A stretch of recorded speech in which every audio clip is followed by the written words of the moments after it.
Pellet rolled in hot with $1,000,000 grin. Said I ran the odds, boys, I'm born to win. Had a polished little prompt and a shiny new name. Came strutting through the gates of the AI games. But the first round hit like a rusted out truck. It guessed left twice and called that luck.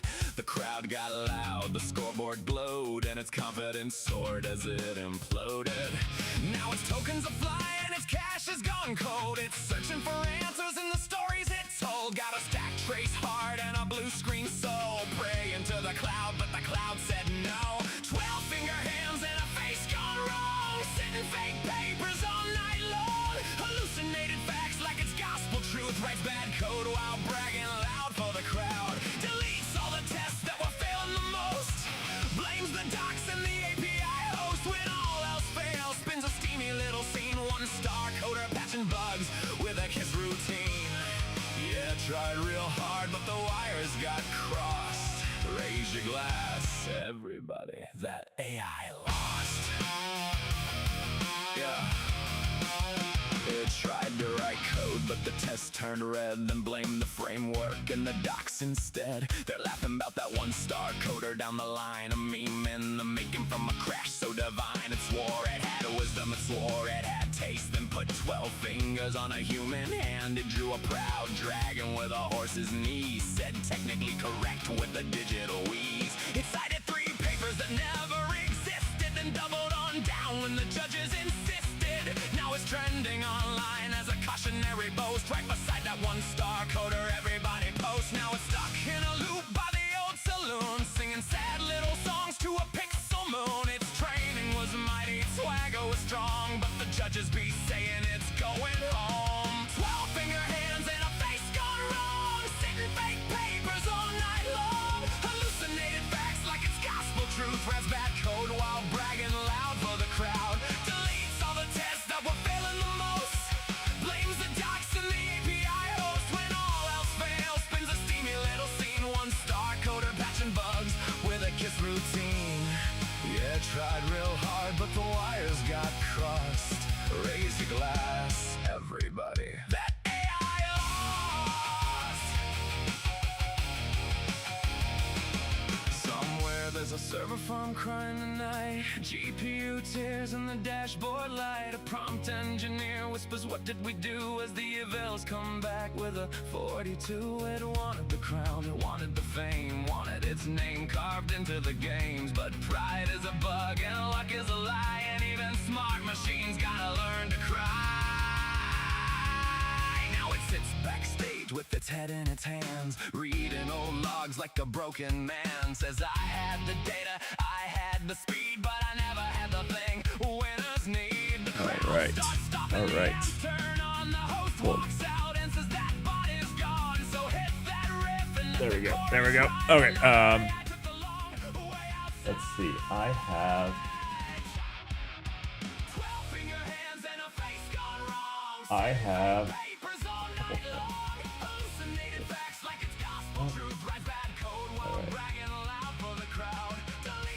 So I worked kind of late last night on this tool call game. And I think I have something for us to test tool calling. Now it needs highly agentic engineered, or not quite vibe coding, but it was pretty close. It was pretty close. But I did a lot of work to actually like validate the things that it was putting out. And I think it's at least a good start. And obviously there's going to be some stuff that we have to do to A, validate, and B, make it better. I found some really interesting things. So one of the things that I did with the tool calling was to give it just a metric butt ton of tools. Like the idea was, can it pick the right tool? But what I didn't think about was that it destroyed my context. And the context wasn't the problem. It was the fact that I got rate limited hard. I like really, really hard. If you look at 5.4 mini, I only get 200,000 tokens per minute. Like, that's my rate limit without paying for 50. I can pay $50 to get more. That's what they set up here, right? My tier, I have to put $50 of credits in there to unlock this tier. And so anyways, another issue that was probably more important is I only get 2 million. 2 million tokens per day. So what I had to do was I made a light mode. So you do this light, and what this does is it sends up the whole tool family. So like if it's supposed to get like set the temperature in Fahrenheit, it will send all tools that deal with setting the temperature, but not all the tools, not all 200 some.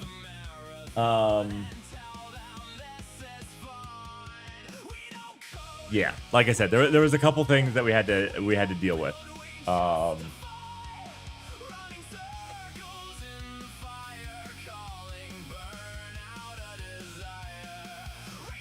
So, anyways, we got that working. Like I said, we need to go through and hand make the tests. I just had Fable generate some of the tests, and then I had 5.5 generate some of the other tests. Probably not the best test. Honestly, it probably tests the happy path, but we want to do some other ones. So, I also want light.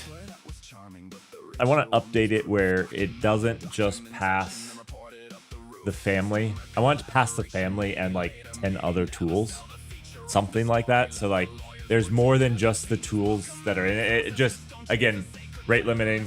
I had to do something to avoid putting that much context in it. The other thing that I worked on last night was setting up NVIDIA Container Toolkit so that we can run Whisper and the other things on the NVIDIA Spark. So that should be good to go. We're going to pretty much just follow this. It's like a pretty simple Docker compose.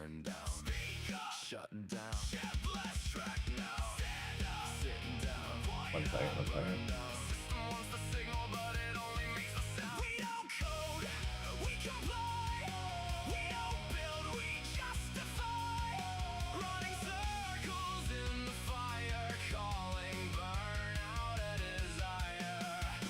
I haven't heard this yet, so you guys are gonna have to bear with me. I haven't heard this yet. I thought we would make a little bit of fun about Fable's loss. I don't know how bad it is. Hello, Parser, my old friend. I've come to scream at you again, because a model softly creeping left invalid tokens while I was sleeping.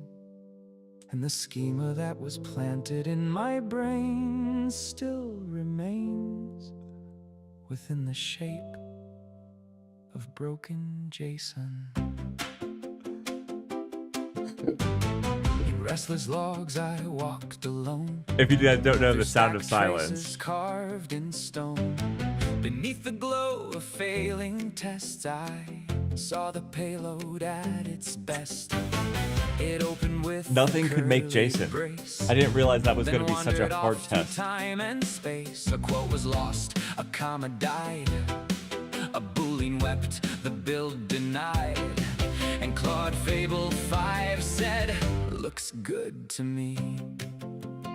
Oh yeah, shots fired. Fable. But the linter cried and the pipeline bled. There's a trailing. Hello, Fable, parser, planted in my brain. absolutely, Fable absolutely crapped its pants. We need to work on that. We need to work on that.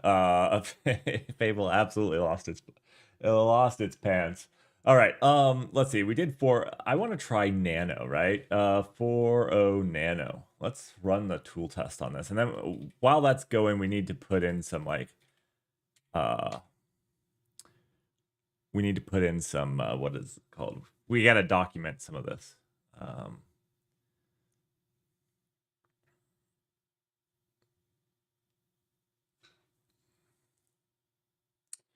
You know what we didn't test? I actually want to run nano on the Coliseum. I want to see how well it does structured output. We did mini, but we didn't do nano. So nano's doing remarkably worse. Than mini. Mini did pretty well. Honestly, if you're looking for like home automation from just the tests I ran on Mini, Mini is probably your one-stop shop. Again, it's with light. We should let's go actually look into that.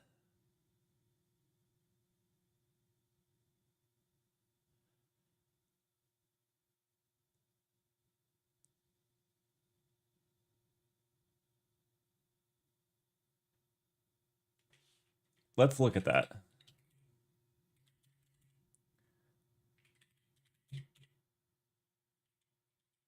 So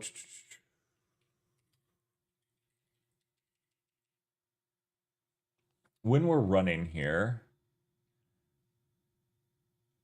so this is just the basic output of it.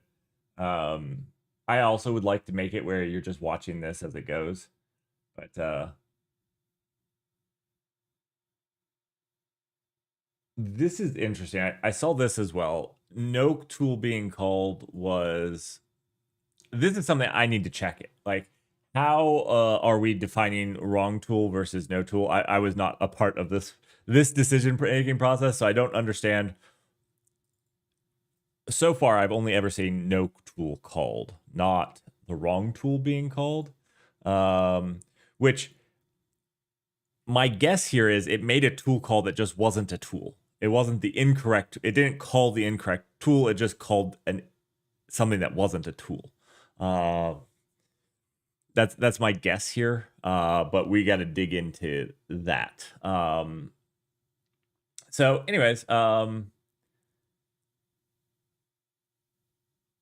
does pretty well.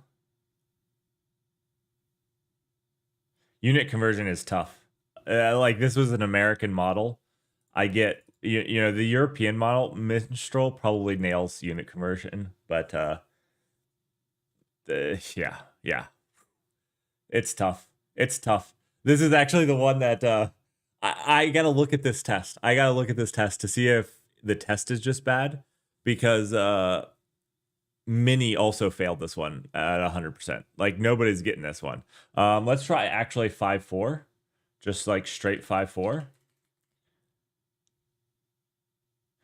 Do we want to? I think we could just copy this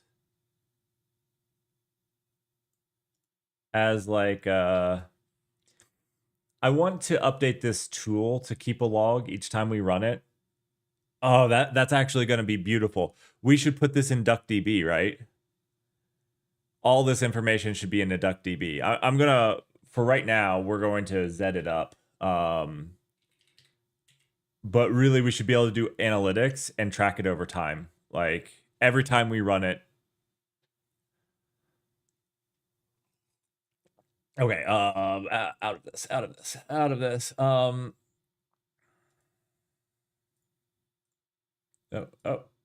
stop. Okay, I was clicking stuff. Okay. I have a tool calling, don't I? No, I don't. This was kind of a spur of the moment one. It was a good one though.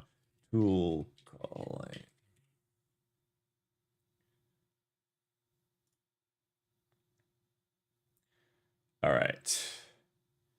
GPT 4.5. Was this Nano? No. Yes. 1 second. Nano. Okay. It was Nano.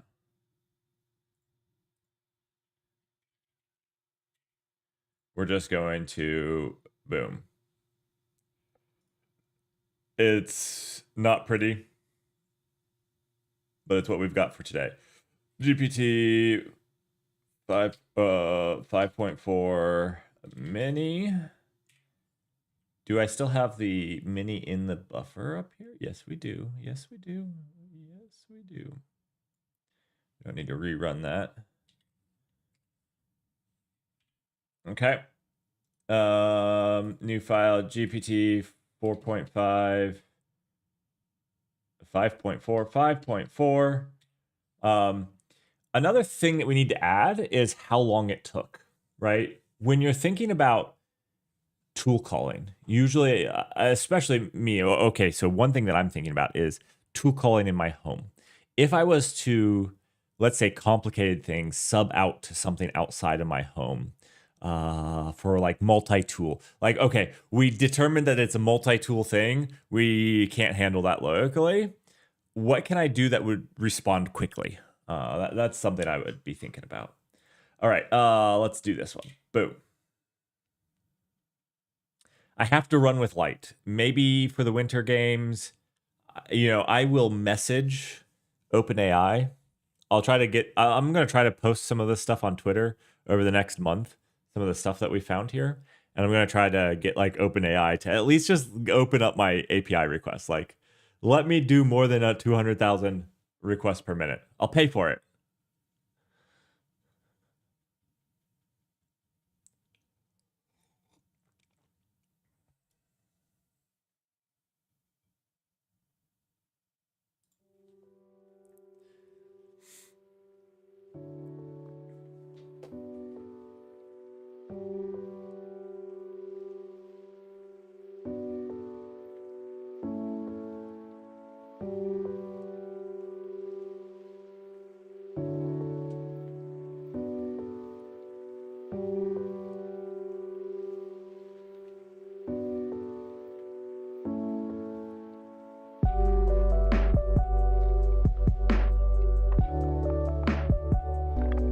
Okay, let's see.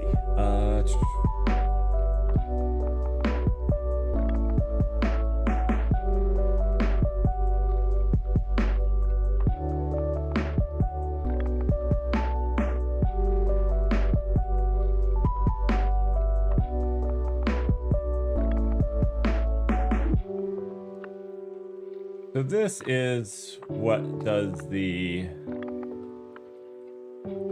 we did add very basic rate limiters for retries. Very, very basic. The problem really, I would just run with this. I would have just run with, okay, well, we'll just back off the 200,000. The real problem was, like, I was hitting 200,000 in like the first 3 tool calls, maybe 5 tool calls. And what was going to happen is I was going to just blow into this 2 million tokens per day. So like, that wasn't quite an option. I'm hoping, let's see.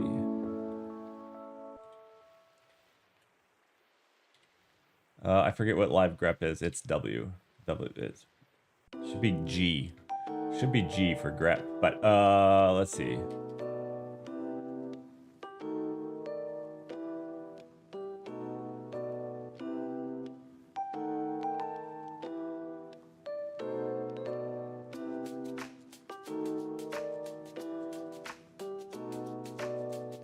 Every tool belonging to a family that contains one of the expected tools.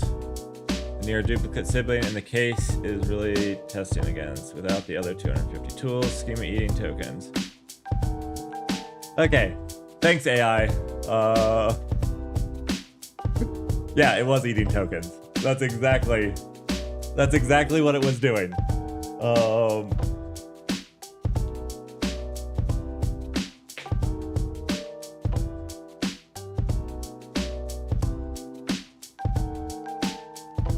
I just want to make sure that this is working pretty well.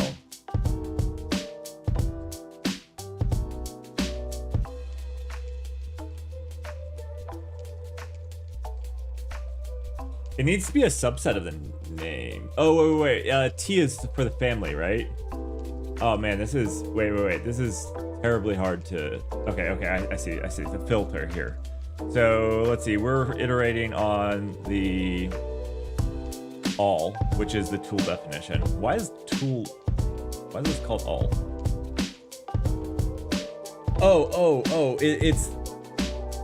It is the list of all the tool definitions. I got it. Okay. So we're saying that for all the tools required for this.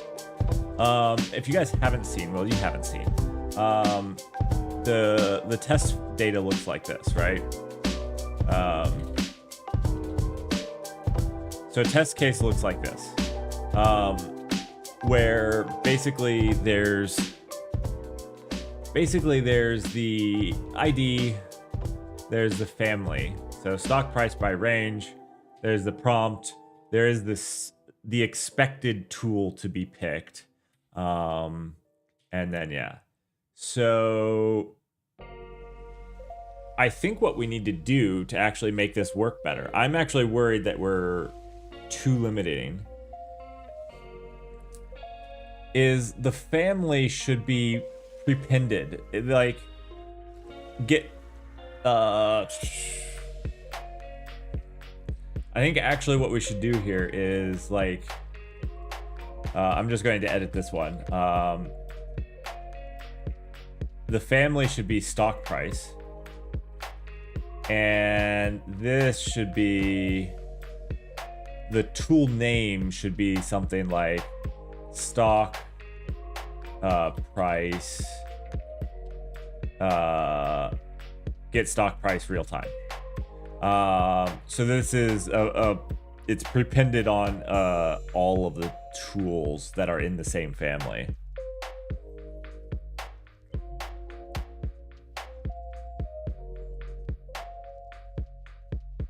So who won what? What are we talking about? Our current thing here? Nobody's won yet. GPT 5.4 actually does worse, I think, than its little brothers. That's interesting. Now, like I said, I think that we have a lot of work to do on the actual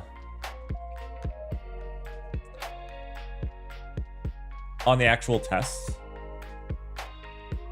So I don't think that this is perfect. It's just giving us an idea.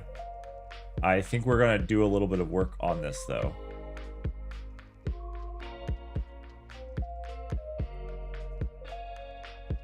And try to make it a little bit better.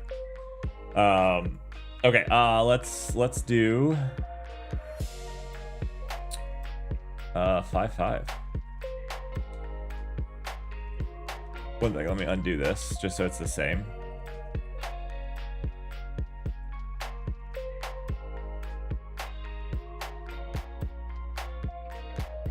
All right, so what we need to do better for next time.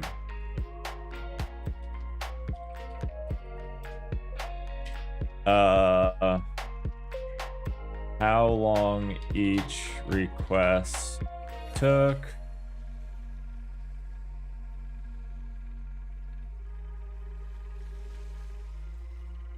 To do. How long each request took. Okay, so yeah, so we want how long each request took. The other thing that we were talking about. What was the other thing?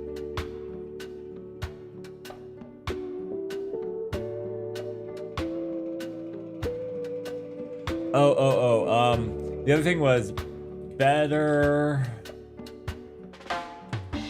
light handling. Let's explain that just a little bit. Currently,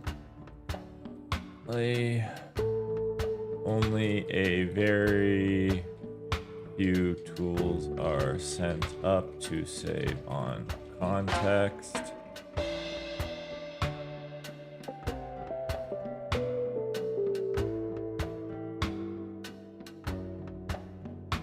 We need to send a few more than we are doing right now.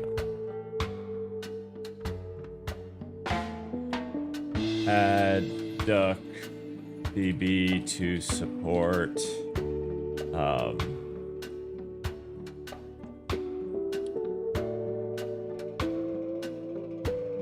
analytical dashboard for viewing the results over time.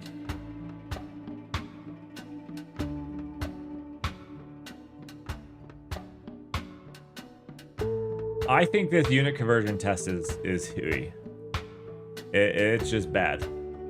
Every single, either again it's American models and American models just can't do it. This is 5.5 because we're bad at unit conversion, or the test is actually bad, which is possible. So we gotta review that one. Unit convert.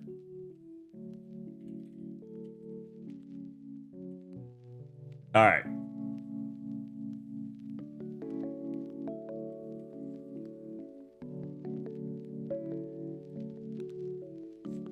Yep. This is just gonna kill every American model.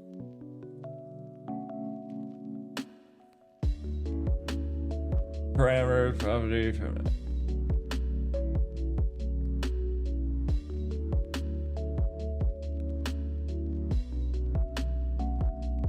this is maybe just a bad test.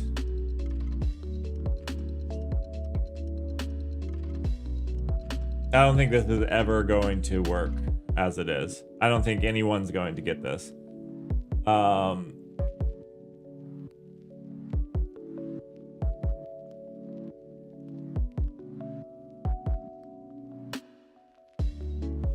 Yeah. This is not a good valid test. That's why it's failing. Okay.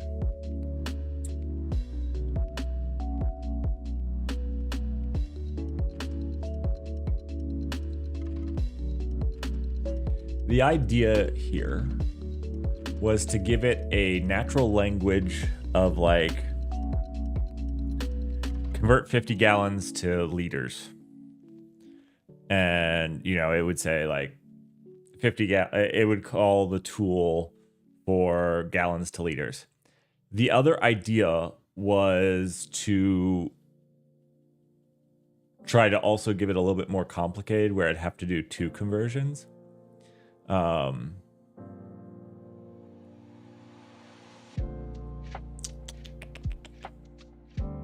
We can fix this. We'll fix this one. It means we have to rerun all these tests. Dang. That's the worst. All right. Unit conversion tool tests are all bad. No one is going to get them. All right. We're just gonna go with that.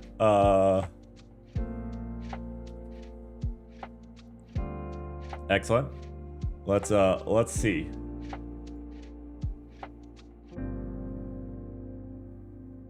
Why is it already running an ad? And why can I not snooze it? It literally says I have no snoozes. I'm sorry, you guys are about to get an ad already at the start of the stream. And I have no way to stop it.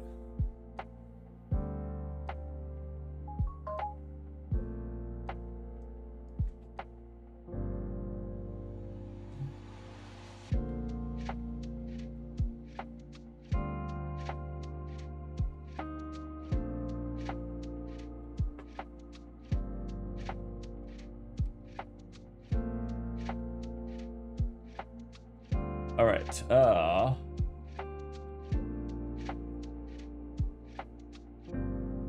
Let's do.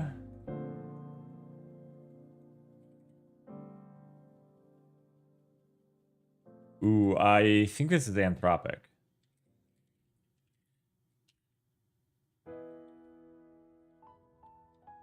Claude. Sonnet 5. And I did name their secret Annie. Because I like calling the Annie models. I'm pretty sure Dario does not like that.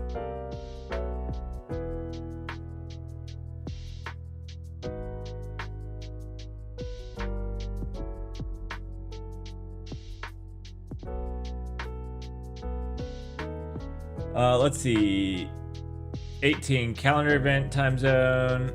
Create calendar event named zone reoccurring. I'm wondering, I want to look at all of these that are reoccurring. Like if multiple models fail the same one, I don't think that is one. Yeah. Okay.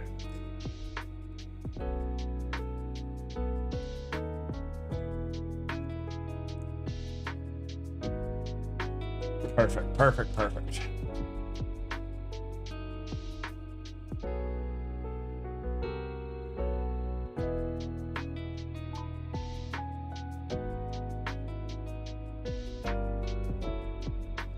Then towards the end, we'll run one big one where we don't do the light version and compare that.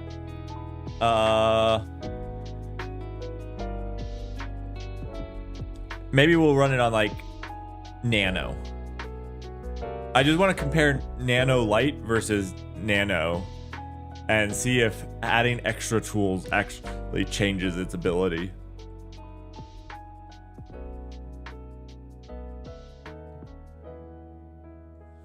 And we do need to fix this light. This is too restricted. This is too restrictive right now.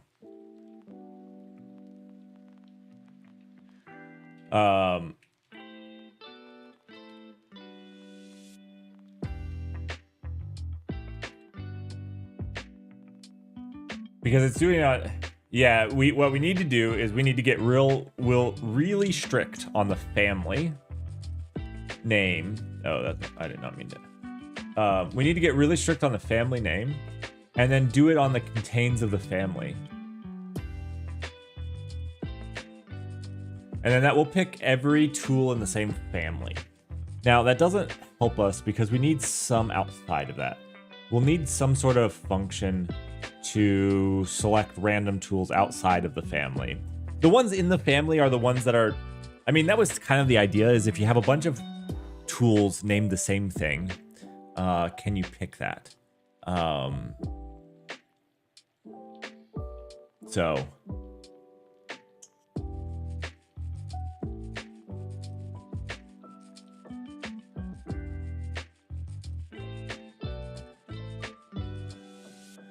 Wait, 1 second. I gotta... We have all here, which is what we're doing our iterator on and filtering. And we're doing expected tools dot contains the name, and we're mapping on that, on the family of that. So we're getting all the tools that are in the same family. But the problem... the problem with that, web search summary, web search, family, search by scope and format, search by scope and format. This is doing okay because it's going to get all of the ones in the same family. So basically, if it's in the same file, it's going to get it. Again, I think this is acceptable as a baseline, but not the best.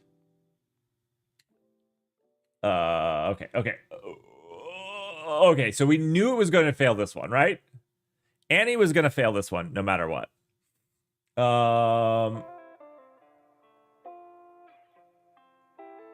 this is the first one to actually call a wrong tool. Okay, so these failures were because we ran out of credits, right? These all just errored out because of we ran out of credits. Dang. Okay. Time to pay Annie. Okay. Let me give 5 more credits. Give me 1 second. Oh gosh. Oh gosh. Oh, this is great. This is great. Everybody observe the negative $19 or 19 cents. Oh, okay.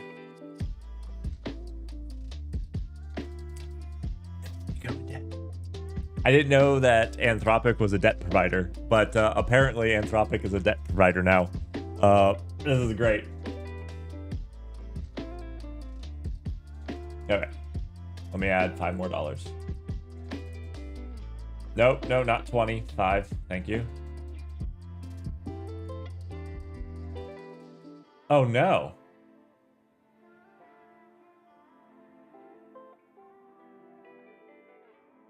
They won't let me add $5 more.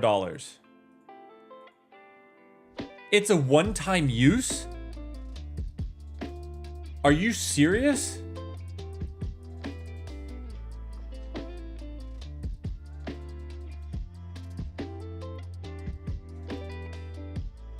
It has the last 4 digits of my my credit card on this screen, so I can't show you. Actually, let me show you. Let me figure out how to show you. 1 second, 1 second. I got a screenshot.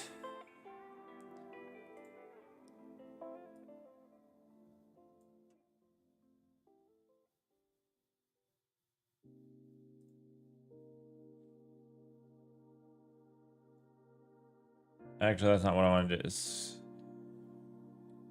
Screenshot. Let's see.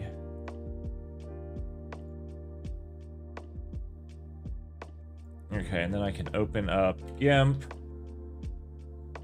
GIMP. 1 second. This is the... can I just paste here? And now can I scratch this out? 1 second. All right. Check this out. Check this out. I can't select this anymore. I can't select this right here anymore. It's grayed out. It won't let me buy $5 of credit because I already bought $5 of credit.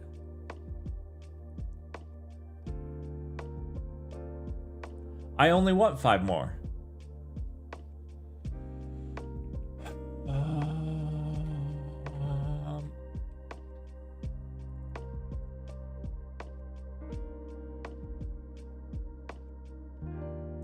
Okay, it says the credits expire 1 year after buying them. So I'll buy the $20 and we'll use them in the next AI games.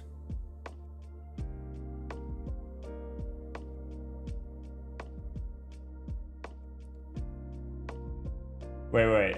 Pick other than type in 5. Oh.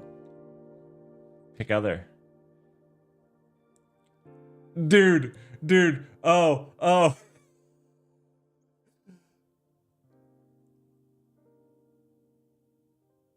Oh, interesting. Okay, you know how it let me go in debt. So we were calling the API and I'm in negative 19.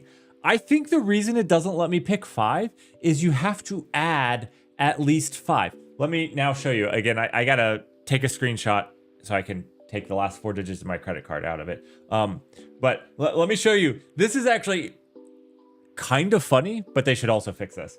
This is kind of dumb. 1 second. Let me screenshot this really quickly.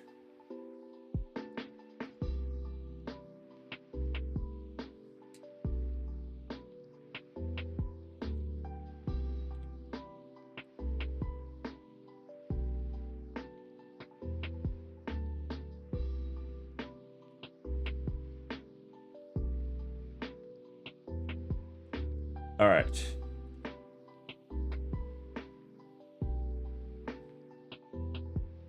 Let me go back and actually just do the deal.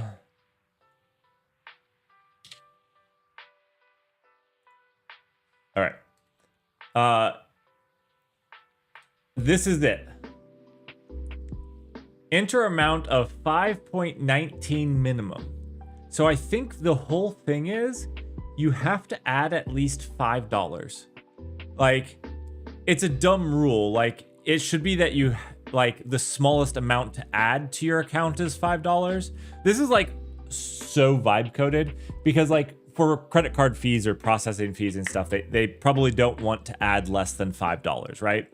Which is fine. I don't mind if they're saying like you have to add at least $5. But what they've done is they said like whatever you add has to add up to $5 in your account, which doesn't make any sense from a perspective that I know of. But this is kind of hilarious. So I added 519. Actually, I think I added 10. I just typed something really quickly. Let me make sure that's not showing anymore. Oh, and it does this. Every single time I buy credit, it's like, avoid service disruptions by automatically topping up credits whenever your balance runs low. You can change this anytime and set it every single time.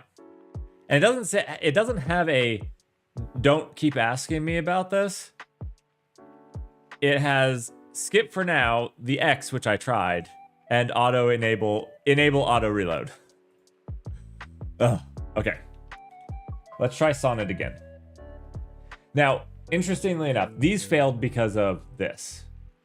But it's the first, Sonnet 5 is the first one to get an incomplete and wrong tool. The error of 50, like, ignore those.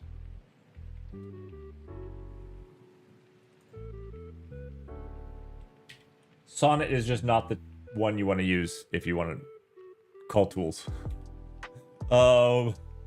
It's just Sonnet 5 is not. I think literally.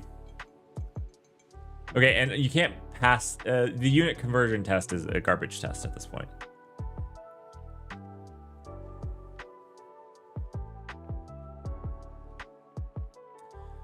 I am not going to make this repository open source. If anybody in the community wants access, it will be uploaded to Git privately. I want to actually make these good tests, so I don't want any AI to have access to them. So if you like to work on them, that's fine. You can talk to me in Discord. You're more than welcome to join me and work on it, but I cannot make it open source in any way. Because what I don't want to do is I don't want to have to like handcraft tests every time I run them because the models got trained on.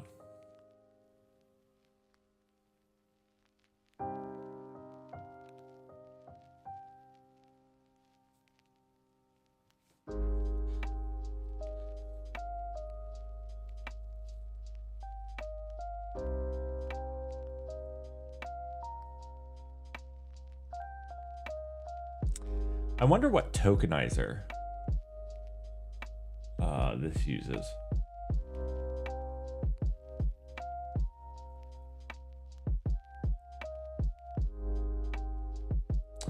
You know what I can do?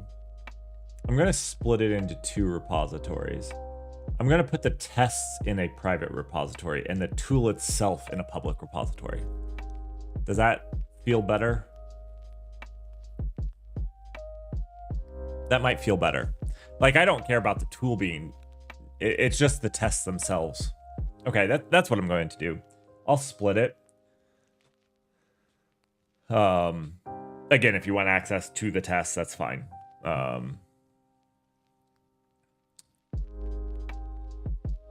Maybe I'm too worried. I don't think they would target my stuff just because I don't think they know who I am. If Sam does, he thinks I'm an odd stalker or something. I just think that their bots go out and pull a lot of code that they don't even know.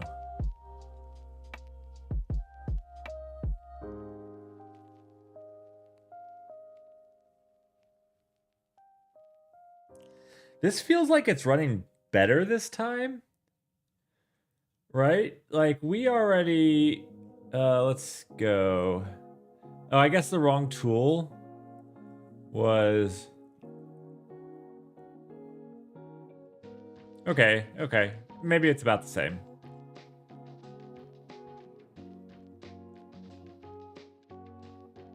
It didn't get the wrong tool this time.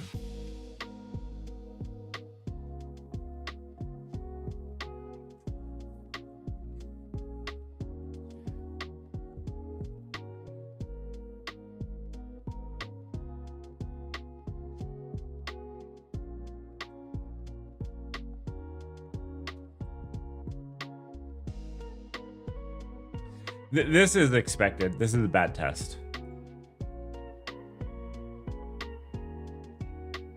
So this is the tool it's calling.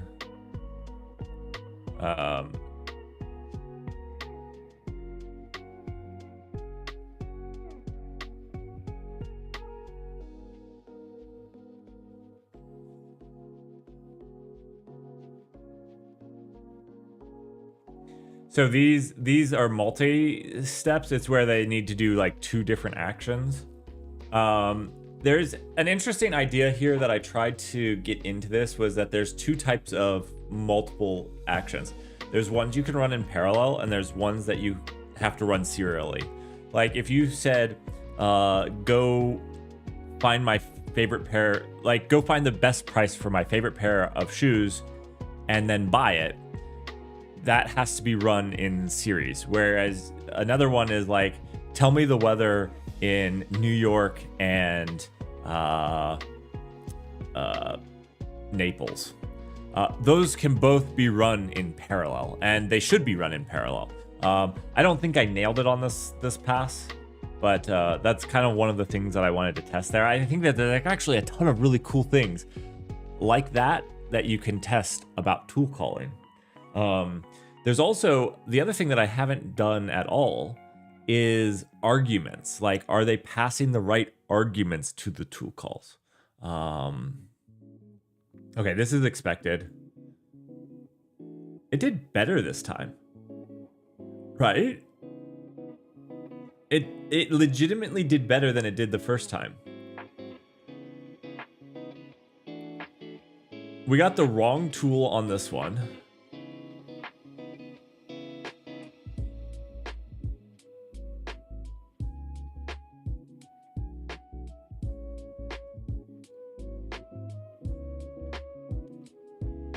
This was the first wrong tool that we've had. Okay, let's save this. I am gonna document that it got a wrong tool. I ran 5-4 mini like 20 times with no wrong tool.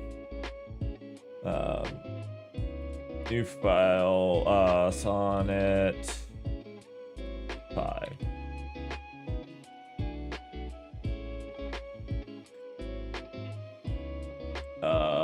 Wait, no. First pass got a wrong tool call. Okay. Who should we try next? Should we try Opus? Opus 4.8. Just the latest and greatest Opus. They don't have something like Mini, do they? Oh.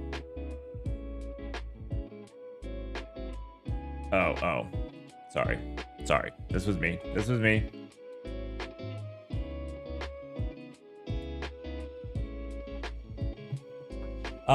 They don't have something like Mini, do they?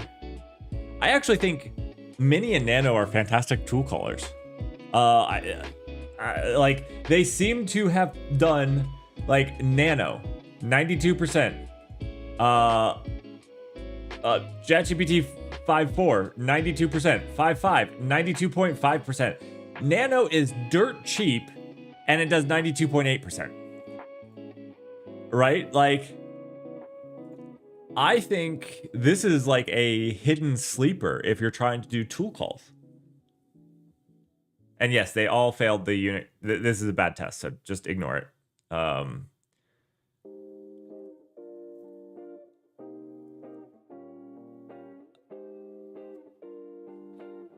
I think that's pretty cool.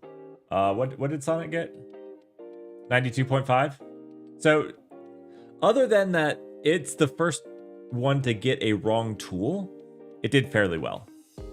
The other thing that we're not tracking here is speed, but Nano was dirt fast, and I don't know what dirt fast meant. It's dirt cheap, and it is blazing fast. It's like the Rust of these models. We'll run another thing of Nano just so you guys can see this.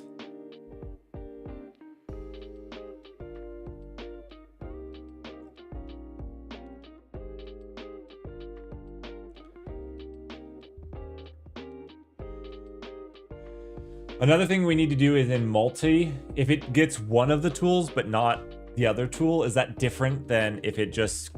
No, I think it just is, it failed to call the right tool. I think it's just a complete failure.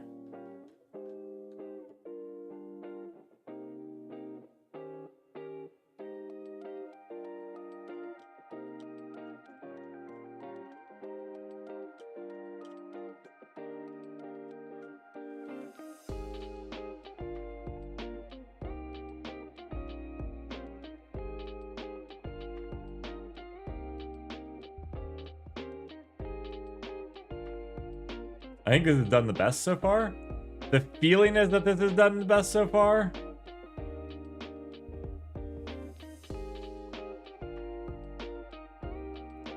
It's gonna fail all these, right? Answered in text instead. Yeah, it's a bad test. It's a bad test. The unit convert by dimension. Look, I'm American. I couldn't do, I couldn't make a test for conversion, okay? Actually it did terribly. It did terribly. Maybe the worst. Maybe the worst. Oh, Opus. Oh, Opus.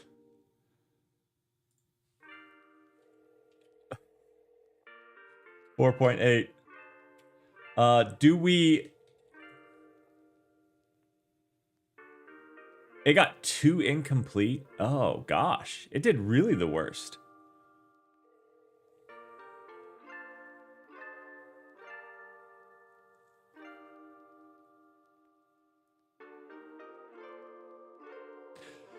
Okay.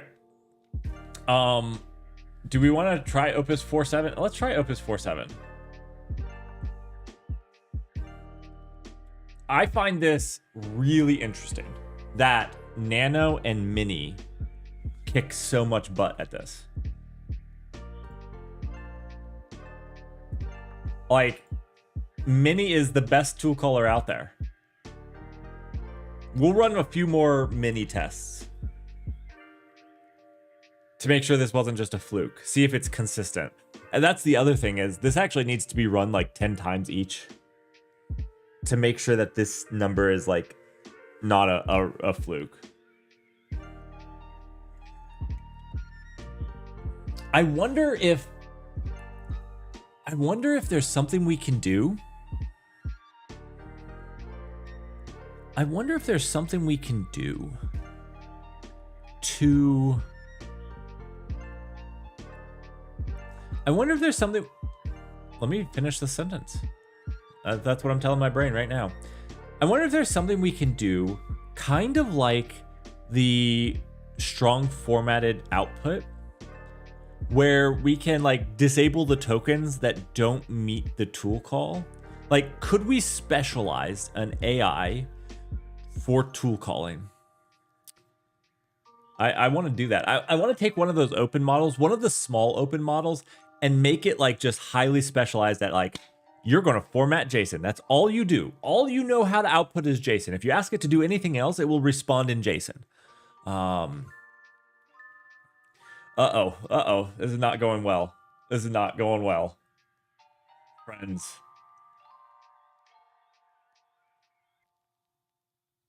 We need to also make a UI output for this where like it's not just listing each one. Like it should have like a stagnant screen.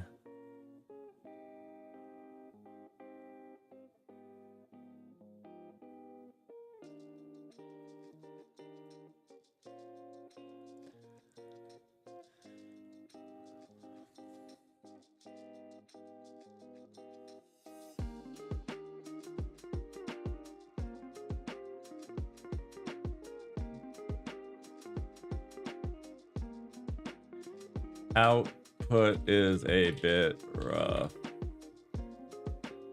Scrolling screen. It is screen.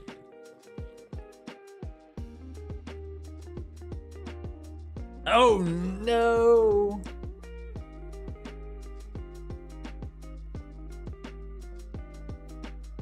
Okay. I'm gonna go out on a limb. I think that if you're looking for an AI for that's like able to do tool calling, structured output, those types of things, I feel like the GPTs are way better.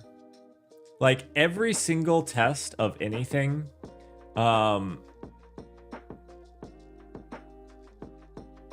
that we've run, the GPTs are just better at. Like even the old GPT models, 5.4 beat. I guess this is 4.7. This is an older model, but I mean, they beat the newer models. Let's run Fable. We've got to run Fable because like.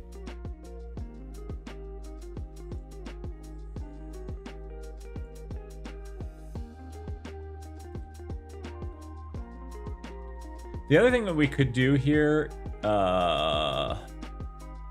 Opus 4.7, is do like a retry.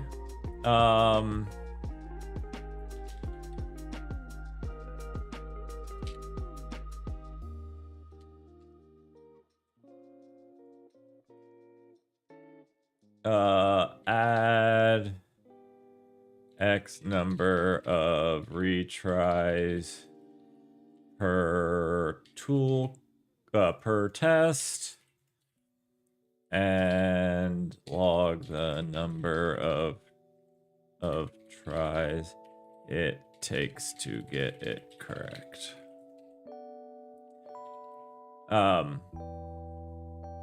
Okay, fable it up. Let's fable it up.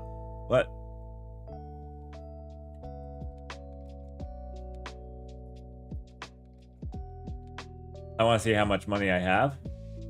I went from 981 running all those tests. Oh gosh. I'm out of... All those tests cost me $10. Oh, that was so much money. That was so much money.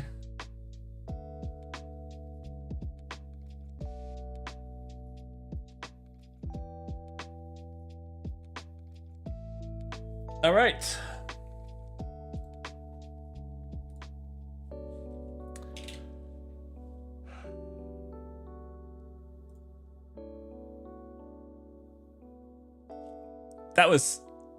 That's a surprising amount of money to run those tests.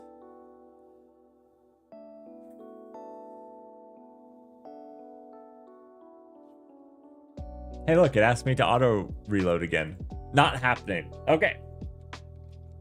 Okay, so we're running one test of Fable 5. We have $10 of credit, or $9.56. I didn't realize how expensive the opuses were. I think I can clearly, safely say, don't use Opus for tool calling or Anthropic. Not where I wanted to go to billing, maybe. Nope. Current balance. I want to usage. I just want to see dollar spend. We spent $231, and we ran more tests on Anthropic. Is just ridiculously more expensive. If you're looking here, I was testing with Mini this morning, which I realized is a cheap model. I was testing with Mini, and then we ran 5.5 and 5.4, and we ran a couple of Nano as well. And all we did was Sonnet, which is supposed to be cheap, Opus and Opus. And it's like 4 times the price. 4 times the price.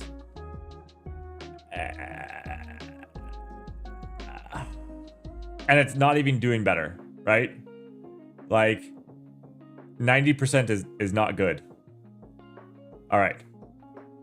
Also, again, like I think wrong tool call should be worse than no tool called. You're actively doing the wrong thing, but I'll leave that judgment. Let's see how Fable does. Let's see how much Fable coughed. Oh.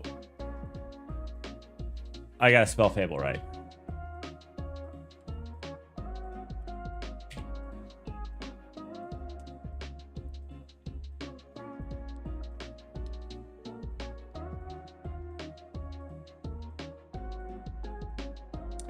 I think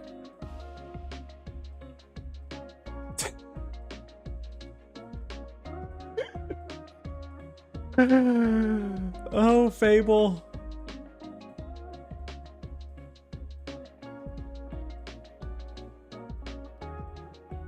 Oh, Fable. Okay. I mean, it's recovered. It's recovered.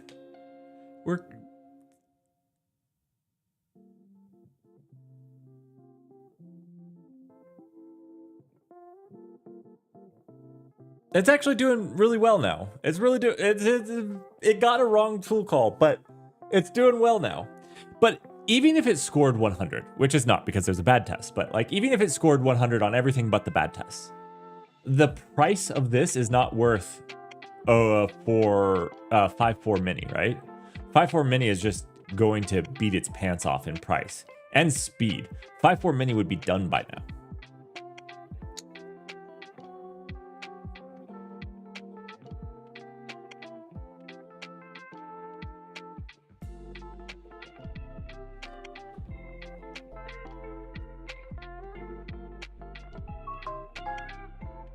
And then I can't buy any more Anthropic tokens.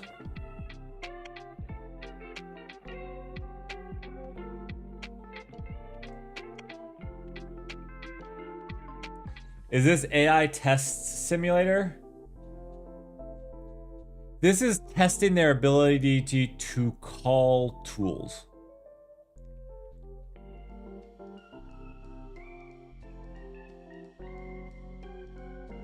Sure, I can buy. No.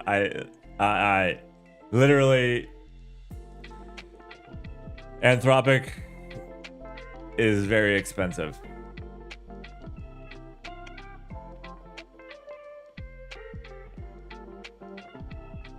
So, the next thing that I want to test after this is local models. I haven't actually tried calling it with the Olama, but we're going to try it with Olama, and we're going to see what the local models do and how well they do. So the idea of this harness is just to test the ability of an AI model to make tool calls. It needs a lot of work.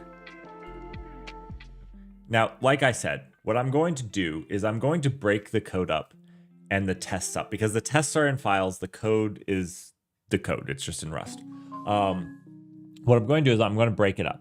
The actual tests, the actual like YAML, the descriptions of JSON of the stuff that's happening, that's going to be in a private repository. If you guys want access to that repository, hit me up in Discord. I'll give it to you, but I don't want that being trained on. The actual test harness, the actual Rust that runs the tests, I will put that in an open source repository so that it's available to everybody. I just don't want the actual test cases to be, trained on, because I think that would diminish its value. These, how are you doing? So it seems to have recovered, but it is slow and it's expensive. Let's check at, we were at 980, 956, I'm not even sure it's going to make it all the way through. Running this test bench once is going to cost about $10 in Fable.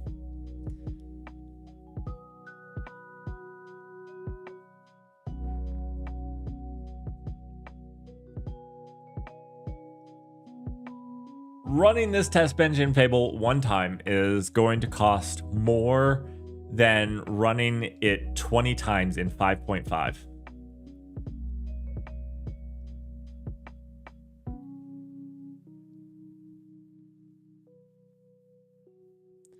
You've heard about Arc Games, right?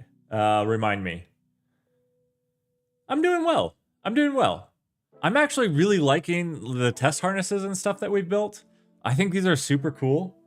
They need work, but I do think that these are really, really cool and are going to let us like understand like what models are good at different things. This is a bad test. This isn't actually its problem. The unit convert is a bad test.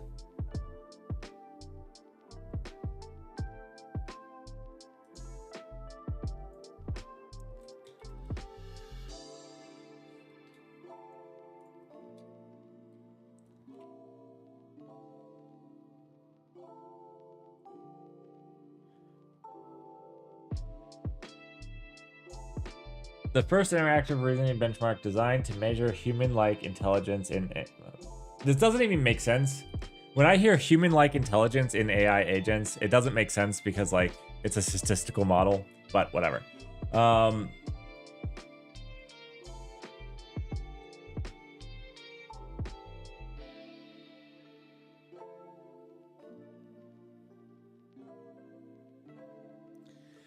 This is a really weird statement, right? Which humans are we talking about? There are pro gamers. Are you talking about your average human? Are you talking about the pro gamers? Are you?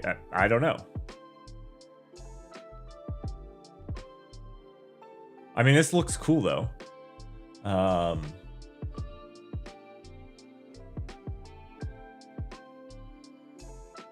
this is just like games that you can play.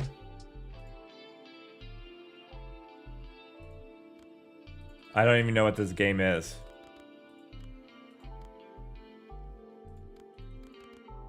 What am I supposed to be doing? I have no idea. I have no idea what I'm supposed to be doing. Oh, okay.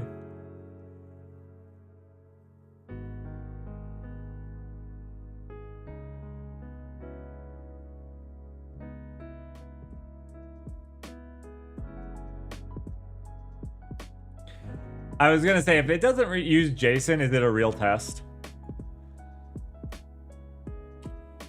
Okay, this was disappointing. This was disappointing. Let me show you something. Let's add this. New file. Fable 5. Okay, first, it called a wrong tool. Something 5.4 Mini doesn't do. 5.4 Mini scored 97.5%. Oh. Let's see how many tokens I have left. Or credits.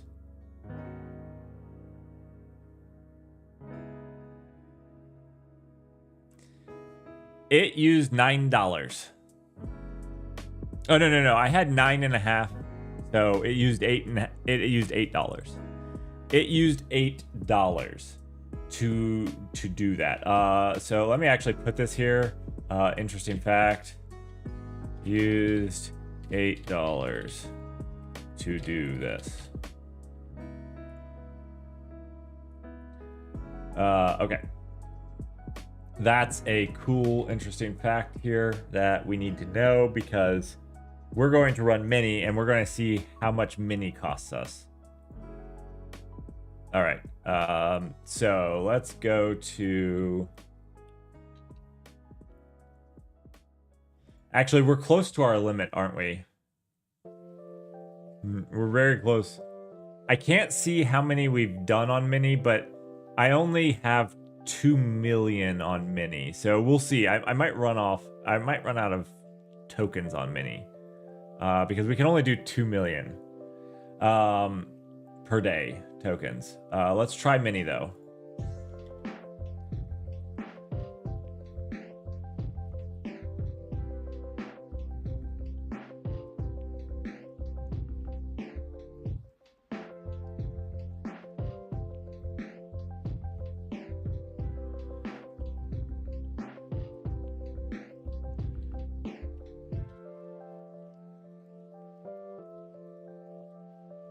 Now, watch how fast this runs. Again,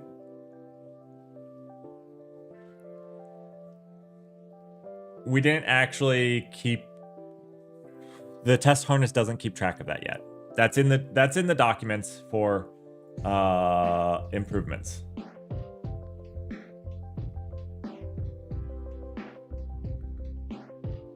Yeah, how long each request took. Each test took. All right. We're almost already done. Fable, I think, is the biggest lie Anthropic has sold so far. I actually have not seen it do well in a lot of these things.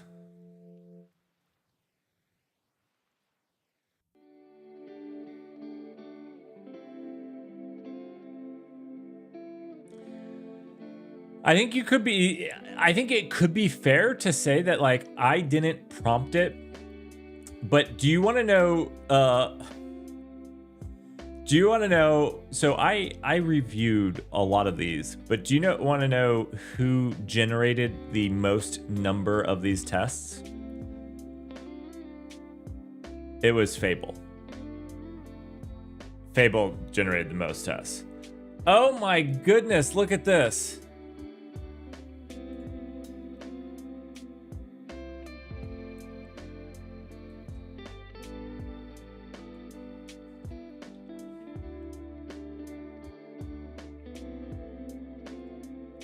This just was so much faster.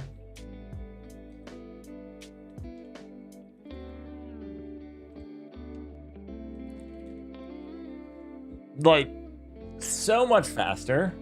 Oh, we didn't actually look at, shoot.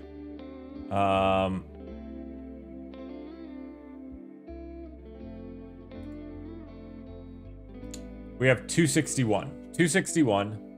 That was my bad. Let me try this again. We got to run it one more time. I want to see how much it costs. How did I verify the function tests are functional? Well, I can show you. Like I said, it needs a lot of work, and I wouldn't put too much faith in these as they are. They're actually really, really, really simple. Kind of stupid. Basically, the tests just, or the functions, the tools, which are just functions, just log that they were called. That's all that they do. So we can see, like, it's calling the right tool name, and that's all that we're looking for, is that it requested to call the right tool name.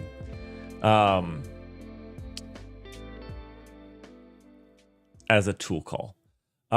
What needs more validation is the actual test cases. For the one that we noticed earlier today, the one that's always failing is just a super bad test case that is just confusing to read. I went through last night. I stayed up till like 2 a.m. That's kind of why I got a late start this morning. Validating some of these. I want to handcraft them. I didn't have the time to handcraft them. Just to be fair, honest. So I just went through and looked at them, and I did tweak a few. So there was like a currency ones, which I really like the currency ones, because the currency test I think is. And then I did really looked into the multi-tool parallel and the multi-tool sequence. So these two I've reviewed fairly well as the currency conversion. And we can go over what they look like, how they work. Again, I think some of this is like, this is a very first run of this. So I couldn't tell you that what I don't know. All right. So we had 2.61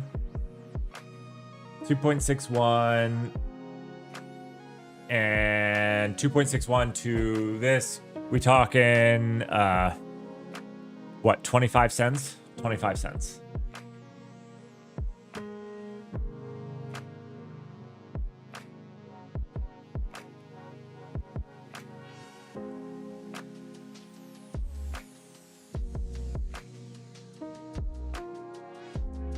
All right.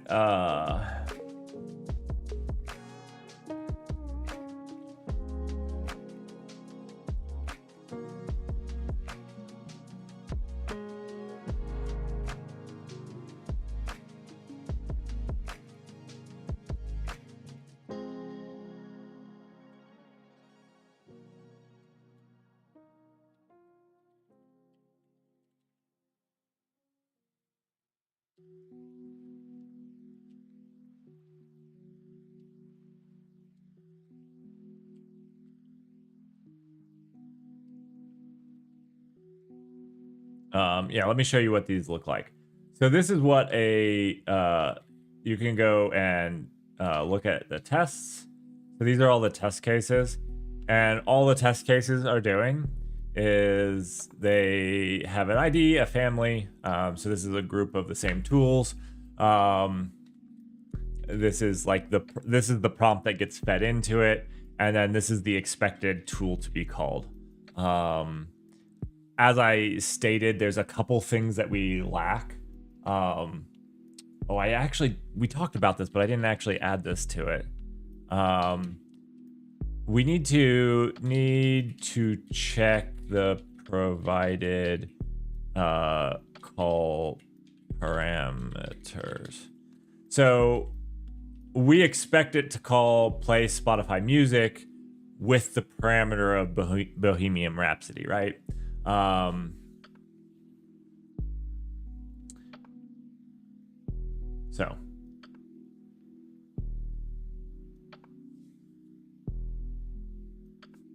So again, all of these are marked auto-generated. So this is one of the things that I wanted, is the handcrafted ones are going to be in their own special place.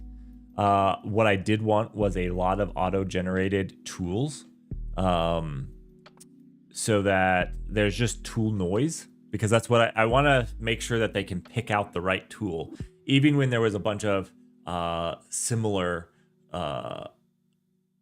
tools, right? Like this is Play Music Apple, this is Play Music Spotify, this is Play Music YouTube Music, Play Music SoundCloud, lots of similar tools. And the idea was that, like, hey, it has to pick out that it's on SoundCloud and it wants to use the SoundCloud tool. That's the idea. Like I said, we'll maybe learn. The other thing that I want to do is like change the prompt up a little. So like this one, for example, we could do something like this, where it's like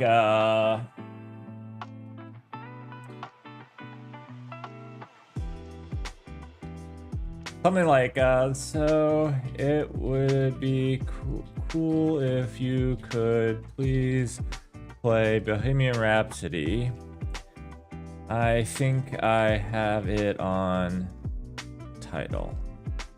This is actually a pretty good multi-tool because you could ask it to find it, and it could search the different ones. It could have tools for those, and it could be a multi-tool call, which would be pretty cool. So this is another thing that I'm not testing right now, is like these. This would be something like play music title long. Does this diminish its ability? I don't know. I don't know if this would diminish the the model's ability. These are all things I want to test. These are matrix of this. Honestly, we probably should add it like this, like ID style.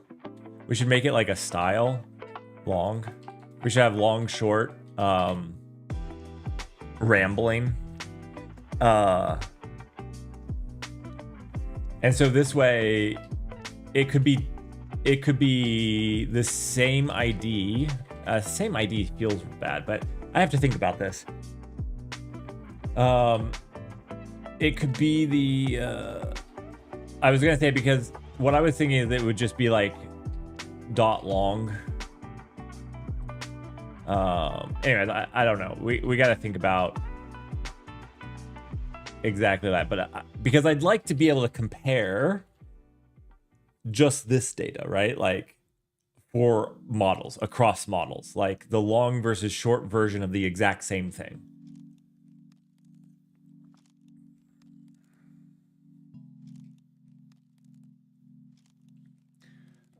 Okay, I need to add long, short, rambling versions of each test. Oh man, if I do 3 versions of each test, that's gonna be $30 to run Fable. Okay, we're not testing Fable. It was garbage edit anyways. We're not testing Fable anymore. It's not what you want for tool calling. Oh, okay. Let's do. Okay, I can do this. Model Olama. Quinn 3.6. Server 192 dot server equals 192.168.1.104. I don't know if I need to put the IP address in there or the port. It did not like this. Oh, actually, it does not like my... What did I screw up here?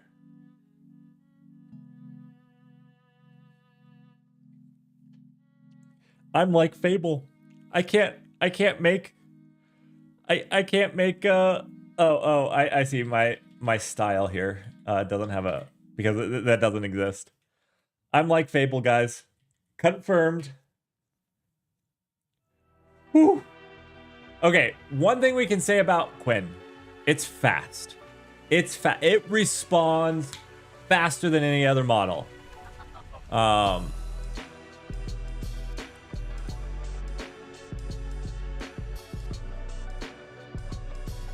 What's Olama's default port?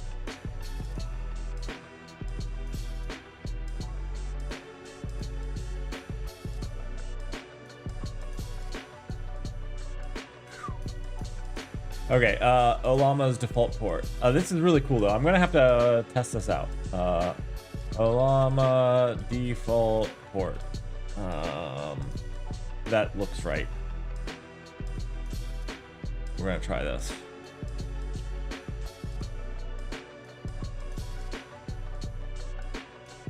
Not that.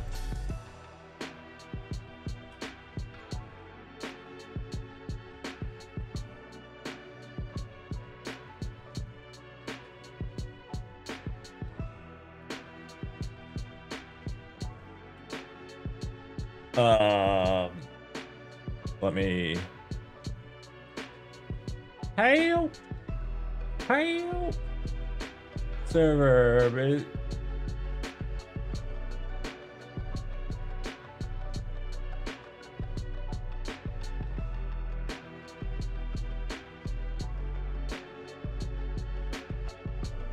Right, this is the right way of doing this.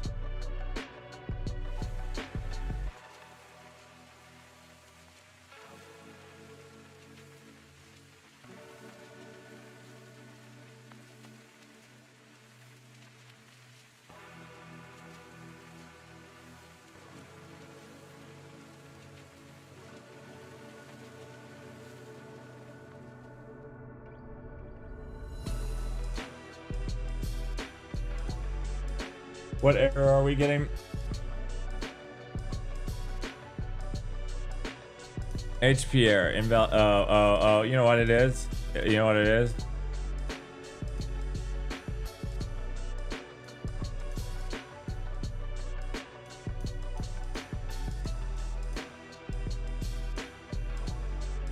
Oh goodness. Fable has a contender for slowness. If what you're thinking there, it just took time to load the model. Olama loads the model into memory, right? So now what I read on some blogs of some other people that have tested, Quinn is actually a pretty good model at tool calling. The latest I saw was Quinn 3.5. I haven't actually seen somebody run on Quinn 3.6. So tool calling, Quinn seems to be pretty decent, which I'm hopeful for because I really don't want tool calling going out to the web.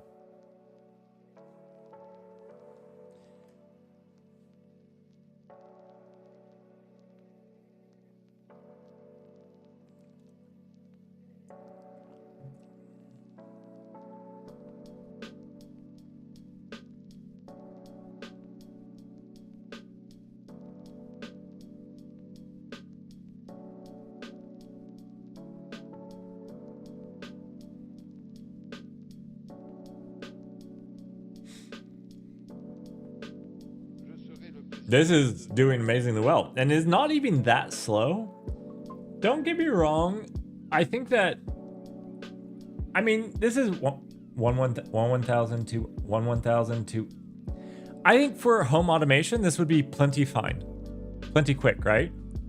Especially if we go to like VLLM, which is gonna drastically speed up response rate because it only loads one model. Remember, like VLLM doesn't have multi-model. It's loading one model. It's doing that one model really well.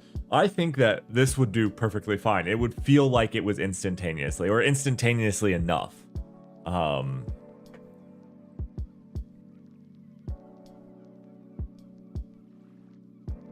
Holy crap. It's slower than Mini, but it's just killing it. It's just killing it.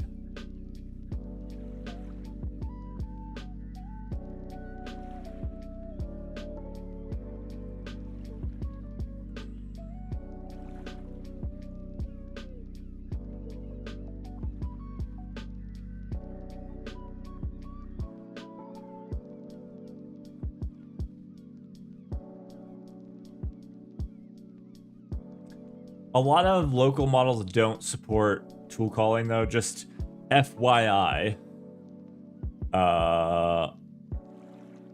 Starcoder doesn't. I was gonna try maybe Starcoder 2 does? Maybe Starcoder? Maybe while this is running, let's look this up. Local LLMs that support tool calling. I just want a list.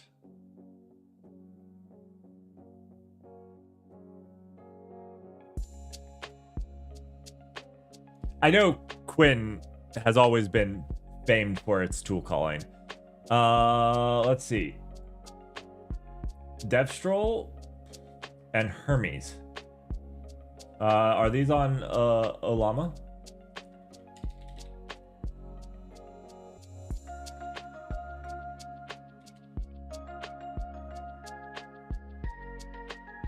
How do I not have Hermes already? Oh, the 40 billion, the 70 billion? Like, this would actually work on my machine. Okay. We're gonna download this when we're done testing. Because I think this would actually be, like, I want to test this. When did Hermes come out? A year ago?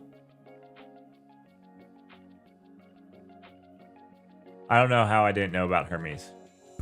I've never heard of it before.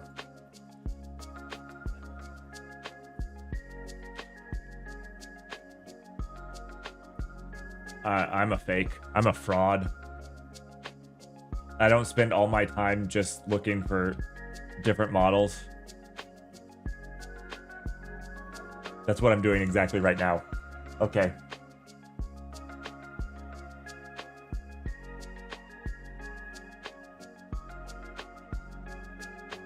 I do have Llama 4 Scout.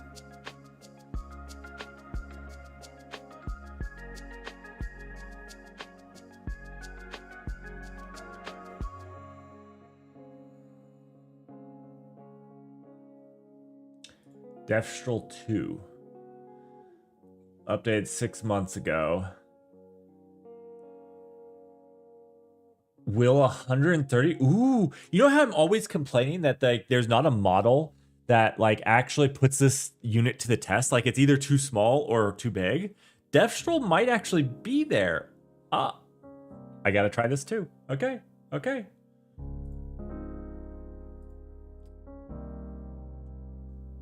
Cool.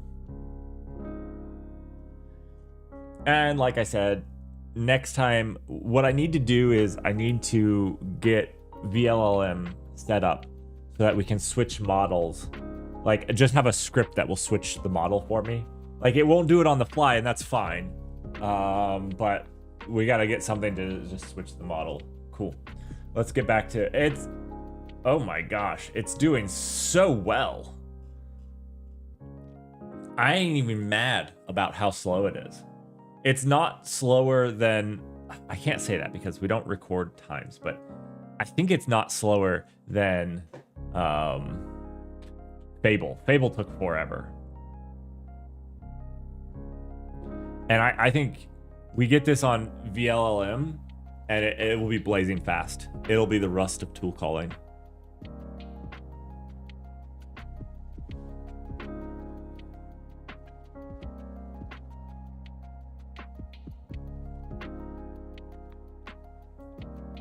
It is kind of slow.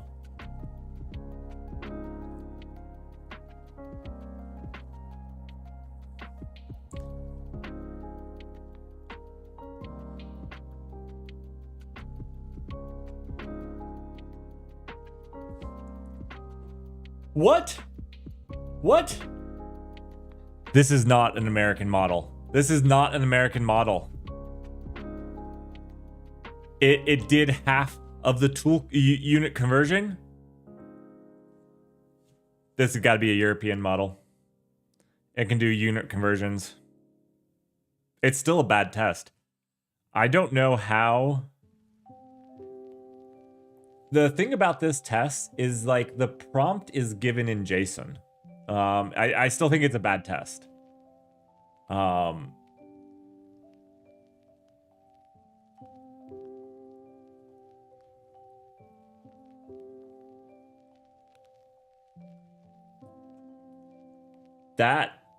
That was not bad. And by not bad, I mean that was, I'm like super happy because like my hopes and dreams of having my own home stuff that actually doesn't suck feels like it could happen. It could be wrong.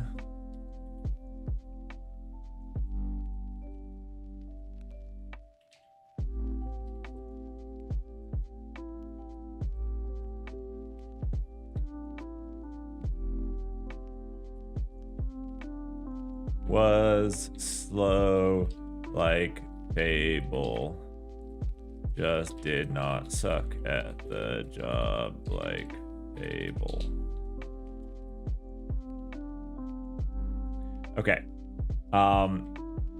Next one. We do have Scout installed, right?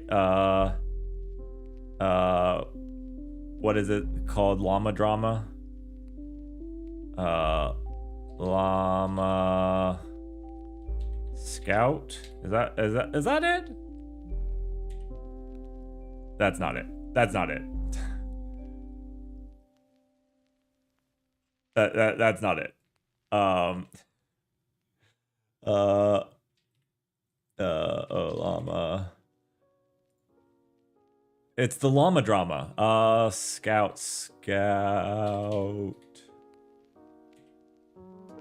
It's Facebook's llama. It's just llama. Oh, it's llama 4 Scout, isn't it? I think it's llama 4 Scout. No. Is it llama 3 Scout? Where's llama Scout? 3.3 Scout? Where was Scout? Who released Scout? One second. Llama Scout. It's 4. Okay. Llama 4. Nailed it! I did have it on the machine. Now, what I can tell you about Llama 4 Scout is it doesn't do JSON very well. Structured output is rough. And I know this is an older model, but it's one that I have around, so I figured we might as well try it out. It's expected, again, Llama is now loading Llama 4 Scout into memory, so like, we can't blame it on the first call, right? If this was VLLM, it would already be loaded, right? Because it only does one model while running.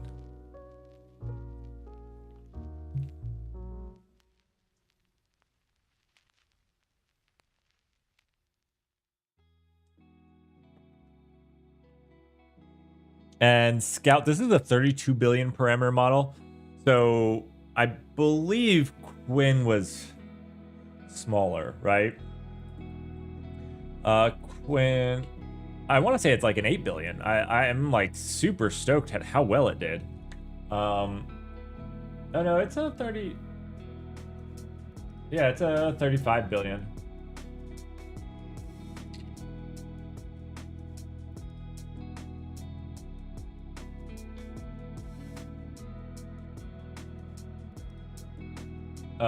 View all models. Okay, Scout. It doesn't tell me how many, but it's actually double the gigabytes. So maybe this is like a 64 billion parameter models. It's double the size. So, should take longer to load. Also,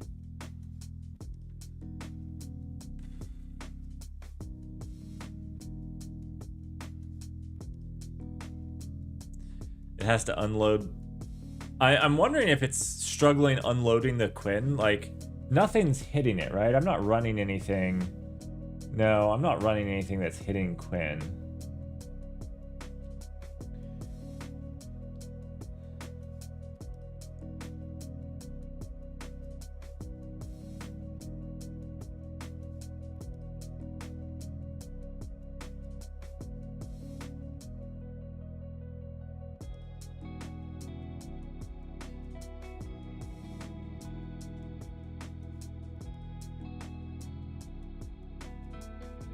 No, it doesn't need to download it. I already have it downloaded.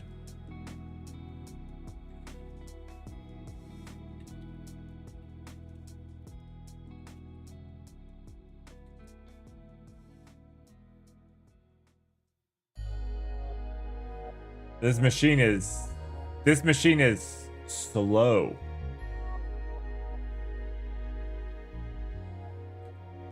It's working right now. It's doing something. Let me check, make sure it's not burning. No flames coming out of it just yet. Okay.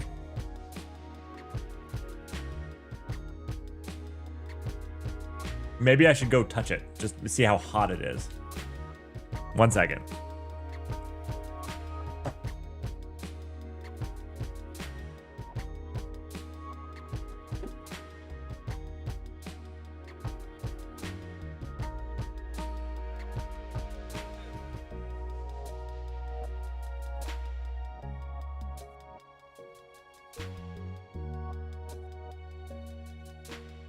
It's still on. You can feel the heat coming out of the back of it. you know, because NVIDIA doesn't know what an indicator light is. Oh gosh. It sat here this entire time?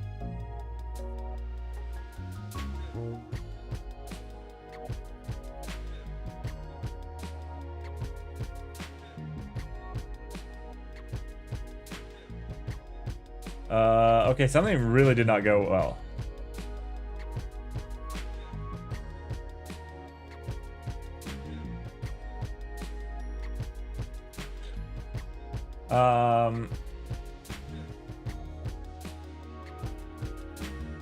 No, I just want list.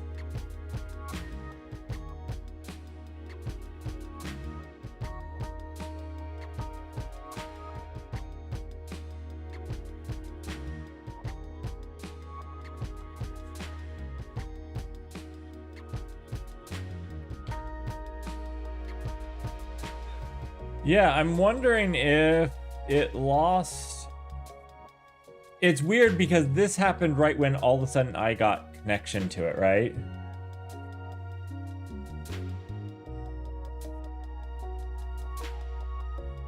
Let me do this.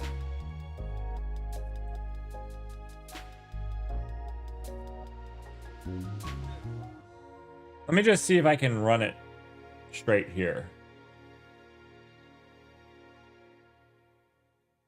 I have run Llama 4, and I know that I've also done it with our test harnesses before as well, because I ran it in the arena playing chess.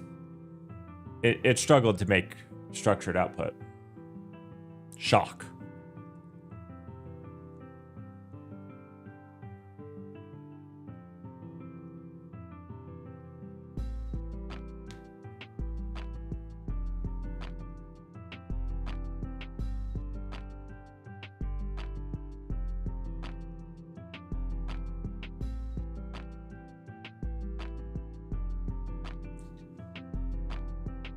I'm wondering if it...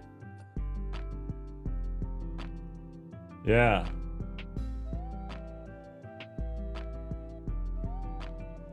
Interesting. It's not working anymore.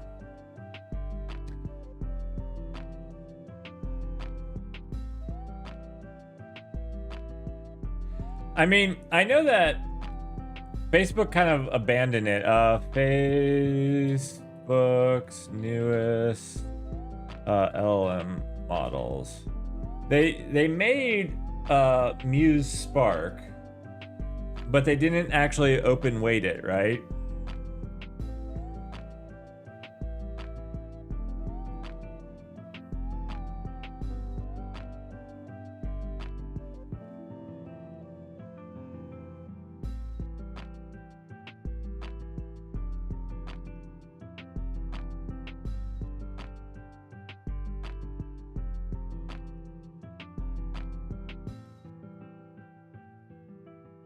Yeah, so I can't get any of these. So I feel like they're kind of just left out in the cold.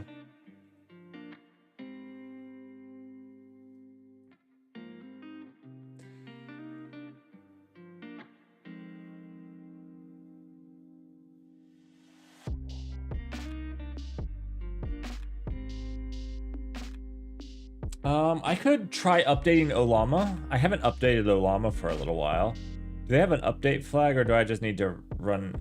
They don't have an update command. I would love an update command.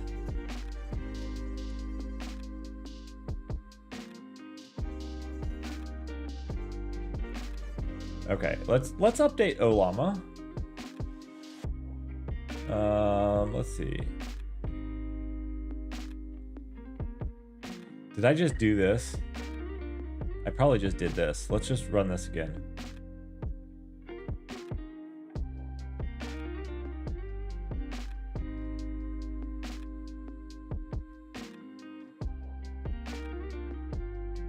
Not that. I copied this. Let me paste. Why?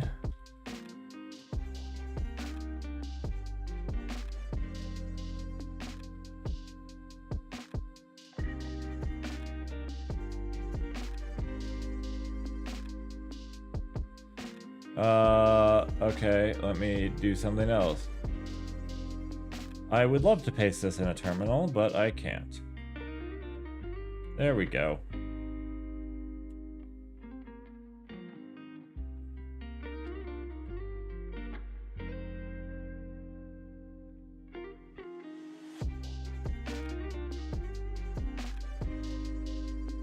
I don't know why an old model would stop working. That's weird. But I will update because I don't know. Maybe it's just an old model. Like I haven't touched anything. It's probably a year old at this point.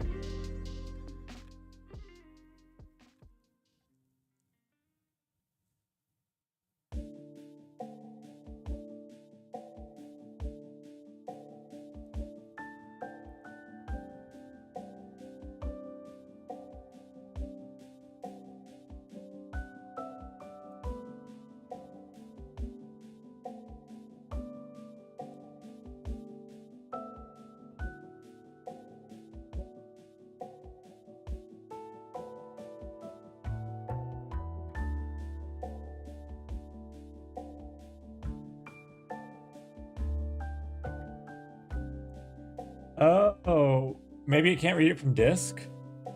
Okay, I'm already started this, but that's actually not a bad, let's actually just jump over here and jump into it, yeah. That's not a bad idea.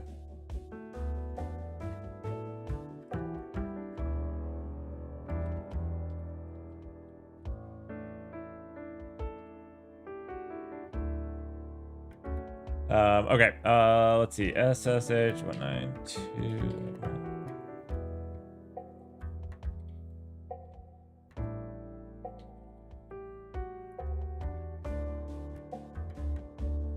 So let's do sudo. There's not much else going on here, right?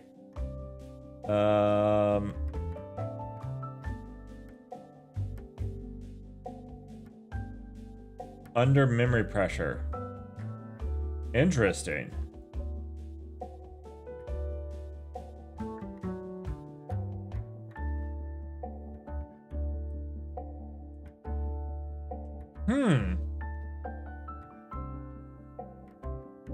We've run Scout before. Oh, you know what? You know what? Oh, I was gonna say, did it leave a previous I was wondering if it had left something in memory, like if it had left Quinn in memory or something. But Scout's not that big.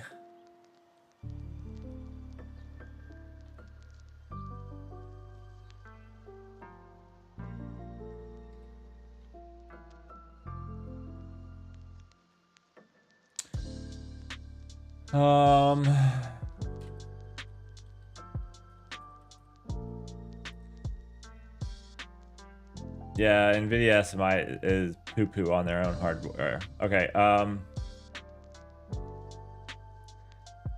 I have updated the machine, and maybe the machine handles memory a little differently.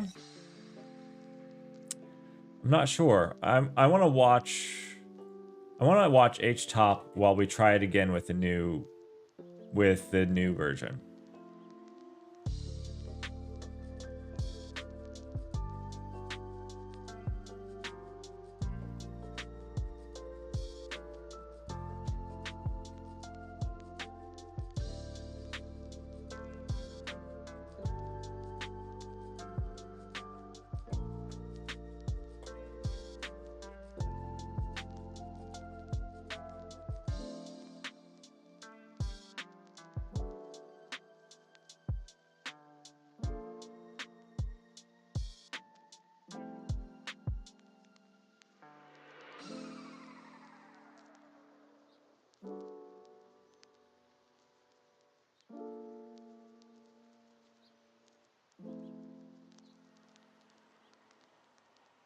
Okay. Run.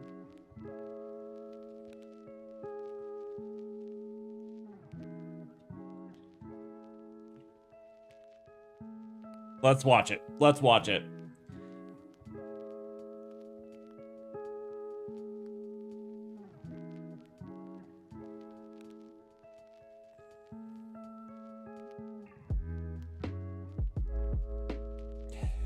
It's creeping up there.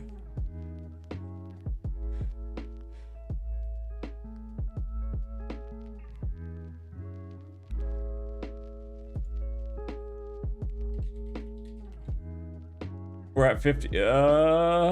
Let's see. We're at 60 gigs.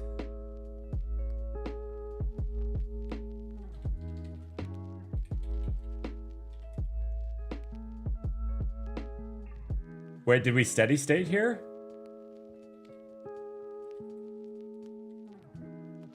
Did we steady state? Are we running it? No, we're not. I think this is where it's failing.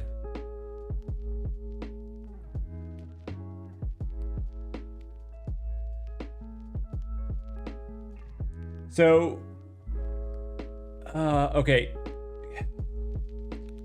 Green is used, right? So green is it using it. And then yellow is something about cache, right? Like this is like the reading from like files, right? Like recently read files and stuff. I don't know what the reddish pinkish one is. I'm not sure what this is. I don't think I've ever seen that. But it looks like it's only using 63 gigs, which is what I remember it using. But it looks filled up with, like, again, file system reads. I think that's what the yellow are.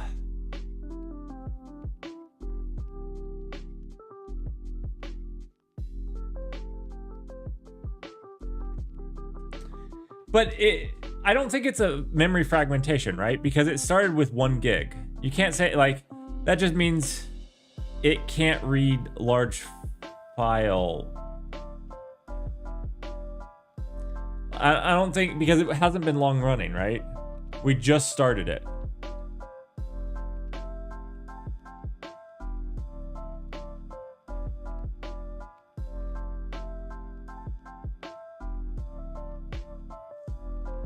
Yellow might be reserved memory. Oh, but if it was reserved, wouldn't it count towards my total? Let me htop, memory bar color. I thought it was cache. What do the colors in htop status bar mean? Blue, this is the threats. Oh, memory. Green is used memory. Yellow, orange is cache. Yeah, I think this is like file read cache. The only thing I can think of is that there's like a 60 gig file it needs to read, and it doesn't have enough space to read the 60 gig file. Right?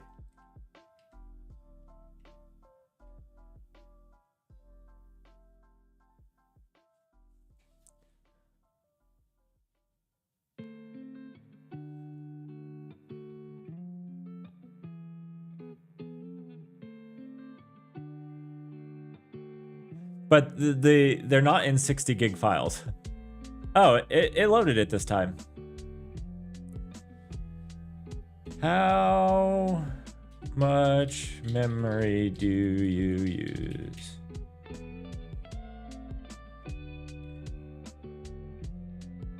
About 80 gigs. About 80 gigs. Thank you for taking so long to respond. Thank you so much for taking forever.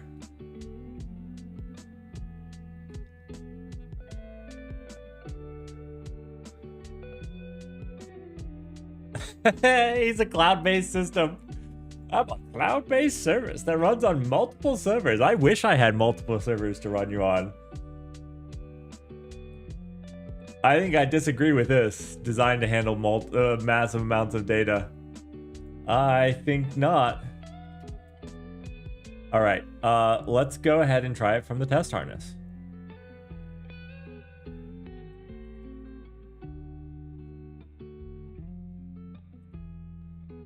Bad idea? Probably.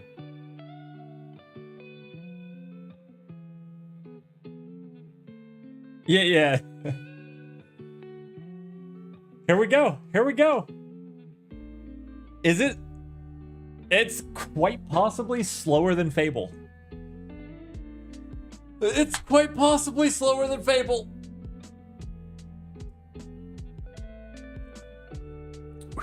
Okay, hopefully Hermes and does Mistral have? I know Minstrel had a new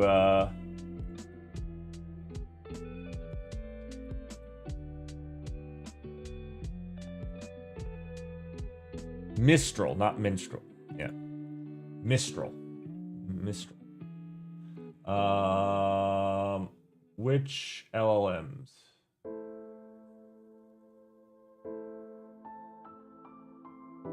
I just want to see a list of their open weight LLMs. I feel like Mistral came out with a few. Okay, here we go. Is it OCR 4 or a small 4? I think it might be small 4 that I was thinking about.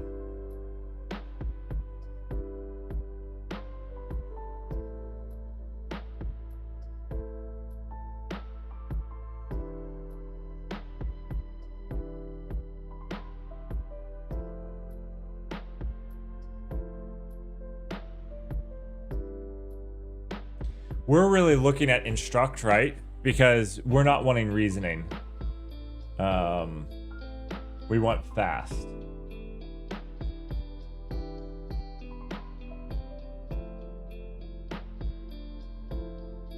Oof. Okay, this is maybe not small enough.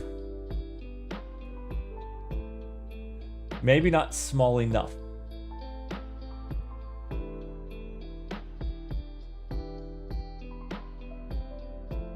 SGLang is the one that's built on top of VLLM that maybe we will use.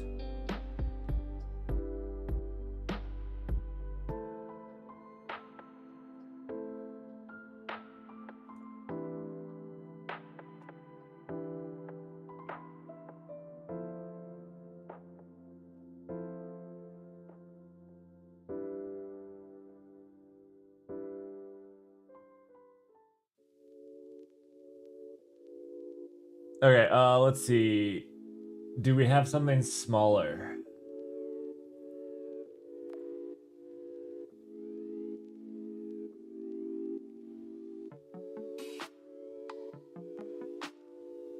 Okay, so this is not what we're looking for. This is like a let's see. Bounding boxes, block class. So this is a classifier.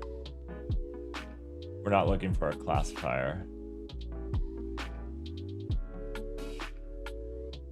I really thought Mistral Small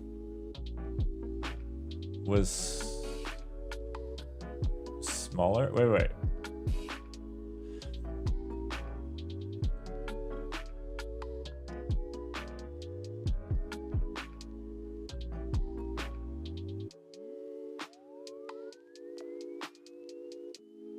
Still 119 billion parameters. That's too large. It would need 2 of the things that I have. And after paying Anthropic $30 to test their AI,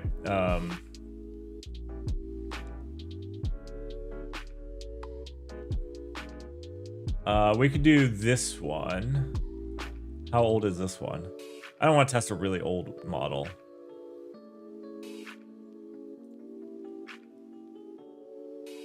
$7 months? That's not too old.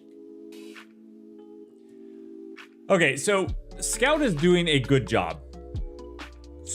Super slowly.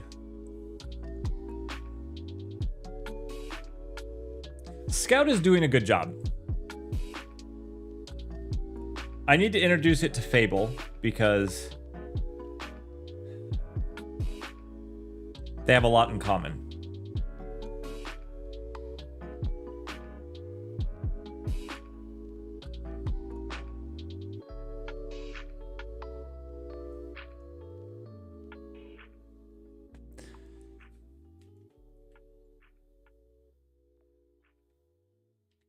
Let's see.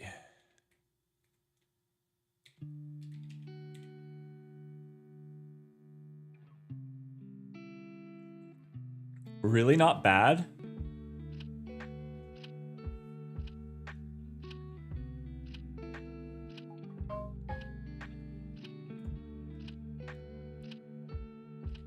I actually want to see how many per...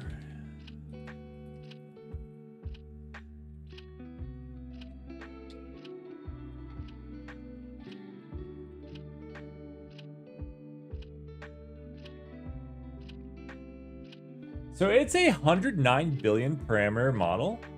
The fact that I can run it, is actually pretty cool. If this is true, let's see.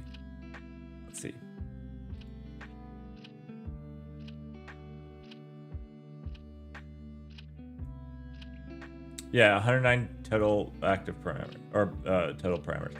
That's actually pretty awesome that I can. This is actually probably the thing that's maxing out my VM, and I bet you it would run a whole lot faster if we were on VLLM. That'd be my guess. Okay, while this runs, so when this is done running, what we're going to do is we're going to start downloading Devstroll 2 and Hermes 3. We're going to get those two downloaded. And while we're downloading those, we're going to basically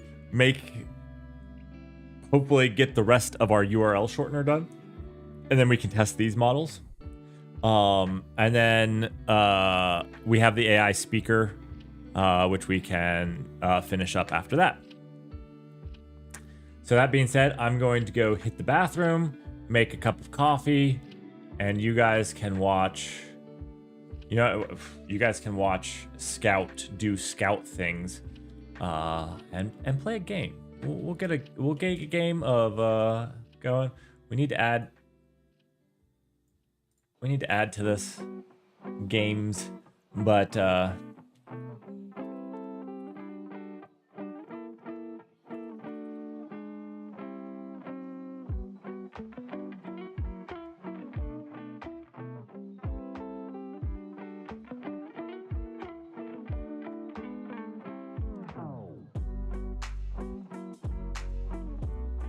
all right. Standard word list.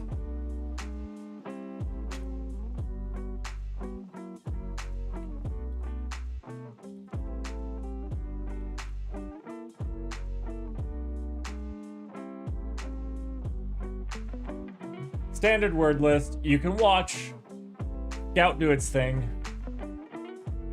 It's taking longer than Fable did. It's taking longer than Fable. Big L for it. And we'll be right back.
Oh, Scout is still going.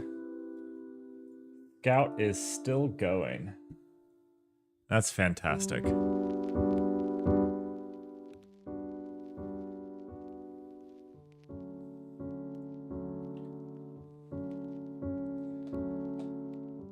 I thought we were going to be a little bit further along than we are.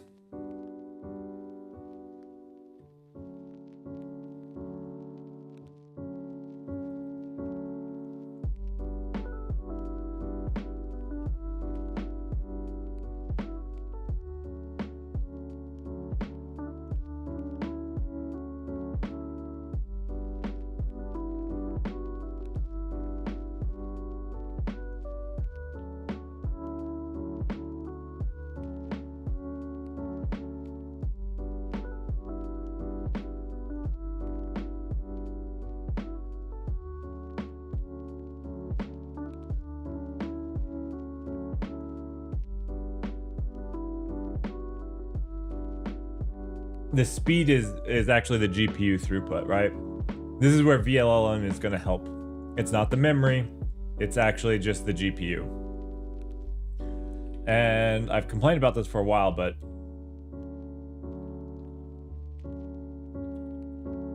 their tool doesn't really work on the shared GPU, right?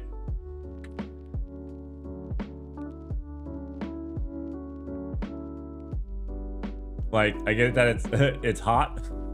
It's hot. And we're at 96% utility. Like, this is all that you can really get out of this. We're at 96% and it's hot.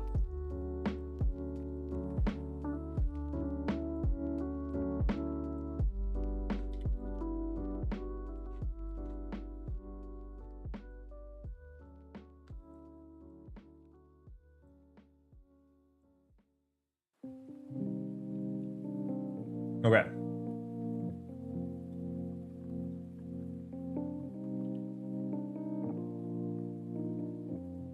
Then what can we do?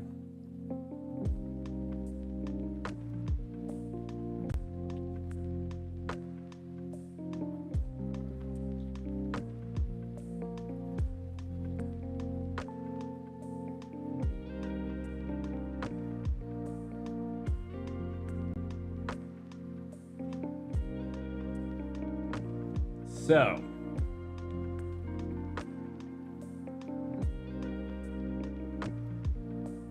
what is our status? That's actually pretty amazing.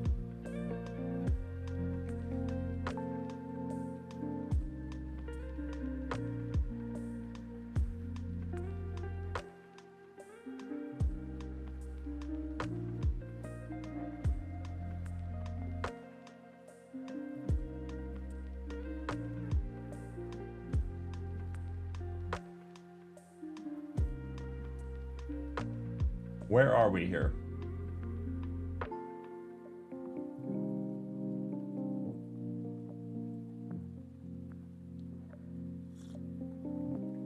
Where are we here? Now let's make a scout before we...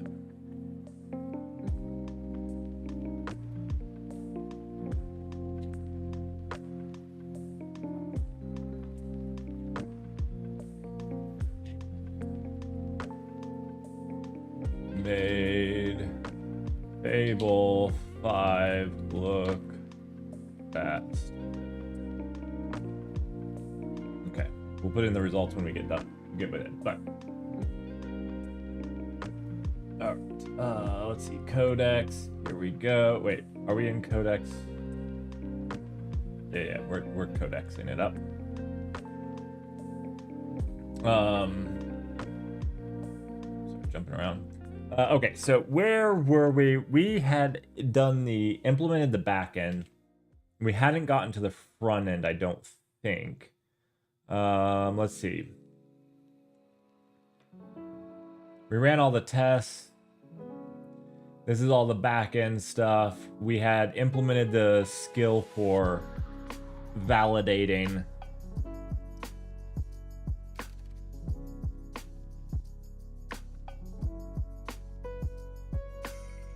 The rust checking skill. Yep, yep. Okay.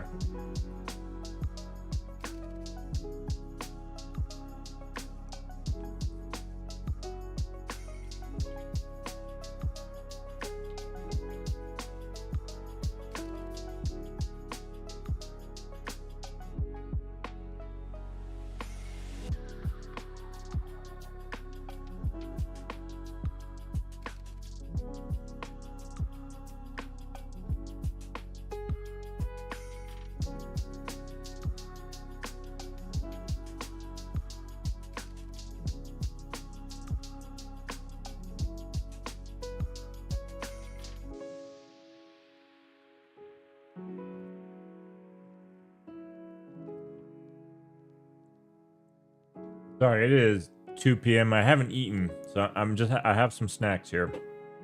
I'll eat a few off microphone, hopefully.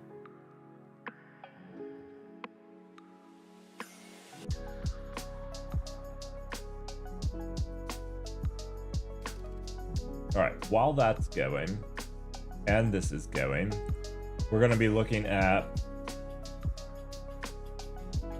this. This is what we're going to do next.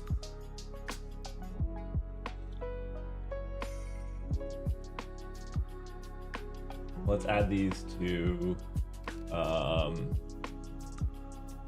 tab group, HA. So this is our home assistant stuff.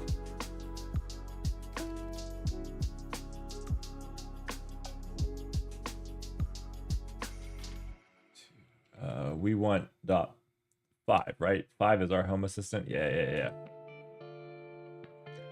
Okay. So we want to run here.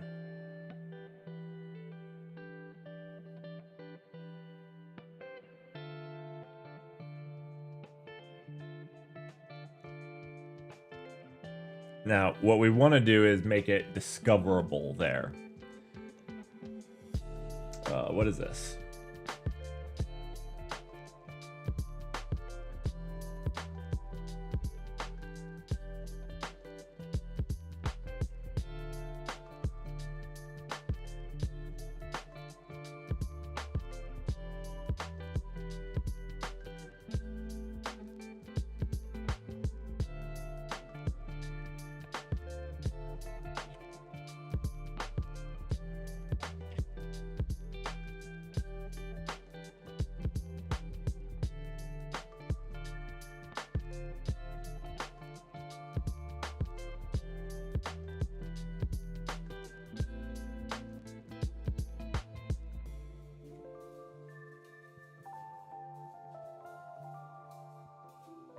That should have like a default in the script or something.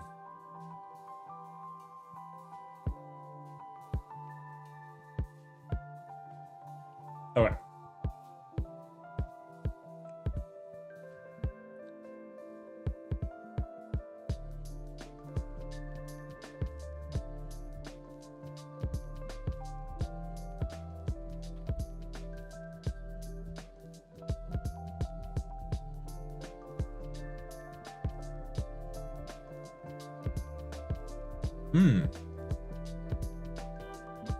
I don't know if I have Docker Compose.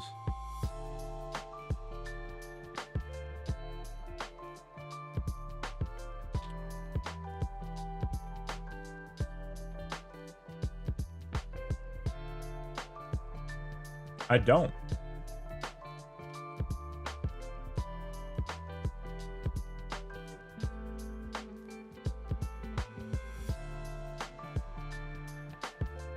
Is that going to be the right one? I think so. We'll try this one.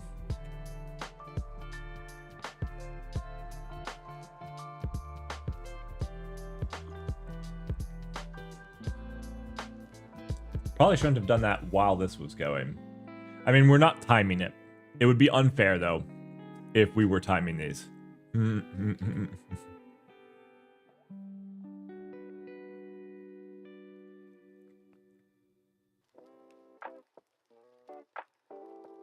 Ooh, this could have been dangerous.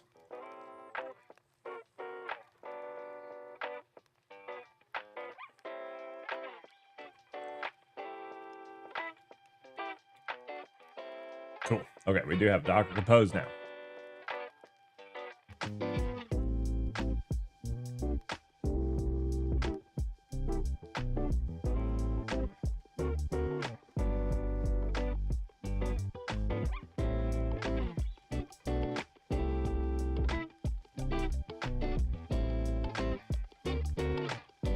All right.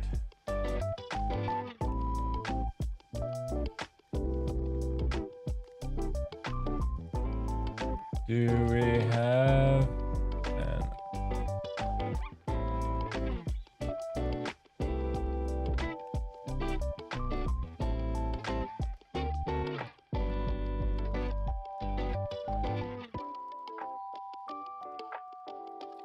almost done. Two more. Two more. You got this, Scout. You got this.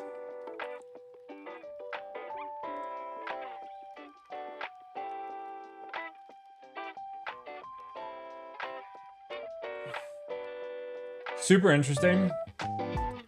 This is not something other ones struggled with. Not bad overall, actually.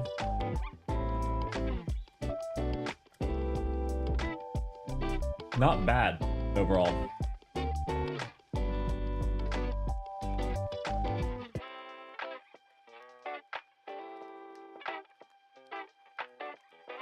$94 is, I think that's, is that on par with what Fable did? Is that on par?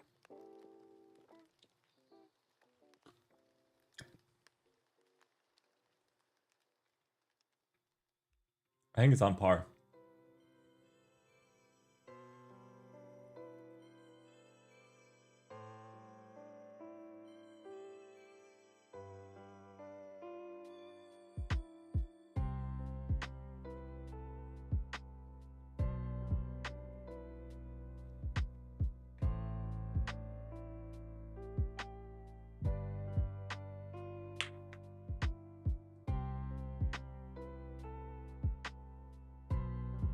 Didn't I tell it at the very start to do a next?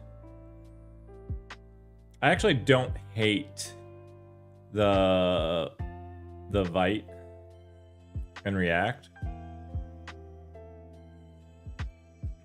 And since we're not really, this actually probably makes more sense because we're not actually doing a full stack. So.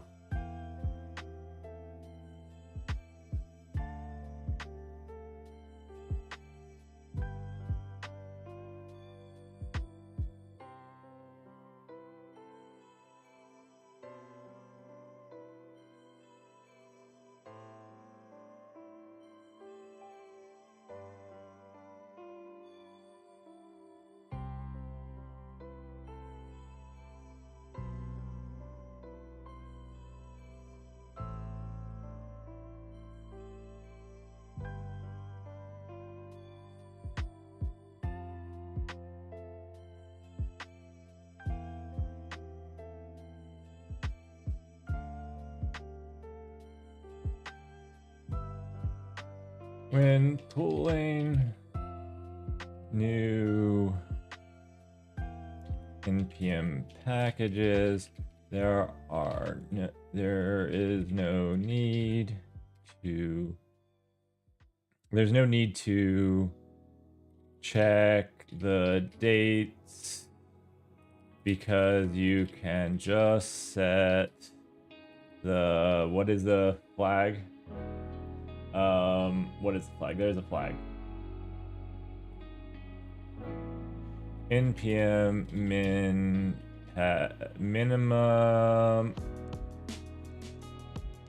minimum release age, I think is it.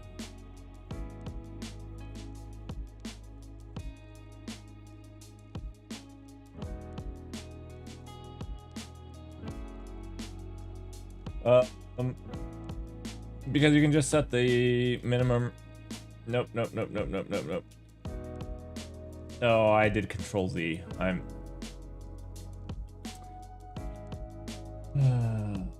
When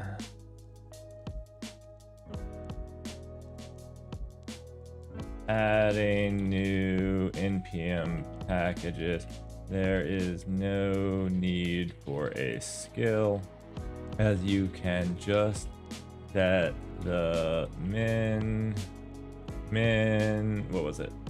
Min release age in the npm-rc file.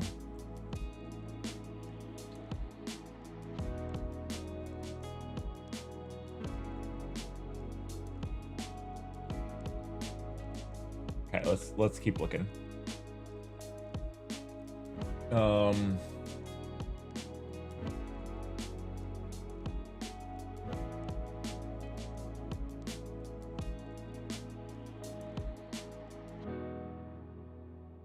This all looks fine to me.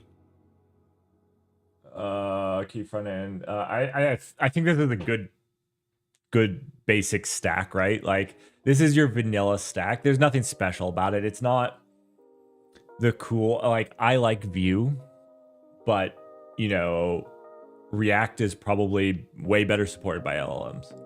It's also, you know, kind of the thing that has vast support from like things like Clerk and whatnot. So yeah, I think it's a good basic front end.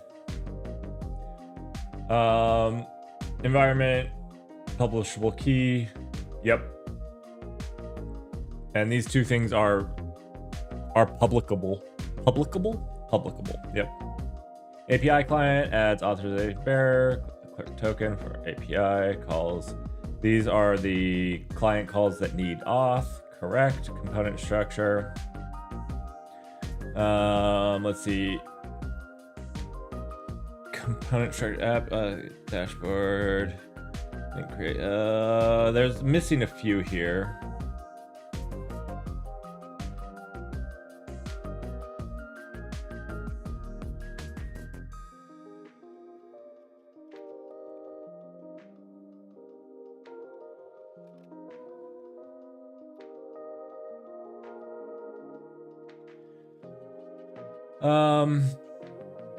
We will also need a landing page for Null Labs. The Null Labs is Null Cloud.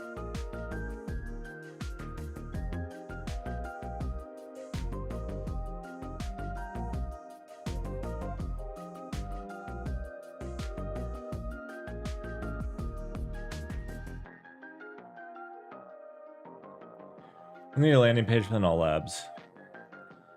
This should have the sign in up and also enable people to follow the blog. I'm gonna put all of these test results in blog things there. Not that I'm gonna blog a whole lot, but anytime we do experiments like this and anything important changes, we'll blog about it when we discover and learn something new. It's nice to have it written down in text. I might make a video about it too, but it's nice for people that like it in text.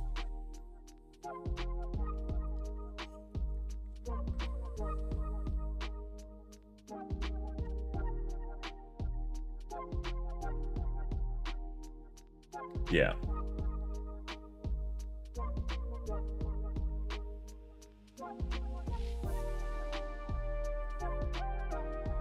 Document the approved plan and move to step 2. All right. What's up, bud? Am I using the laptop? I do know where it is. It's right there. What do you need it for? Here, you can have it. I'm not actually using it. It's just sitting here. Oh, you're welcome. Are you printing something? Oh, that's what you normally use it for.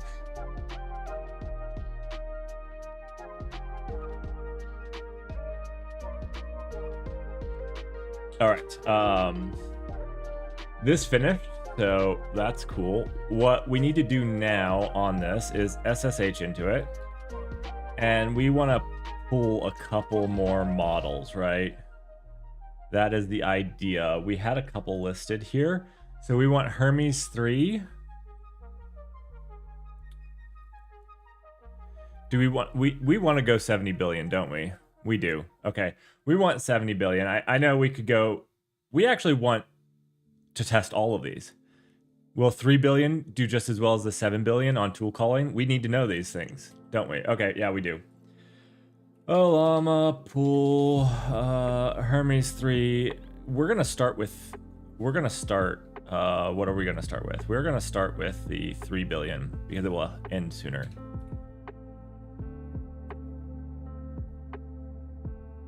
Yeah.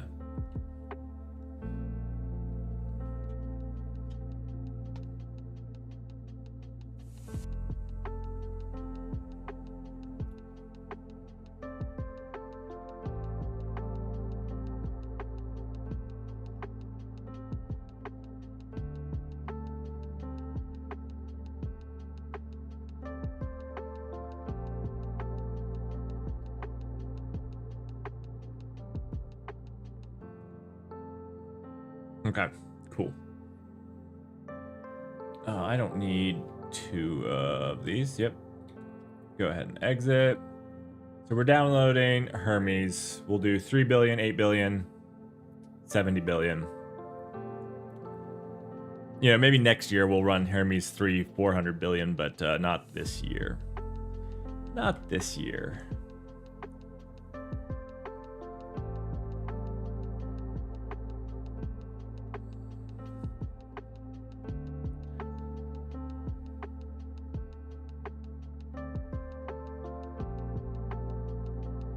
Okay. This is working. We're gonna move, let's see, we're gonna move this over into here. And then we're gonna move this over to here. Did I do the right thing? No, I didn't.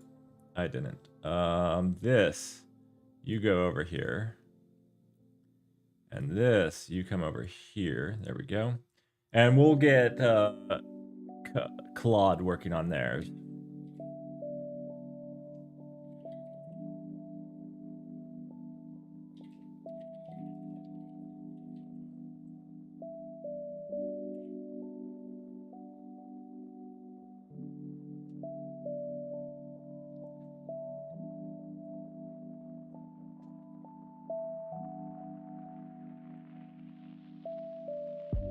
I always do the resume from summary, but let's try this.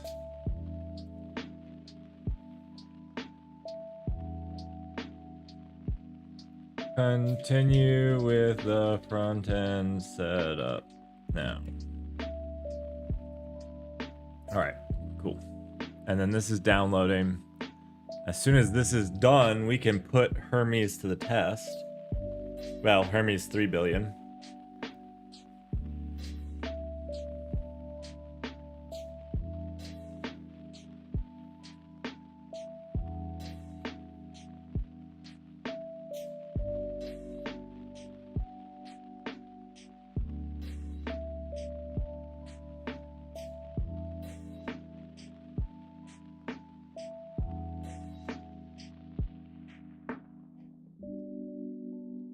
This is stressing my internet.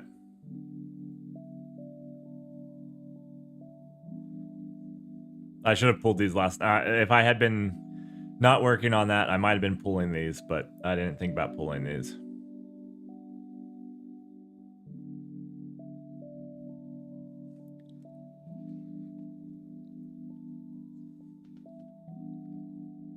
It's failed a couple times to pull this manifest. And it keeps starting over.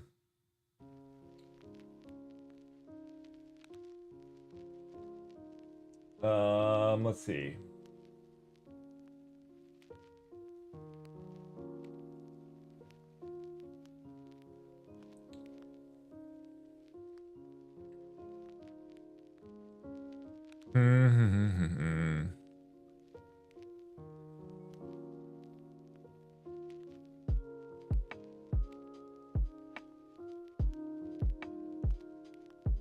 I'm wondering if the connection is dropping. And it's losing that chunk. I wish that they would chunk these in hundreds of megabytes. It's also interesting because, like, it's obviously, like, it's interesting because, like, should have been 30% of the way done. And this should have been chunked even as a file. So you should have been able to resume, not from the beginning. I don't know. This has had some interesting issues. Now, I know that my internet's not doing great because I haven't had the time to move the antennas up high, which they need to be up high. And I refuse to put this on the Starlink internet because that's what we're streaming off of.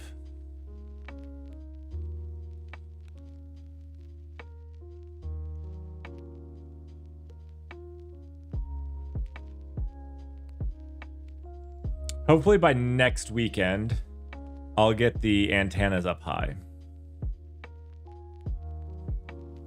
I have to make a cord, and I don't know where my cat cable ends are. But I don't know where those are.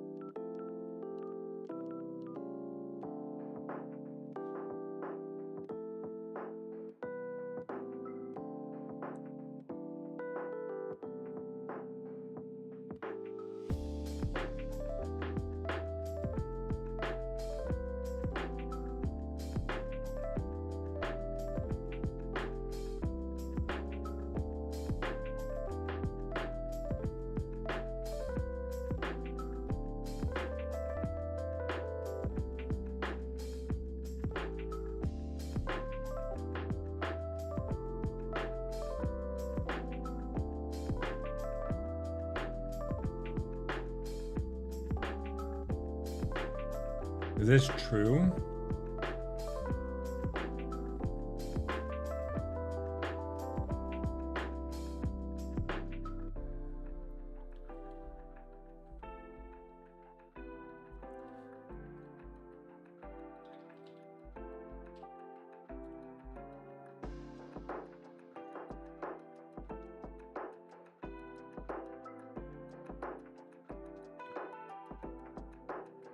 Oh, my internet is dying.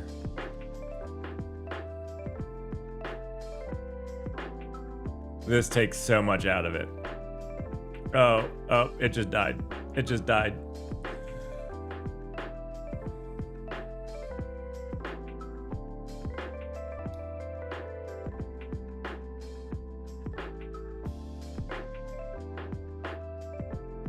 Shouldn't have to restart though. I don't know if my internet is, I don't know. Oh. See, it's not seeming to chunk it very well. I don't know. I don't know what's happening there. It seems to be doing it fine everywhere else.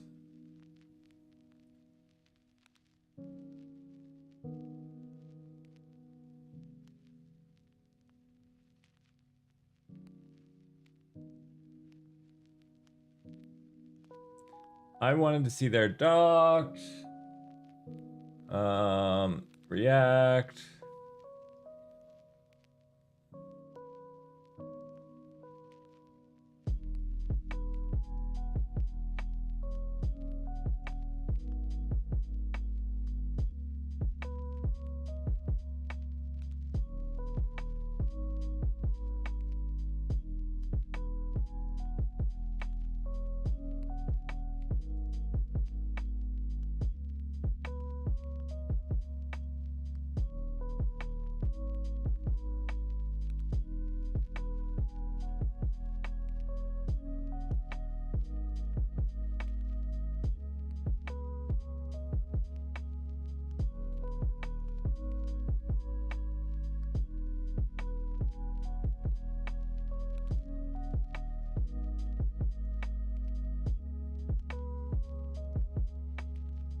I think it is my AP. I think it is my internet.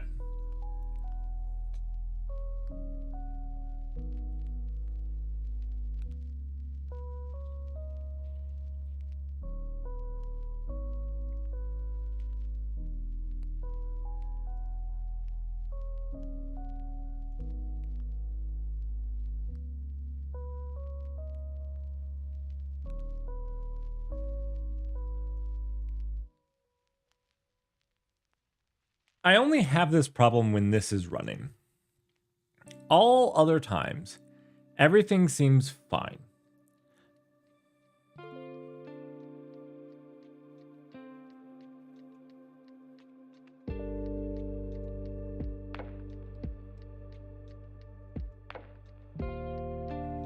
I don't know what this does to my internet. It's not good. It's not good. Whatever this does.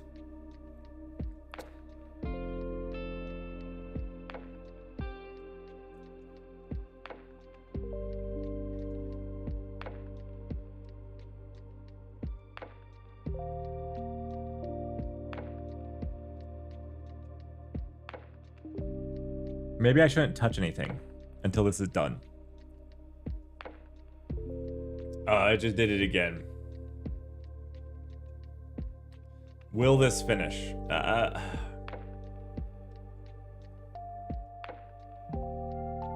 Maybe I shouldn't run anything else. I don't know. Whenever I run this, it seems to...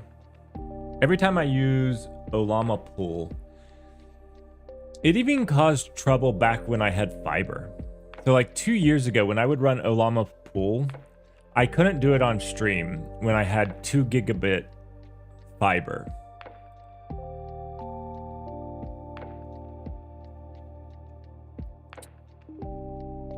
It's like it doesn't have any concept of not consuming the entire pipeline. Maybe we'll just sit here and watch it. Give this a second. And then we'll test more of Hermes later because I'll download some of these overnight.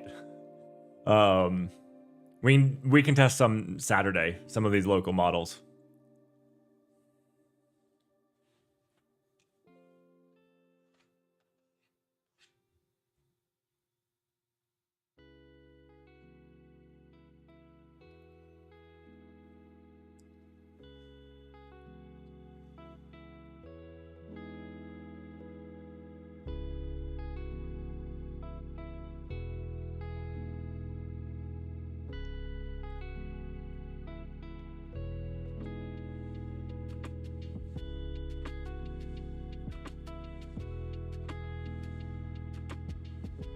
It's like it doesn't want you to do anything else.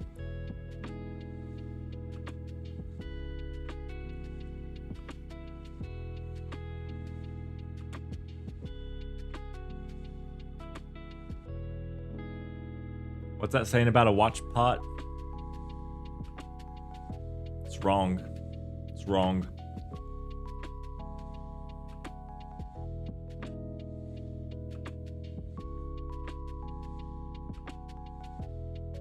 This watch pot boils faster if you watch it.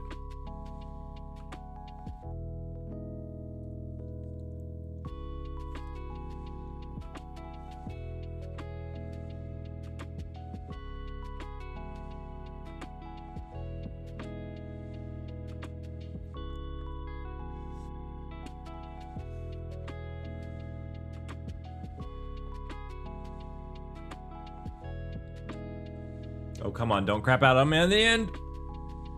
You got this? No. No. 1.9 gigs out of 2. And for some reason it won't chunk it and it will just go back to beginning again.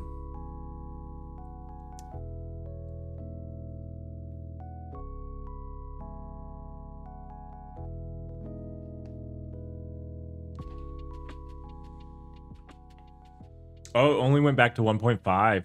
Ooh. So it does like 1.5 gig chunks. It's a little terrifying.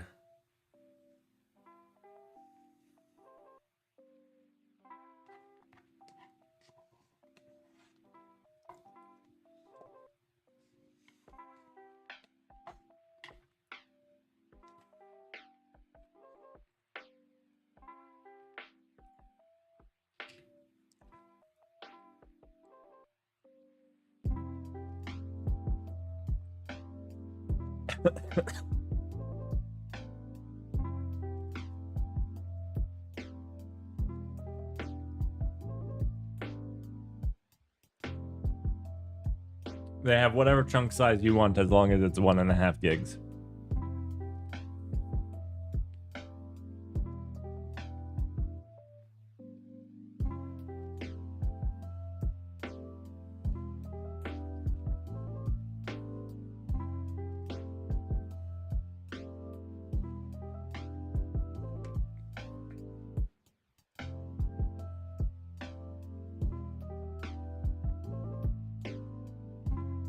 Look at me fly through those 7 kilobytes.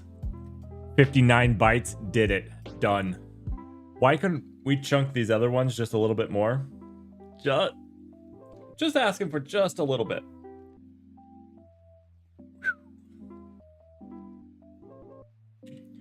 All right.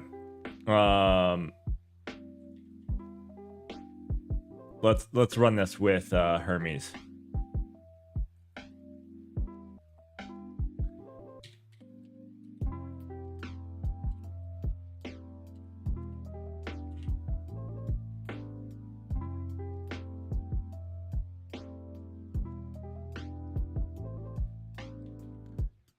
All right. And now watch, my internet will be fine.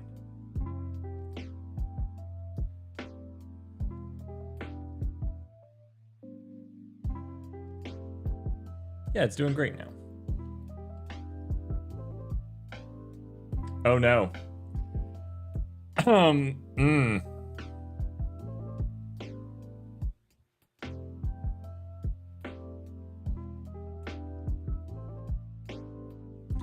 I'm not sure Hermes supports tool calls.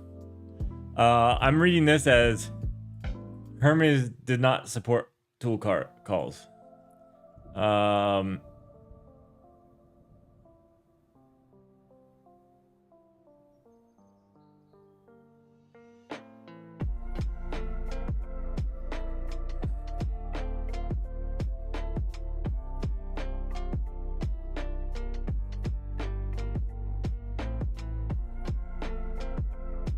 They do not mention here tool calling.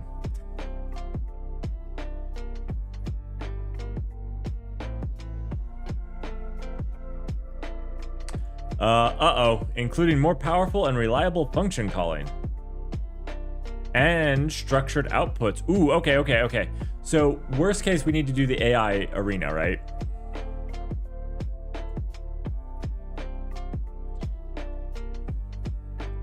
We need to do the AI arena.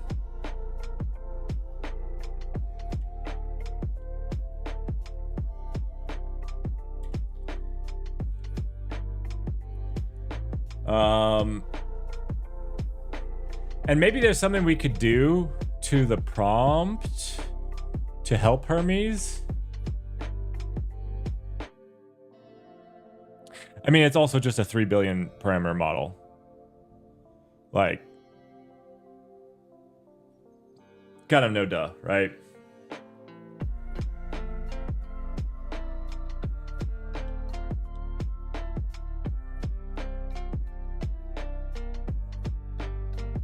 It's funny that it's just replying in text instead of actually making the tool call. Huh.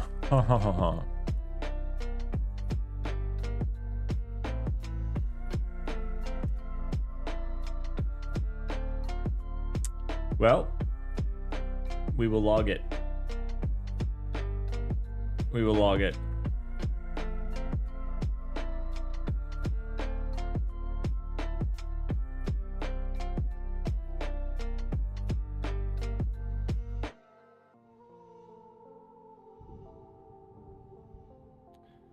This was Hermes 3 billion.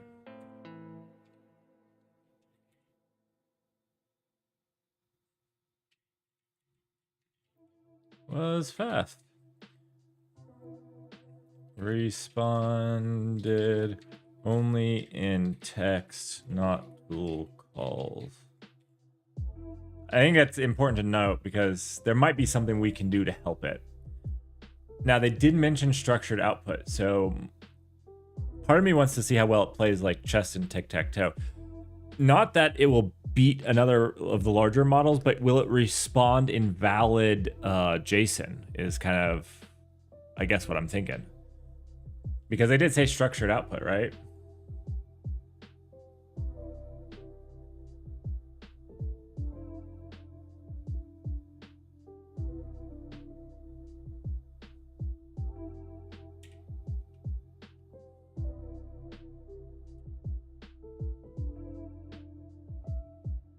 Okay.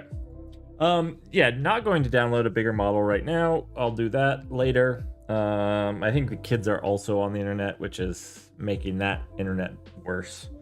Yeah.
Let's just go with 16.1.x for now.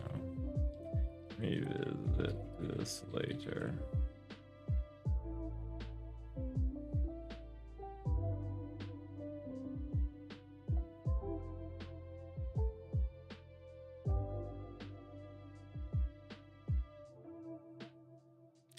So this is fine. One thing that I missed in our workflow that I wish I had had, I guess I wasn't clear about. I actually, when I said data models, like the database models is a good one to start with, but it's really a two-stepper, right? Because it's the database models as well as like the data models in memory. Which, I mean, some of that is overlap, but some of it's not overlap either. I think I really missed the ball on that one. I need to update that workflow to include that. Yeah. That's in Claude, right? This is the Claude one. Oh no, this is the Codex one that did that. Okay. Let's see. Yeah, go ahead and run those. Okay, so let's check out what Codex did.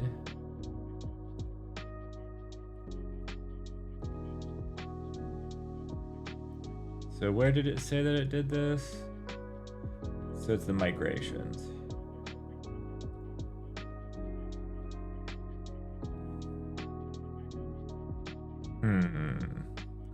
I didn't ask for anything about blog followers, did I? I don't care about blog followers. I'm not doing an email. I'm not doing an email. So there are no need for blog followers. I just want to write up my findings from experimenting on a blog for interested parties to read. If I want to make an email list, I will do it later. See, like, my internet hasn't had a single problem as long as it's not, Olama's not pulled. Does anybody else have this with their internet with Olama pull?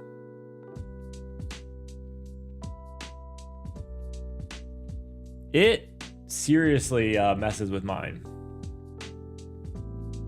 Oh, it did its thing. It did its thing. Now, do you have issues without Olama?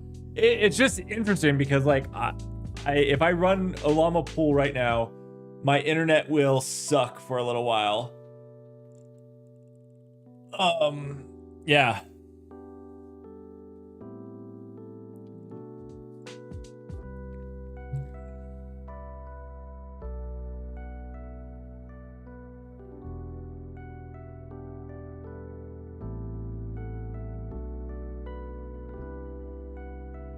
Perfect. All right, let's keep going. This is core data model. All right. Yeah, this is the one that we already looked through for that. So there's no new ones here. Beautiful.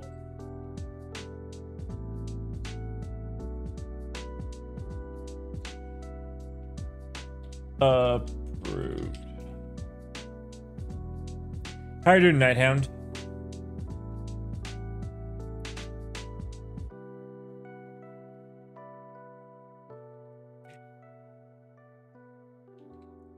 Did you see this? We got our first perfect score. Hermes was our first perfect score.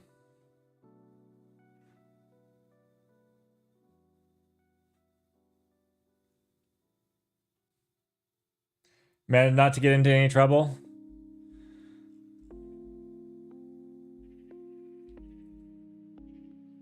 All right.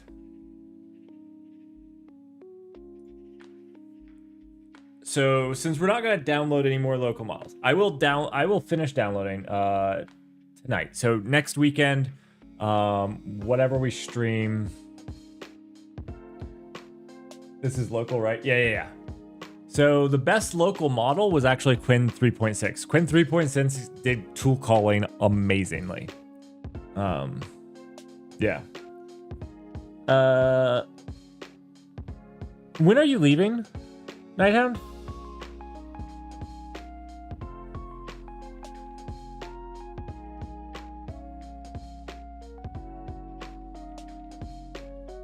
All I was gonna say is are you gonna be here next Saturday?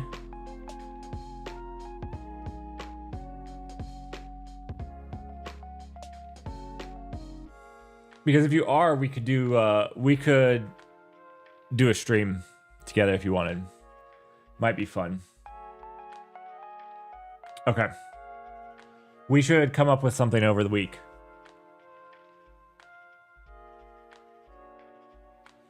I will download these during that time. I'm not sure if DevStroll will work. I'm not sure if this will load into memory.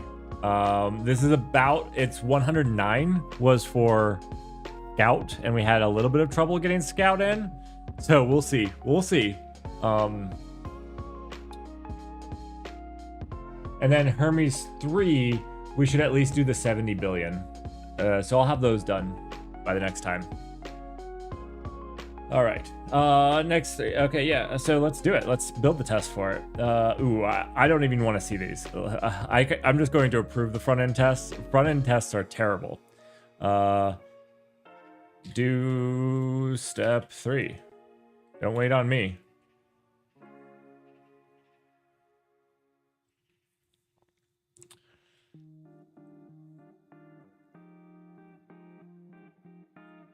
Okay. So since we're not downloading anymore and we don't have, one of the things that we can do is see how well Hermes does structured output. So let's do that really quickly.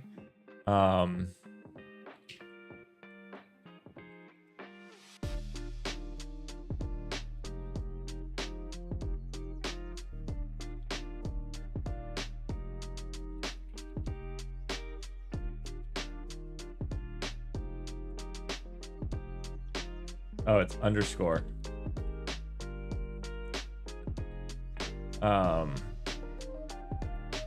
cargo run.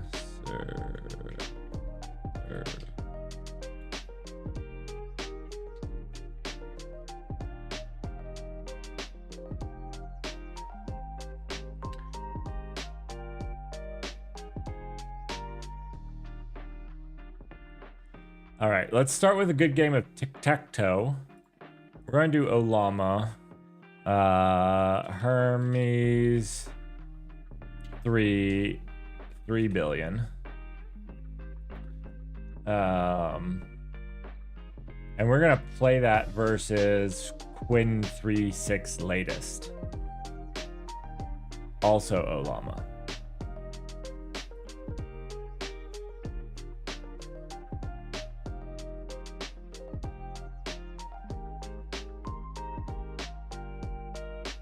Uh-oh.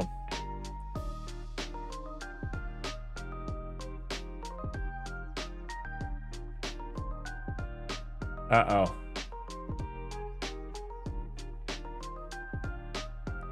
Hermes is not doing it. Okay, this was fated to be ill because it would have to switch between loading two ones. It was probably not a good plan to do it anyways. Two local models. Let's attempt something a little bit more sane. We'll do Hermes 3 billion, and we're going to just do OpenAI on this one. Yeah. Okay. At least that way we get the board is played on, right? Man, Hermes is fast. I mean, it tries. It's just not structuring it properly.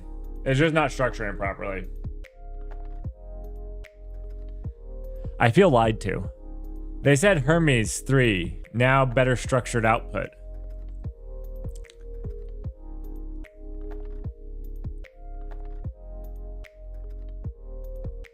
Skynet already? Dented Skynet. You know the Skynet everybody's worried about? I have created the Skynet nobody is worried about.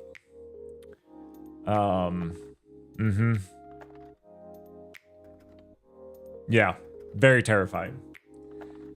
It's actually terrifying at how bad it is right now. Okay. I had to put it out of its misery again because we don't have a stop button. Who designed this thing to not have a stop button? Just... Okay, let's see if it can play chess, right? Let's see. Hermes 3 billion. And next weekend we will try with a bigger Hermes. Hermes made a move. Hermes can play chess, but just not tic-tac-toe. Oh, Hermes. Oh, okay. I mean, it's going. Hermes got this. Hermes, okay, Hermes crapped its pants. I mean, I'm guessing that is. Yeah. The black one. Which one was the black? What? Yeah, Hermes.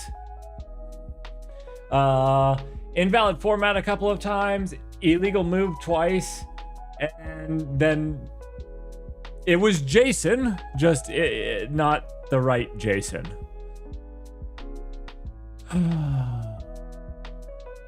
So it did better than Fable.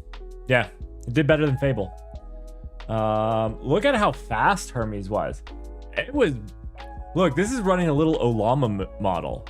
Like, look at how fast Hermes was going.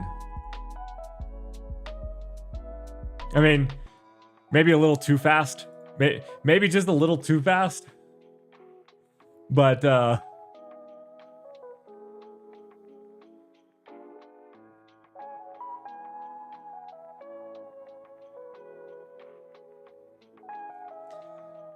don't you give them MCP with types so models know what structure? They are given the JSON schema. They are given JSON schema. I don't know why I would need an MCP to do that. You're not the first person to say, are you leveraging an MCP? And I mean, the answer is no, but in their system prompt, they are given the schema to follow. And some models can do this. I mean, like, obviously they do it, but a lot can't. I don't leverage an MCP to do it. Should we leverage an MCP to do it? I don't know. Maybe.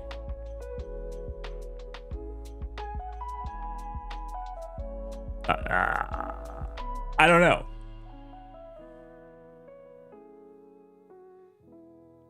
Well, I don't know. So here, this was an invalid chess move. So they tried to make a move that didn't follow the UCI format. So if you notice in here, this is a UCI format right here. Basically, it's the E7 to E5. So like you find the E7 square and then you move that to E5. There's a couple ways that can be invalid. If you tried to move this pawn to this square, that's an invalid move. It turns out this was just not the correct format for that. They have E5, but not the place that it was going to. This was an illegal move. They were trying to do E5 to E7 to E5. I don't know what piece that was at what time that was, but they tried to move a piece to a place that it's not allowed. And then this, so they're given 10 failures. It used all 10, and you get an auto loss if you have 10 failures. This was an invalid move field. I don't know. They probably didn't quote it. That's what happens a lot of the time. You'll notice here, like, it's supposed to be this schema, and it probably didn't quote the word move. That would be my guess. But they do some other funky stuff. Next time we're gonna make this print out a little bit better. Like when it says invalid move, it should also print out the JSON that it gave. Yeah. But yeah, it turns out that structured output is actually really hard.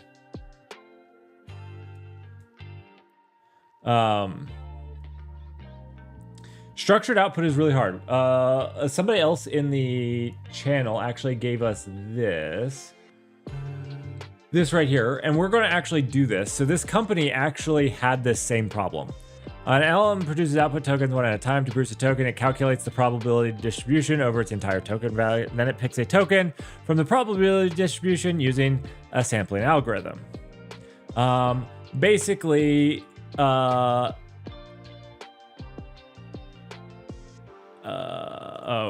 this is LLM outputs. Basically, they're really bad at structured output. And there's actually this way that we could actually take Hermes and constrain it, and maybe improve it. And we're gonna try that, but that's for the winter games because I don't have the time to like do that right now. That's gonna take time. But it's also cool to see because this is just the LLM itself. How good is the LLM? And I can tell you this from all of our testing yesterday and the day before. GPT-5, any GPT is better at structured outputs and tool calling than any Anthropic. Hands down. You might like Anthropic for coding, and maybe it does better for you in coding and whatnot, but tool calling and structured output, it is not its thing.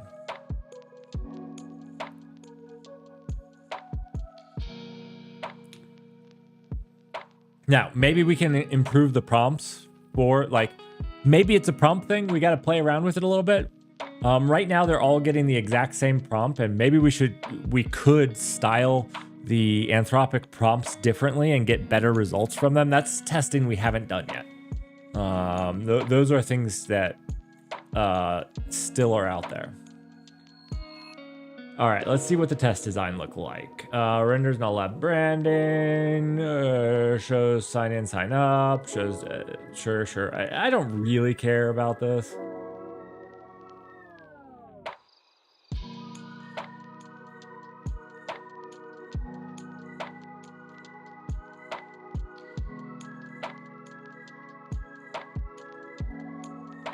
So do you all think that like, are you saying that I don't understand the MCP for structured output? I'm getting confused on that. Like, and I'm sure that this is just me. I'm saying this like, I'm not saying I'm confused as to what an MCP is. I'm confused as to what I should do with an MCP server for structured output. I don't know.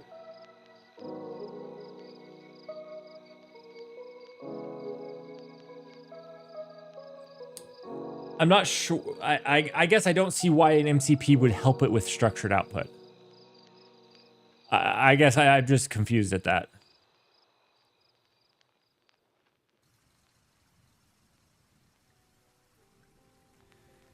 It'll just be that it can output MCP formats better than describe. Oh.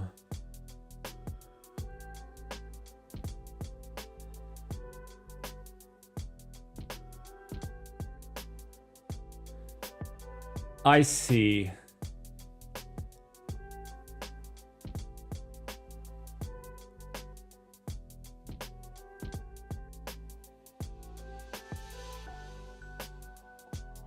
The MCP format. Okay, I understand now. I understand what you're saying.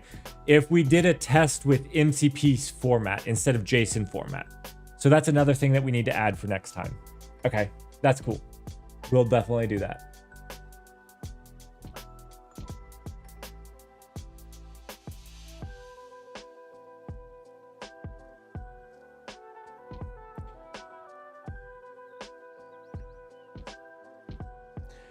And another thing here is that I don't want to. I think that there's value in understanding the base. I go back and forth on this because I think that there's value in understanding what the base model does. I don't want to get into a trap where I build all these tools and get all of the models perfect. I think that would be fun and that's cool. And we should try to do that because like, if we can do that, if we can make every model perfect and do the thing that we wanted it to do, like we have hacked the system and that's awesome. And that tool is really cool. But at the same time, that's not seeing how well a model does the thing, right?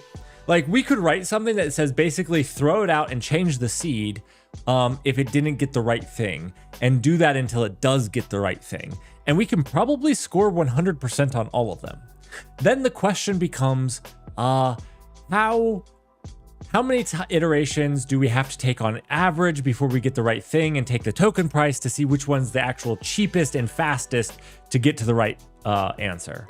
And that's kind of a different problem. I'm happy to get to where we also answer that problem, but I don't want to stray too far from, I mean, I also want to make sure that we maintain how well do the models do on their own?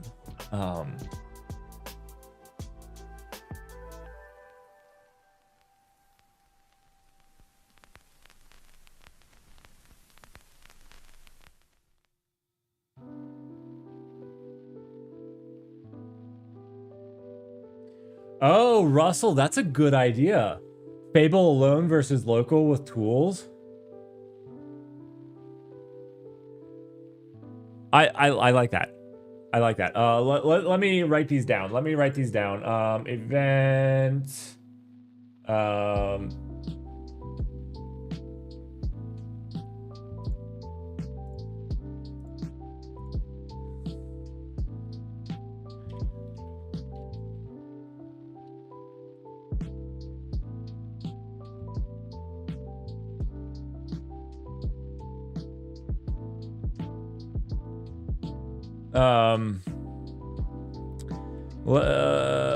Make a game or test that supports the MCP format.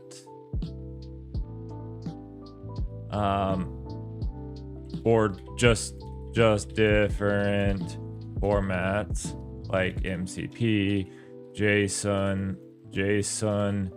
YAML, etc. Okay. I like this. This is a good, I'm actually going to move this up on the list. Just, I copied it instead of eating it. Okay. And then the other thing that you just said, okay, can we do a Fable, we'll say frontier model, so.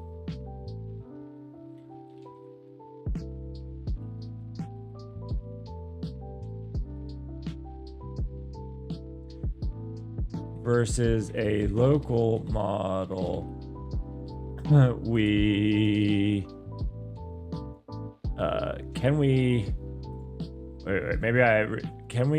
get a local model with awesome tools to beat a frontier foundational model without the cool tools? Okay. I also really love this. Especially if it's something like we take Quinn that was struggling to make structured output. Now, I like playing the game. I like seeing it play a game, but I think we should also just test the structured output, right? Playing a game is fun and all, but it's really testing two things. It's testing two things.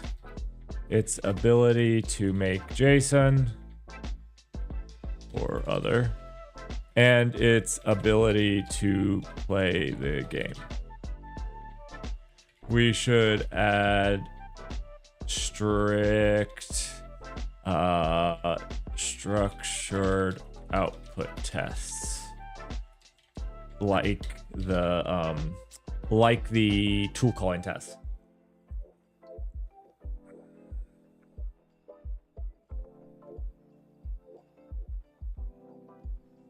Run the model thing and take the average.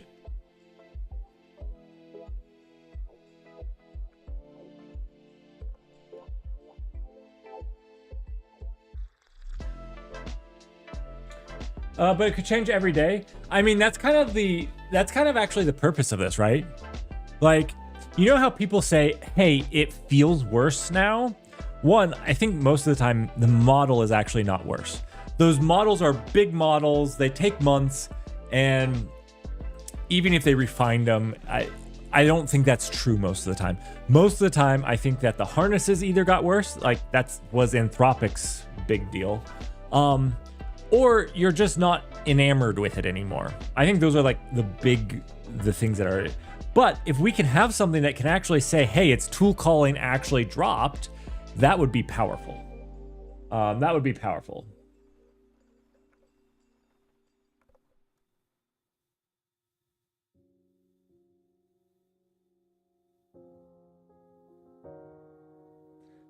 It feels worse. It's just someone's ego unable to cope with the fact that they were never any good. Oh. Yeah, Lore Slayer, I hate that they have no sense of reproducibility or fixed versions. Yeah.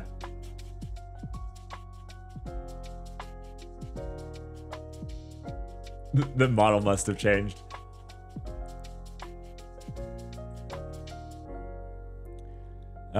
Okay, so we should add strict structure output. That, like, we should also spell words. Strict structure output tests, like the function test calls. Oh, if you guys weren't around this morning, this was. So with tool calling, Fable took forever, and it did worse than Mini. Mini killed it. So did. Oh no, where is it? Did I not record it? Oh, Quinn. I was gonna say Quinn. Quinn killed it. Quinn absolutely killed it. Now Quinn was slow. I think that we can speed this up with VLLM instead of Olama. That's why I actually documented that was Olama. Olama Quinn was slow, but yeah, absolutely killed tool calling.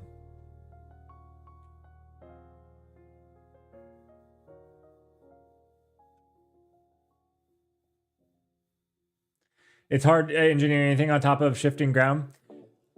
It's actually okay. So do you guys, you probably all know what a leaky abstraction is, right? So like a leaky abstraction designed to simplify a system by hiding its underlying complexity fails to do so completely. This is Joel, the guy. This guy did this, the law of leaky abstractions. Okay. Anyways. What I find really funny is like most things like Kubernetes are leaky abstractions. Every once in a while, the abstraction leaks through and you are left in this mess, right? You know, so like there's these leaky abstractions where the underlying stuff leaks through the abstraction and causes you pain. That's kind of my take on it. It's a little different than what the AI was saying, but if you guys haven't read this, you should read this. What I find funny is that AIs were basically like, what if we make the leaky abstraction a feature? That's what literally goes in my mind every single time like an LLM does something just asinine. I'm like, well, let's make the leaky abstraction a feature. Oh, okay, you guys probably didn't need to know that, but that's what I think about every single time I think about leaky abstractions. Is just AI made it a feature.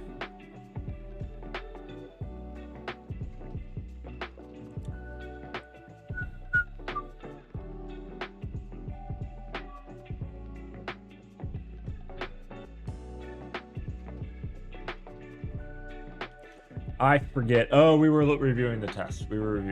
When okay, so these were good. These were good call outs though. I like them a lot. This is not the readme I was wanting. This was not the readme I was looking for. It's fine.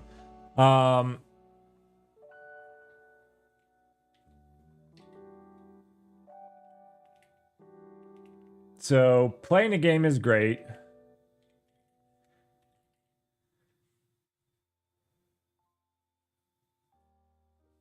We should add strict structured output tests like the function test call. My question is, should we make playing the game an MCP server? This is an outstanding question. Should the game be an MCP server? Maybe some of them? This could test ability to leverage MCP servers.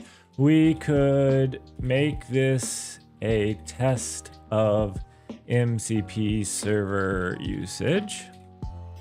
So maybe we make some games around MCP server usage. This is like really great, but like I had never thought about these tests, and these are all tests we can wire up pretty simply. These are so good.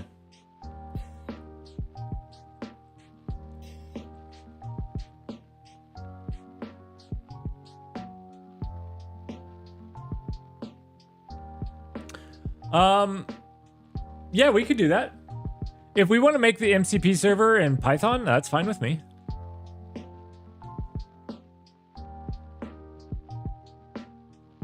Python or TypeScript. JavaScript can kiss my little toe.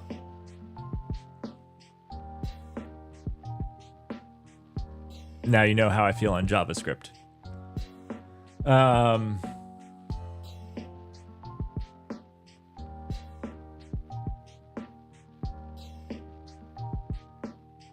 Fake types, but at least you have fake types. Like, I understand type erasure. I understand that it's JavaScript underneath, but I can still feel better about it. I can still feel better about it.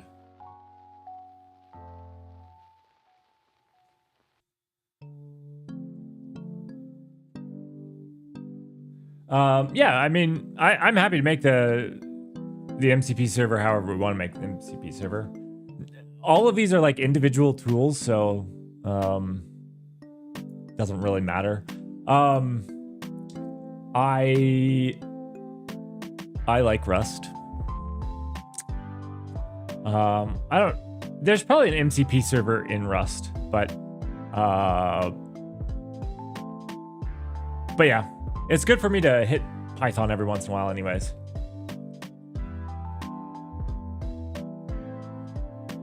All right. These are good. These are good. Excellent. Thank you for recommending them. Let's back to this. I really hate front-end testing, so I don't really care. Add front-end test tooling to the RPM relays. Yes.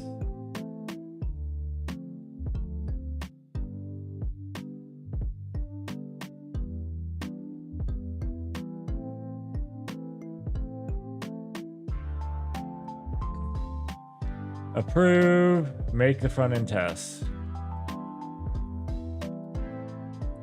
I want to see how this works because there's no front-end code yet, so making the front-end tests are going to be very interesting. This is like really test-driven development.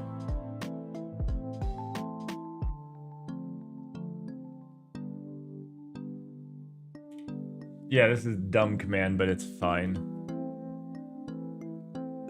All right.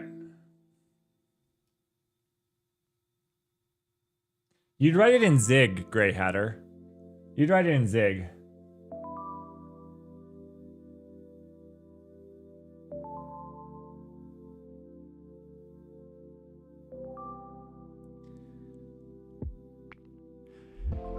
I know some of my chatters. Statefulness is hard to do in MCP. You can track session affinity, but it's complicated. But could we cheat in the MCP server? Like just assume that we're only hitting it with 2 AIs at a time that are playing the game? I don't know.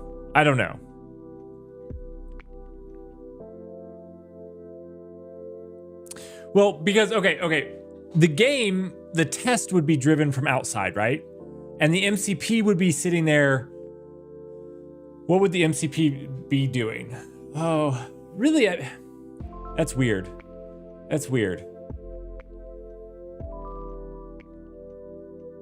Really, the game would be its own thing that would keep track of the state, and the MCP server would be there to do something. I'd have to think about it. I understand what you're saying now with the statefulness. That's a good call out.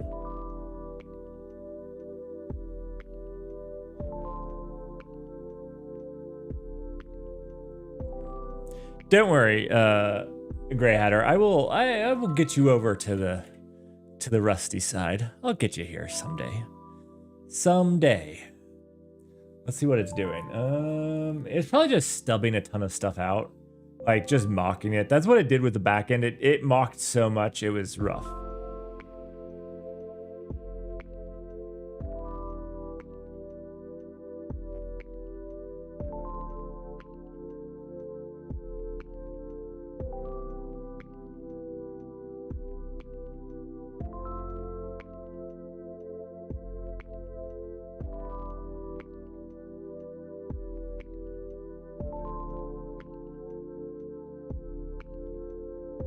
Oh, it's actually writing the API. This is interesting.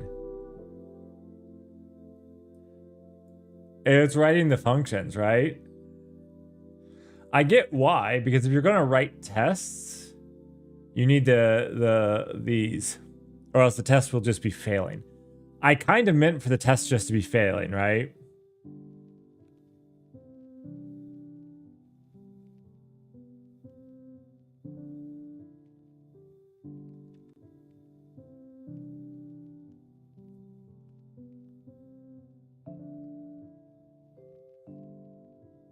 But that's test first driven development.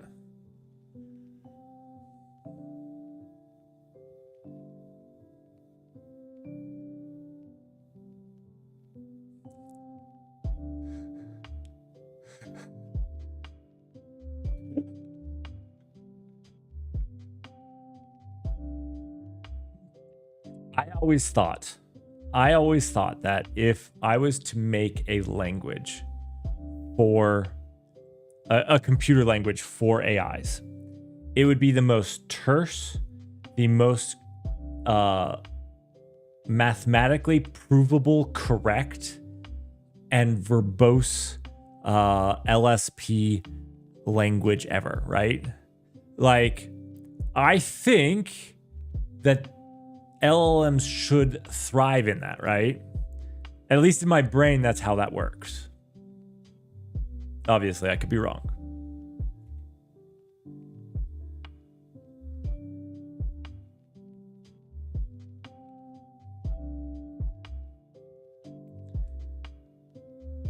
Grey Hatter, you probably did, and I probably thought you were deranged and moved on. I don't remember it off the top of my head, for sure. For sure, I don't remember it.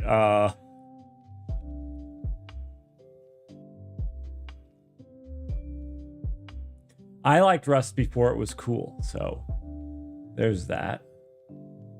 Where is my AI games? Okay, here we go. Let's just run this again, see how it goes. I'm interested.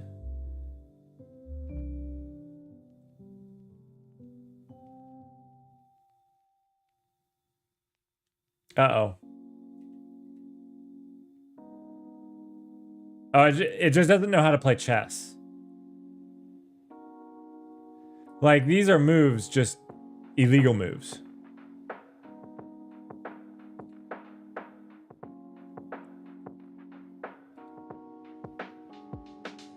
Oh, how did White get a what?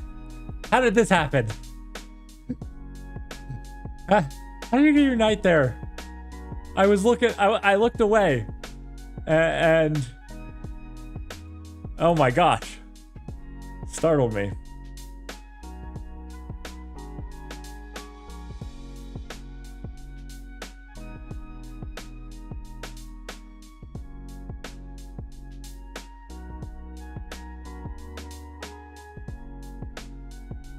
That's hilarious, Grey Hatter. I love that. That's fantastic. So it's struggling a little bit with formatting the call as well as the illegal moves. LLMs are good with Go because there's usually one way to do things, less confusing than Python, for example.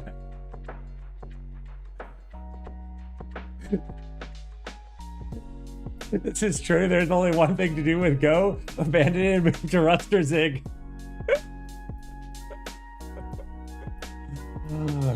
Shots fired. I didn't say it. Somebody else said it. All right. All right. It wasn't me. It wasn't me.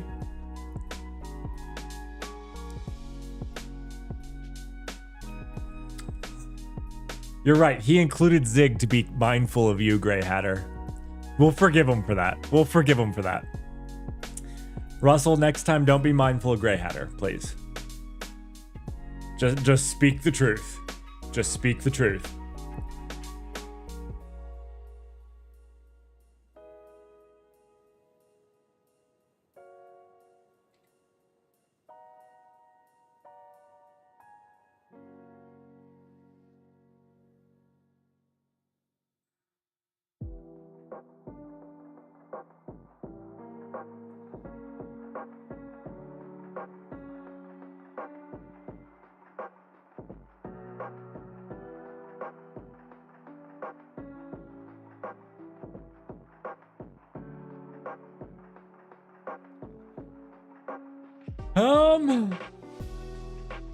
I obviously don't I obviously don't agree.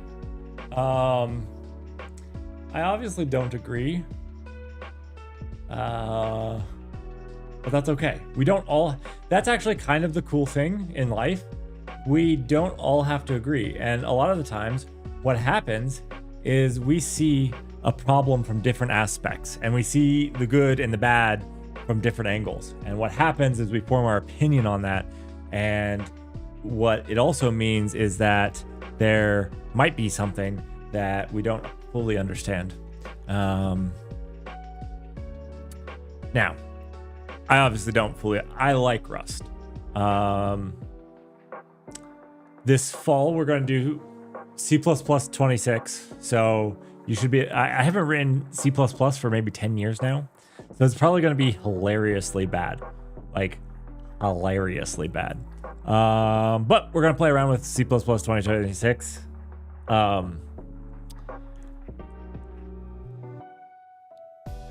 Languages are just tools. I do agree with that statement. I don't think you should just know one language. I think it's hard to be like a really good expert in more than like 2 languages. I think it's difficult. But generally what I've said is like, if I needed to start learning Dart tomorrow, I could become an expert in Dart in months, probably.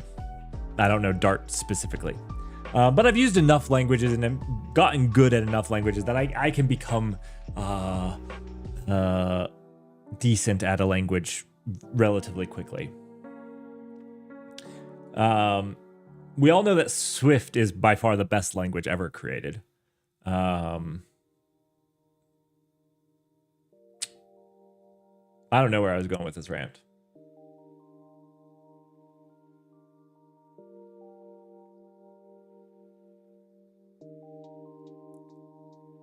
You'd rather spend your time being an amateur at Dart? Oh yeah, I'm a big Swiftie. I'm a huge Swiftie.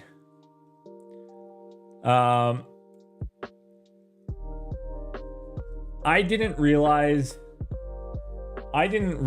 what being a Swiftie was when the first person called me a Swiftie, because I had said something good about Swift and somebody just said you're a big Swiftie, and I did look that up.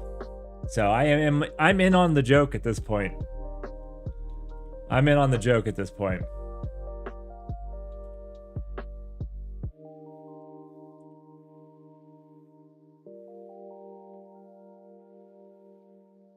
That was a funny stream. I didn't know what it was. I had never looked up a Swiftie, but I should have known. I know better now. I'm a old decrepit streamer, so like I definitely, somebody calls me something like that, I Google it first before doubling down that I'm a Swiftie.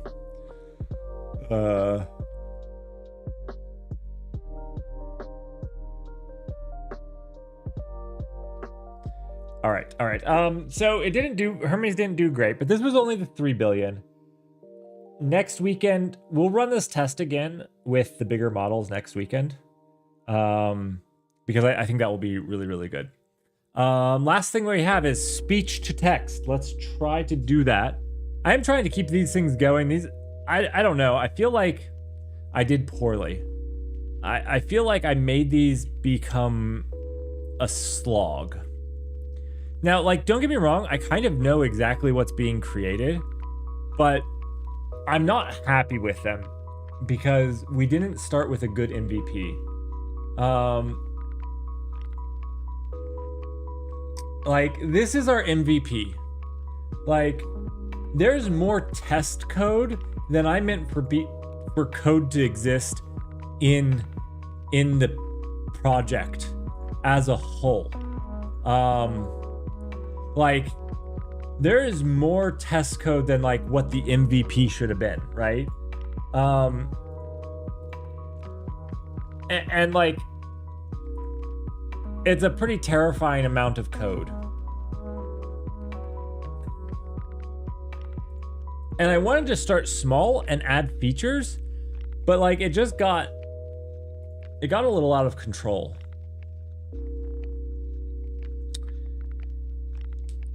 And some of the things were like I said, I kind of know everything. Like, I think I did a good job. I think I did a good job of like knowing what was being created and guiding it and doing stuff like that.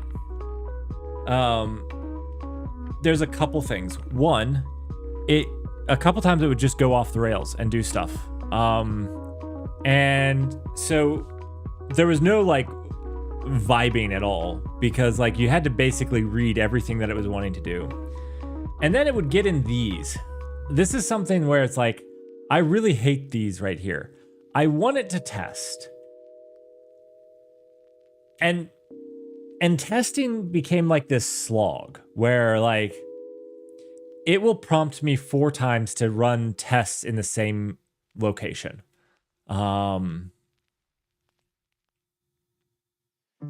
See, it ran that test. Now it's running lint. And I keep telling it like, yes, run those and don't ask me.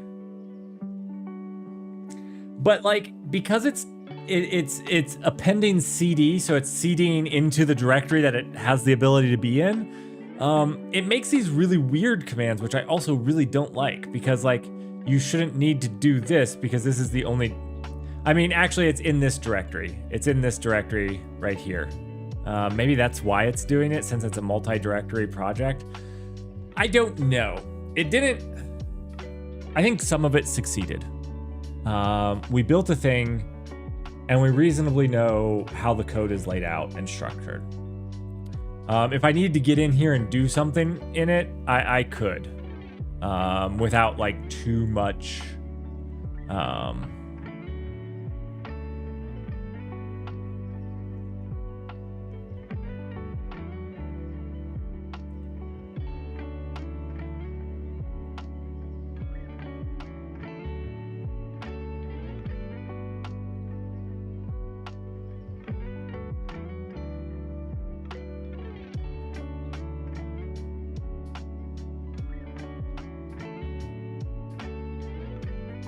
I think it's SQLite I'm thinking of, where the test line count is 10 times the source.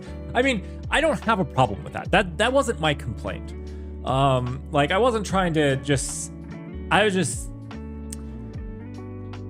literally taken 4 days to build a URL shortener and lengthener, right?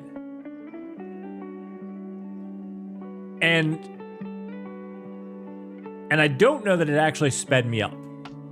So I think I did an okay job at building something that, but I think if you told me to do a URL shortener in 4 days of 7-hour days, I could have done it by hand, right?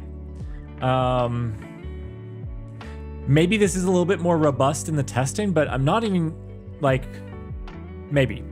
And to be fair, I did 3 different URL shorteners.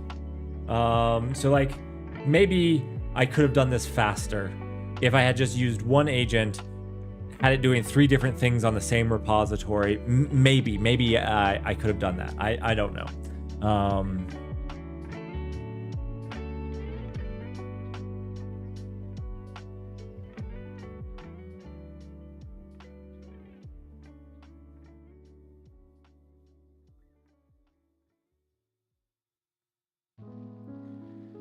Does it use a state database? Yeah, it does. So we're using Postgres, but any hot URL should be cached, right?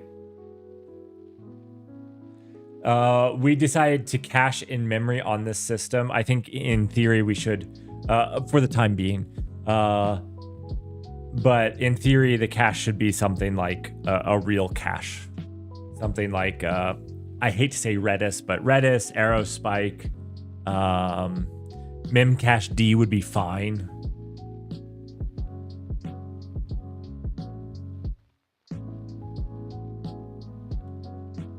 Does your AI code gen URL lengthener use a state database?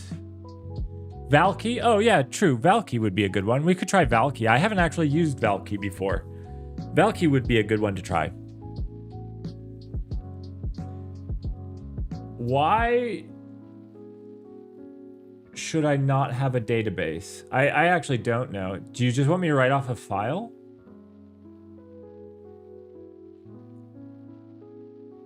I don't know. I've actually never made a URL shortener before, so like,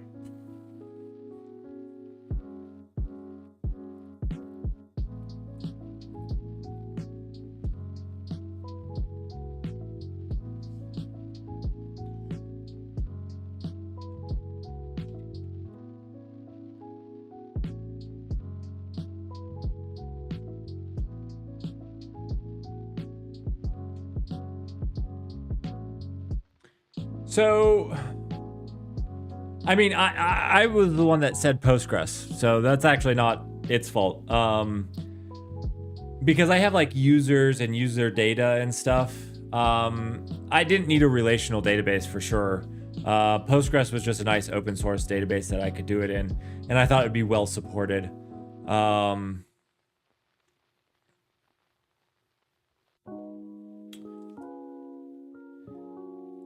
I think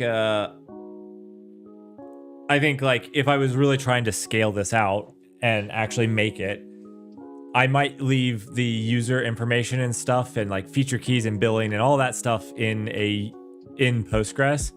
And the other thing that I could do is I could remove, like, this is actually something I would use a database like Aerospike because it has like the key. I guess Redis now supports this too, but it does the hybrid memory architecture where your keys are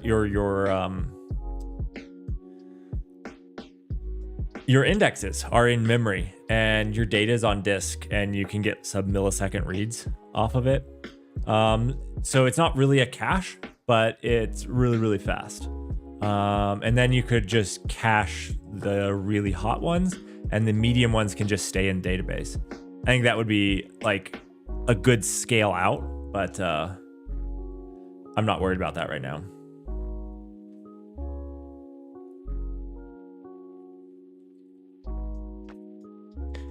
No, we are not adding this to Git yet.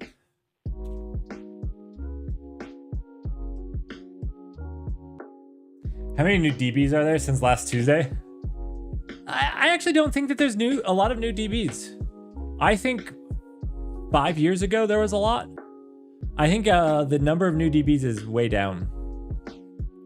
The thing is, they're all getting really, really good. Like I even said, you know, it used to be that Aerospike had this differentiator from the hybrid, hybrid memory architecture. And it wasn't long until Redis had copied that. They don't do it as well. And now I'm going to be clear. I work for Aerospike, so I may be biased. In my opinion, they don't do it as well. But yeah, you look at it and you look at even things like Valkey. Like, well, Valkey is also super solid that does all of those things. I actually think maybe we do it with Valkey if we're looking for that, because they have the hybrid memory architecture as well. And I've never used it for that.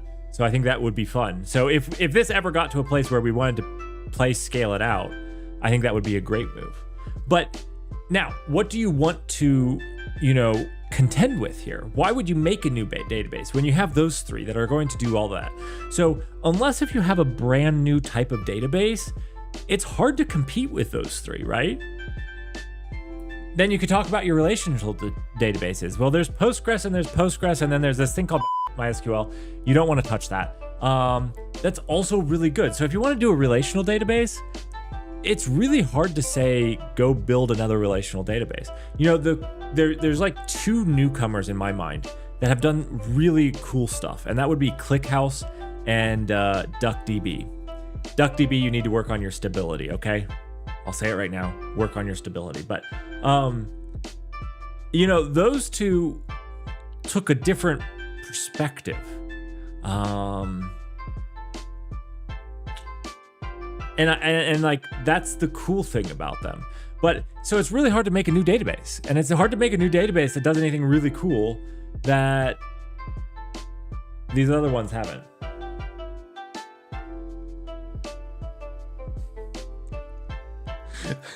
I did tell you I worked in the aerospace industry once, or twice, or 3 times, okay? On accident.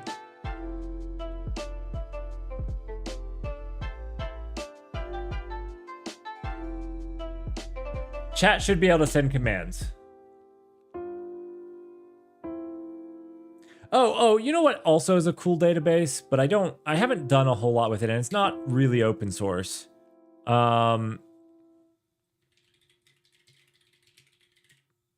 Spacetime?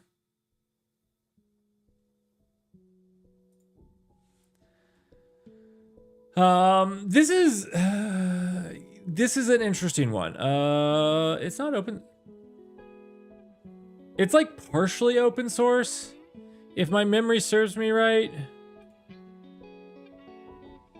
It's a business source, right? Yeah.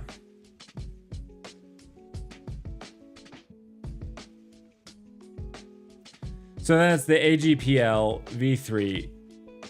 How many years? Usually this is like 3 years after. That's so far out there. That's so far out there. 2031. Usually it's like 4 years. This is probably why I was a little upset with them. 4 years is long. A lot do 2 years. So like if they add a feature now, you have to wait 2 years because really you lose your competitive edge after 2 years anyways. And so like it doesn't matter. Now you might be asking, why have a license like this? Well, when you're a small company doing something, it's hard to get big contracts with big companies because they'll be like, well, your code could just go away. You could fail as a company and we've depended on you. And what this does basically, and they usually work this into their contract as well. And sometimes companies will do this with a vault, but this is easier. This is easier than a vault. Basically you're saying, well, if we do go under, the code is out there and you'll have access to it and you'll have a license to update it. Anyways, sorry. This is an interesting database that has another take on databases that I think is genuinely interesting and worth talking about some. Yeah.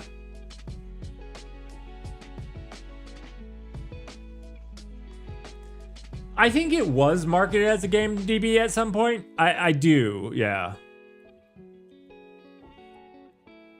I do think it's funny. Let AI ship the whole back end. I feel like everything has to be like AI to sell. But I do believe they were doing like game stuff a lot.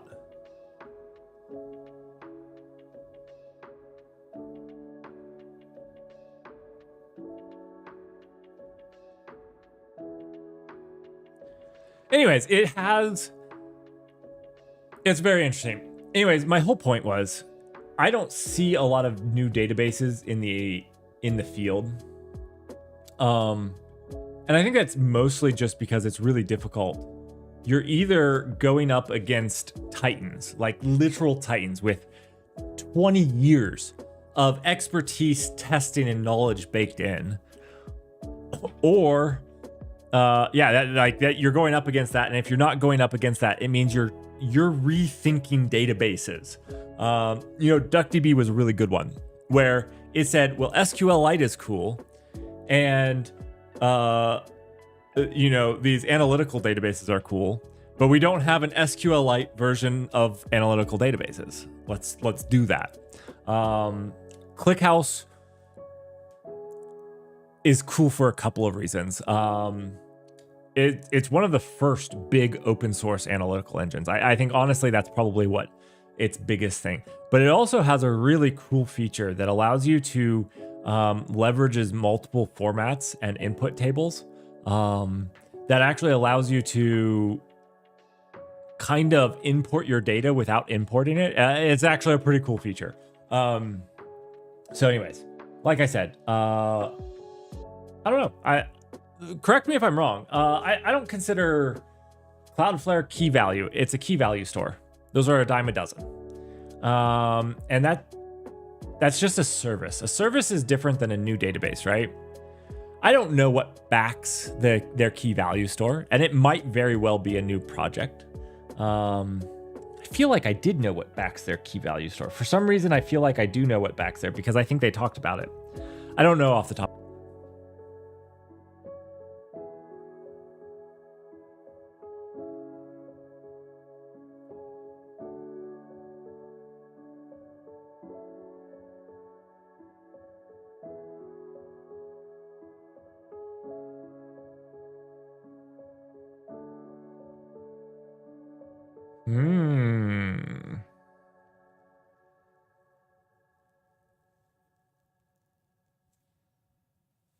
I think Starlink just pooped its pants.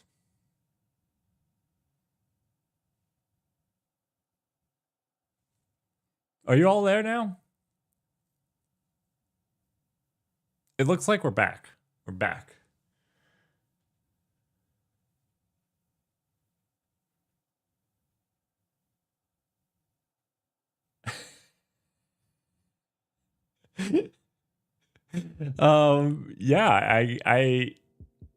Yeah, Starlink has been doing really well for us, right? Like, honestly, I've been streaming off Starlink for a couple months now, and honestly, I've never had it just crap out like that since I got it, have we? That was a really bad one. Cloudflare must have gotten to me. Well, like I said, guys, Cloudflare has been doing an amazing job with its key value store, has some super interesting proprietary tech, is one of the most interesting new databases I have seen to date. Sorry for that short interruption, but I was just so excited about Cloudflare's key value store that I just wanted to tell you guys, like, you should definitely, like, if you're not moving infrastructure to Cloudflare right now, you need to do it right this instant.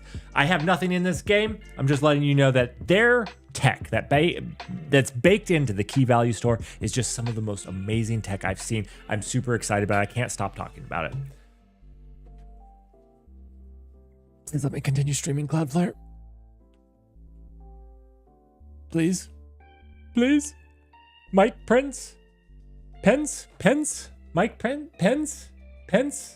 What is his name?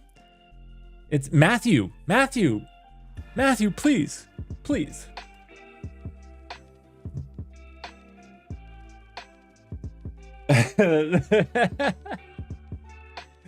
Oh. I'm just teasing. I mean, if you're on Cloudflare, use their key value store. It's fine. It's fine.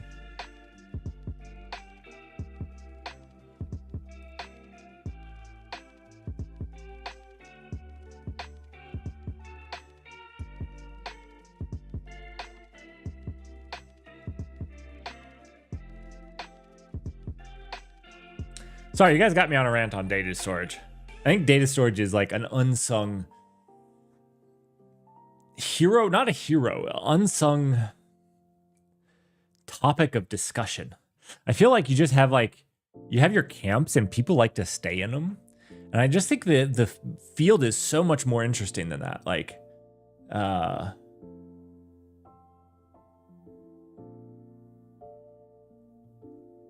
yeah, you're like, oh, get your document bros. That's the DBs, the document bros. They're like, I don't need a database unless it's storing a document.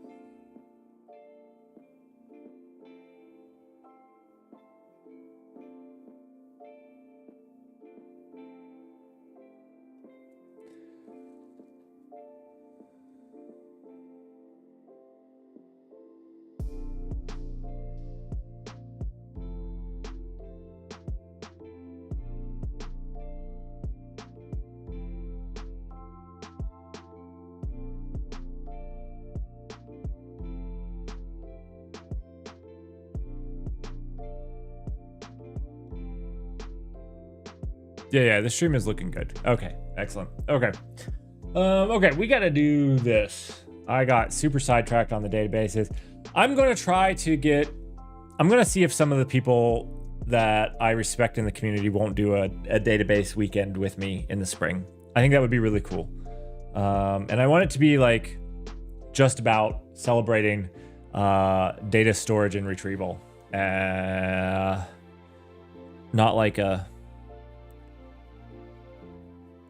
Not like a look at my database. So I'm going to see if I can't get some of them too.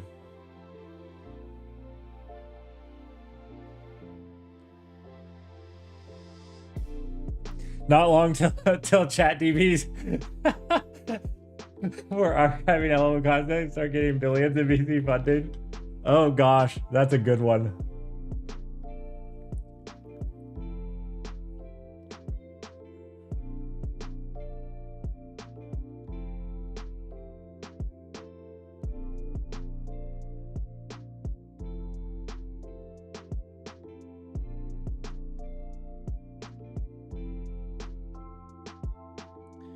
No, don't do anything with Git. I think I already told it that a couple of times.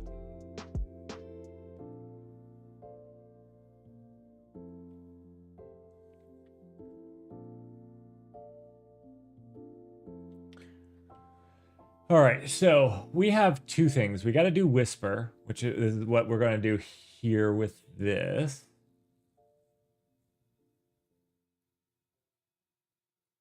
We're going to do Faster Whisper too. So I found this last night.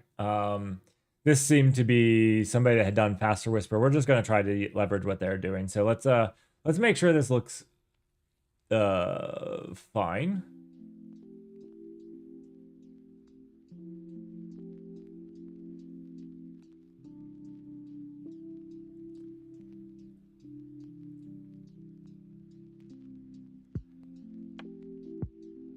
Okay. So yeah, let's go ahead and just do this.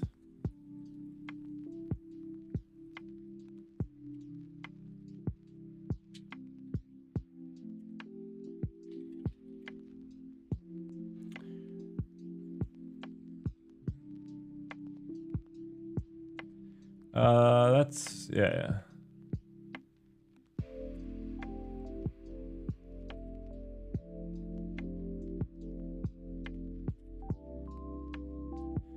We're just making Faster Whisper. Not what I meant to do. Also not what I meant to do. I don't know. I have struggled to copy and paste all week. I'm not sure what I've done wrong, but it's been rough.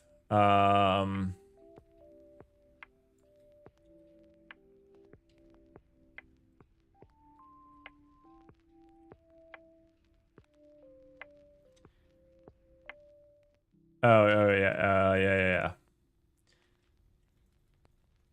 This is Merrick. Done.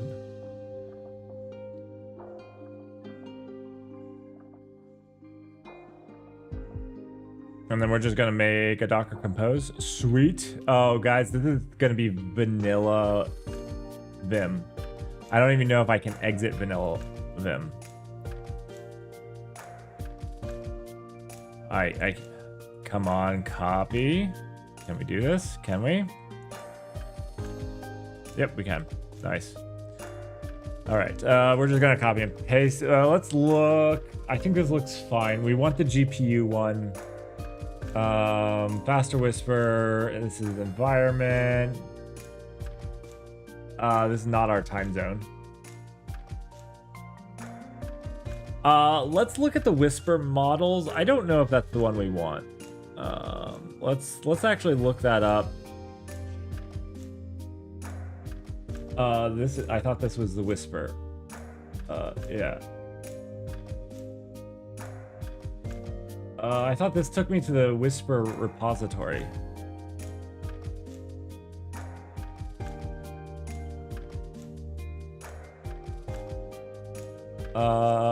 Okay, I want the Faster Whisper repository. Where was that? I got to it. Here we go. This is the models. I was thinking we'd do the large V2. He was doing the large 3. I don't know that we want that, right? Let's... Large V3. Yeah, let's look at this. Large V2. Faster Whisper. Seems fast, right? With 6 gigs. This doesn't even tell me how much VRAM usage it uses for the large. And this is distilled Whisper large. I didn't see just a large V3.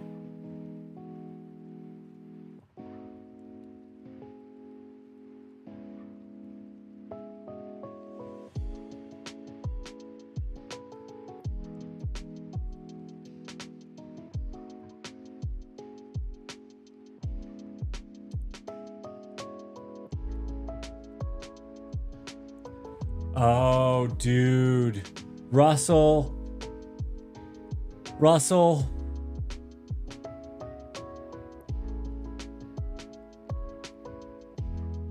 Russell. I'm so angry at you. Because you know that, like, Twitch chats are public, and this is now this is now on Dario's desk. Like, as of right now, Dario is like, our AIs could add banners to millions of vibe coders websites to sell products. Oh gosh.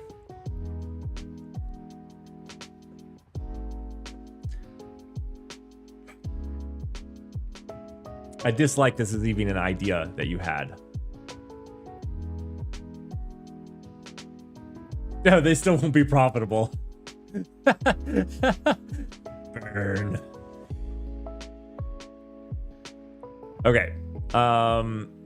Going back to these, we're going to update this with a few things. We're gonna, nope. We're gonna copy this. Copied. Okay.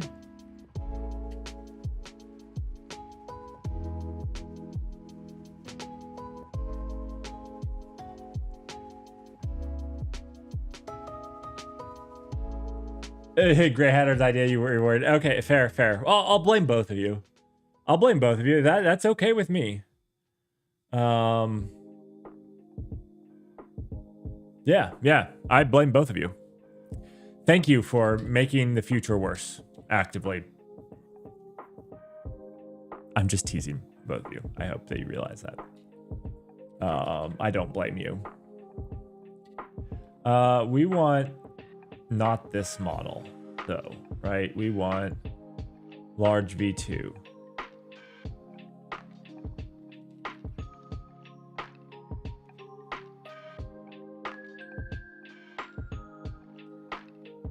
I'm worried that I'm missing something here because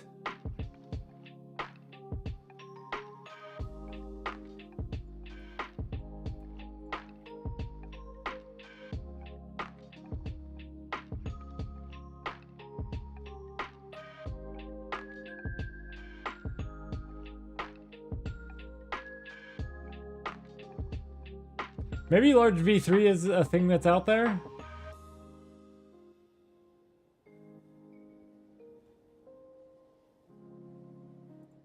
Faster whisper models.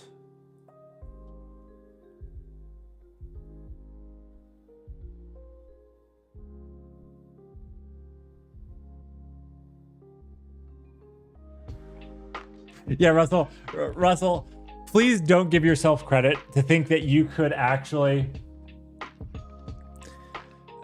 make it worse. Like, let's be real. Let's be real. You're giving yourself too much credit that you could make GitHub worse. Please. Please. They're doing just fine. They're doing just fine. I want to go to Hugging Face, right? And I want to go models. And I want to filter by name. Whisper. Fast. Wait, that's not. I thought it was faster whisper. Faster.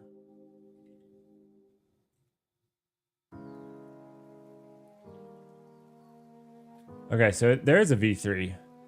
Large V3.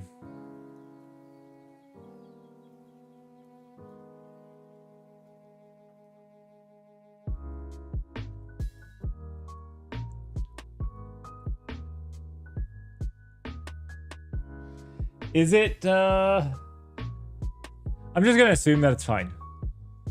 I just don't want one that's too slow.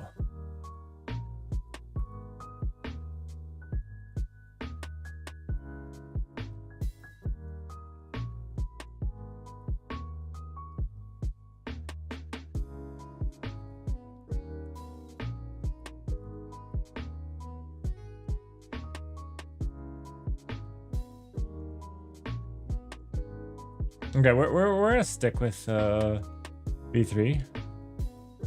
Not Berlin.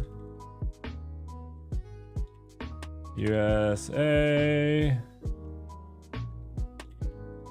New York.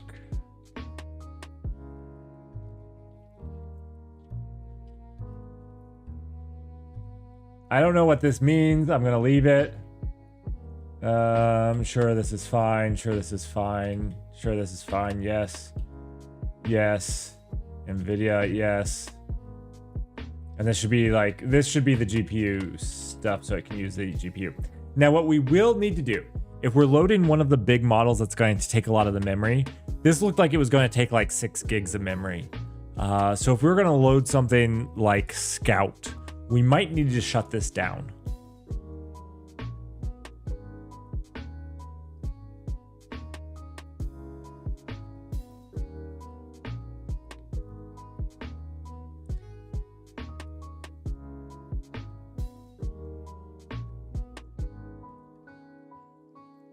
Okay.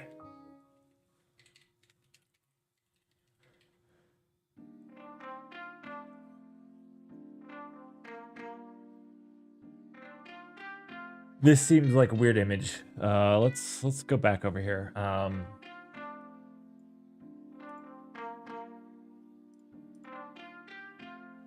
Unfortunately, Docker image does not. Oh, okay, okay.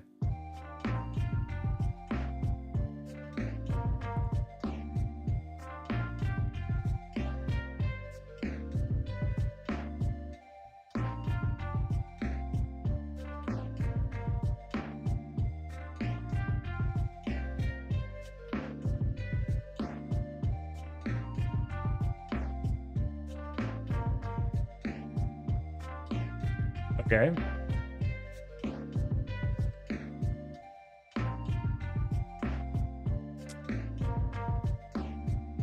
I don't know what this says. One second. This looks like German. What is this initial prompt? Sure.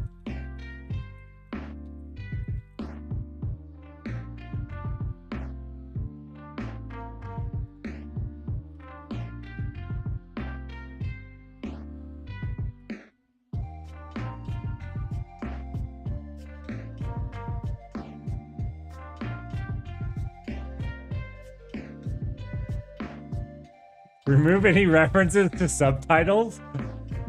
Sentences rarely begin with I. I like this. I think we'll start with this as a, yeah. We'll start with this as a good first attempt at a base system prompt.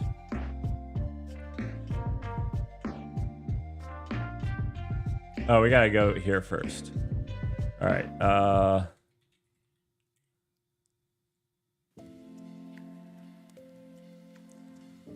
Let's go here. Let's get this.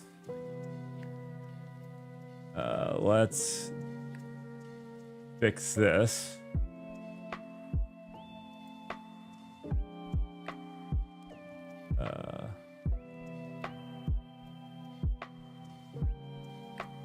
One second. Like that. Very nice. Google Translate. This is good.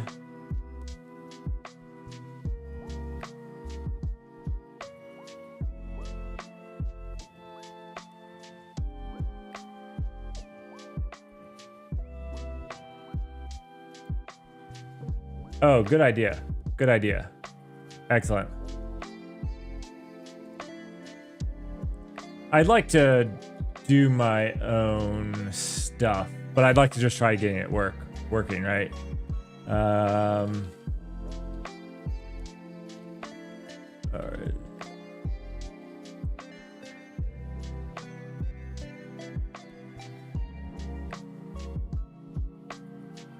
Dang it.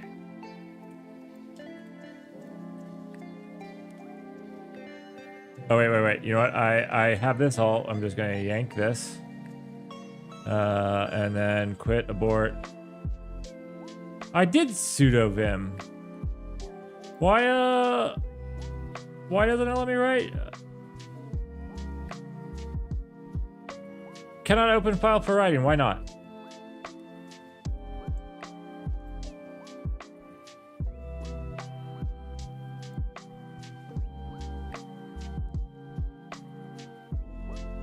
What did I screw up?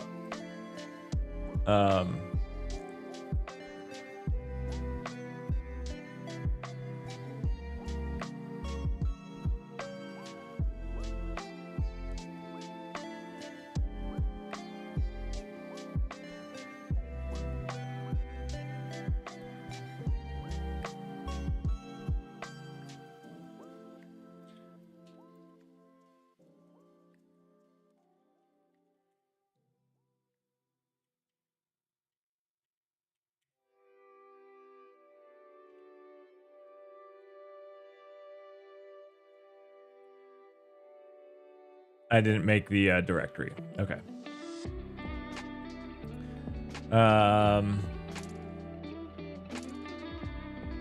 Supply the hostname, IP, and port that Whisper is running on. Okay. Yeah. So,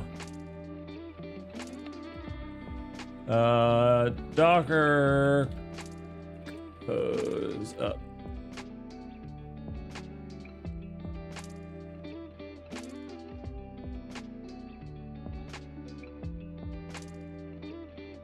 I thought there was ARM. Are there no ARM? Yeah, ARM 64. V8. Right there.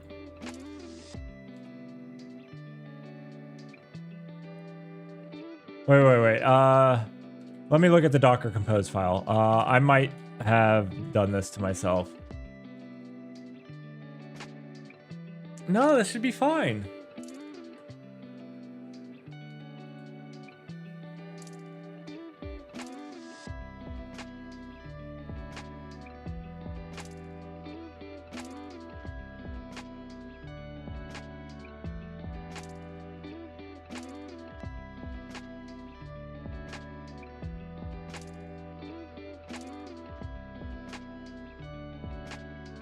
I can pull a specific model instead of the latest. Usually it's done fine. Like usually this is handled, right? Maybe the GPU tag is the thing throwing it off, right? Maybe because I have the GPU. Oh, right here. Releases with NVIDIA GPU support AMD 64 only.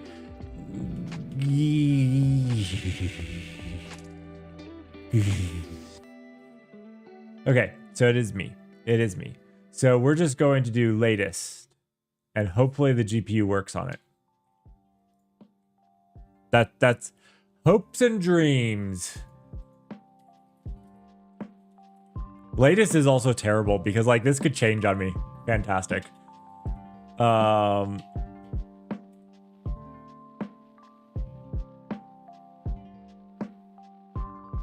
never trying to take somebody else's credit. It's not my goal. Although this is on my local machine. But it is also nice just to have a thing when I find this file and I'm like, where did I come up with this from? To have.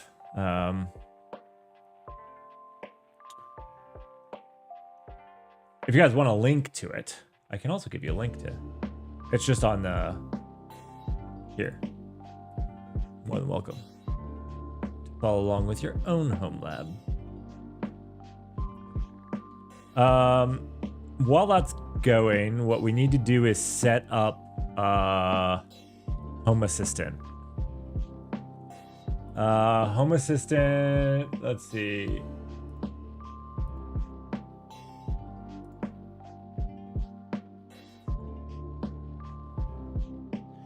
This is the part that I don't...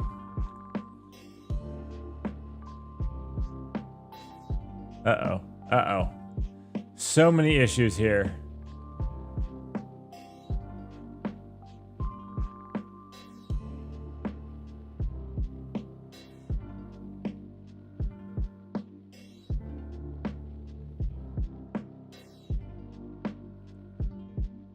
Okay, so it doesn't like port bindings. Okay.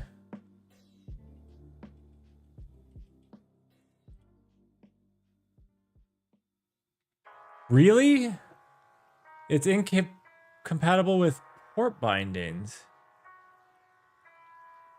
But I get, wait. I'm misreading this, right? I'm misreading this. I have to punch it through the container somehow, right?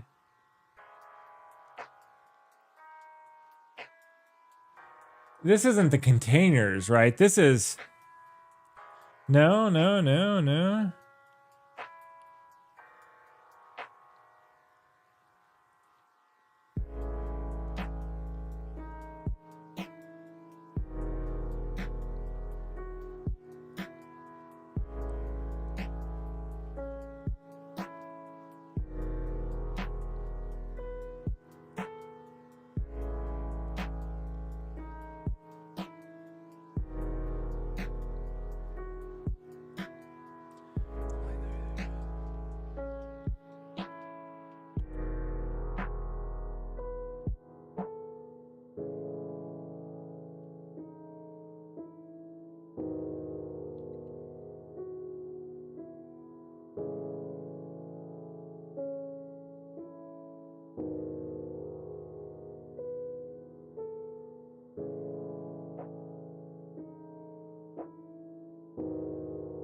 Uh-oh. I'm in trouble here, right? Because I need the GPU tag to work with NVIDIA GPUs. Like, that was the whole point, right? To work with NVIDIA GPUs. But I can only work with NVIDIA GPUs on AMD 64 architecture.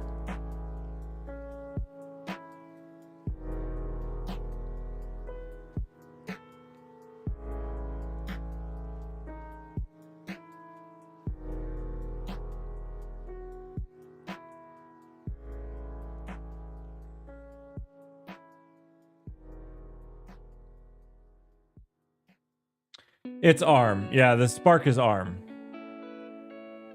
ARM 64.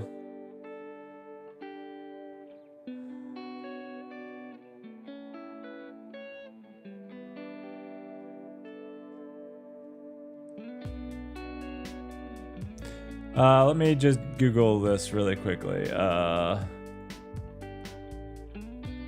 Faster Whisper.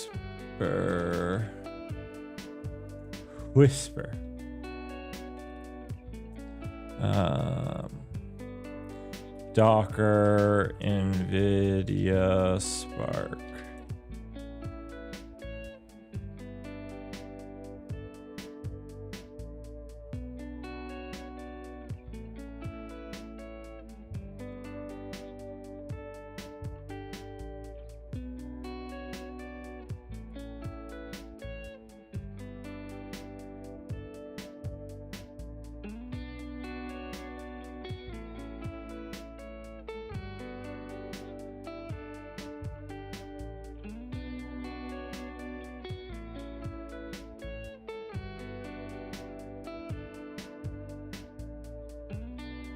I can run it without a container.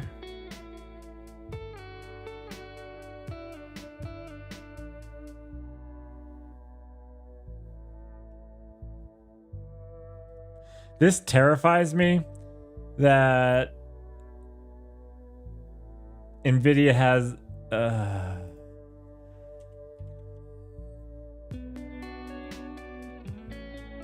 No, you dumb thing. I want to search in this.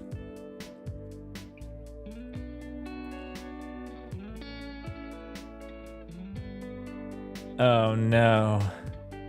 Oh no. I have so many bad feelings about what I'm about to find. So many more bad feelings. Do I trust this?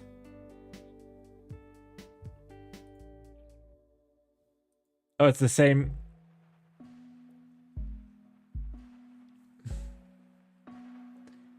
Or do I just look at it and recreate it? Oh wait, there's a English read me. Okay, this is better. This repository minimal reproducible setup to run faster Whisper with CUDA on the NVIDIA DDX Spark equivalent environment. Even if the host already has CUDA 13 installed.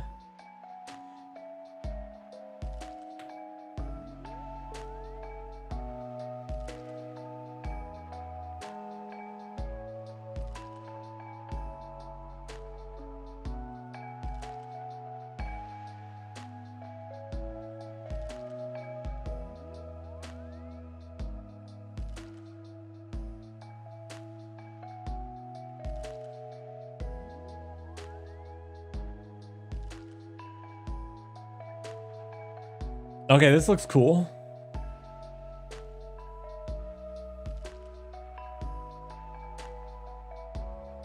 I don't need this, right?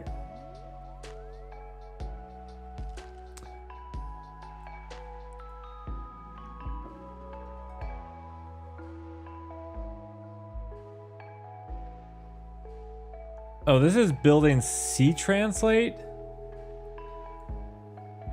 Not fast whisper?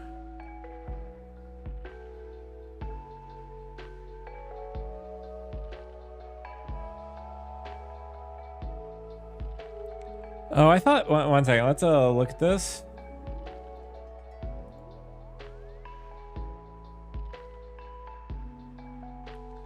Is this building faster whisper or just...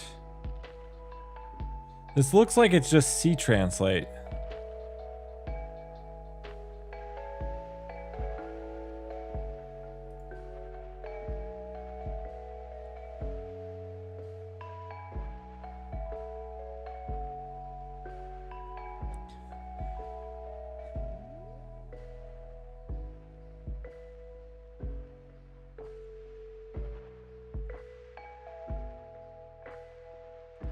This has faster whisper as a...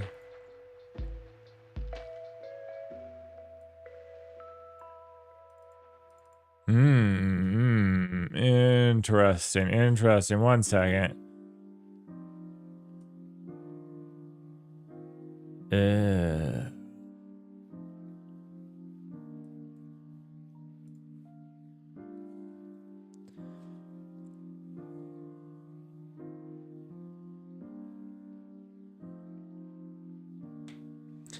So this is using Fast API in Python and making an API out of it, but that's not what I want, right?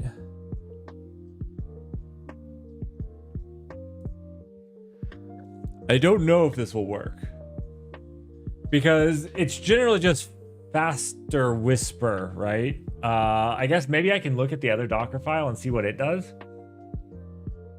This should let me look at the Docker file, right? Docker file, where are you?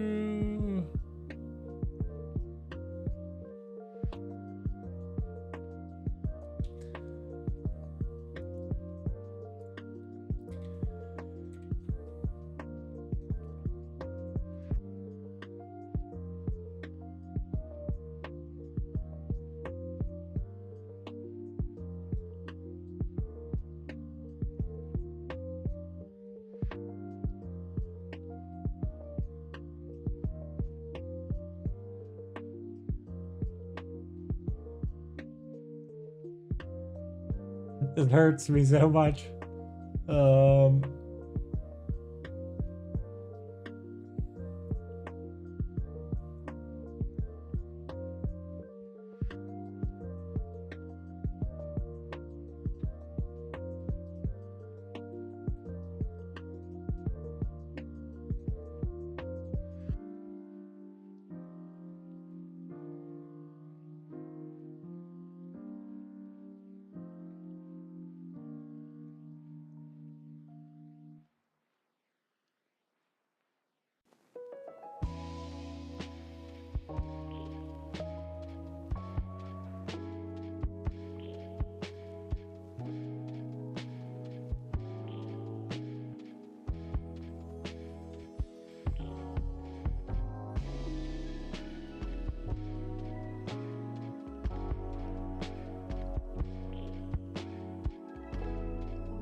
I didn't expect this to be a problem.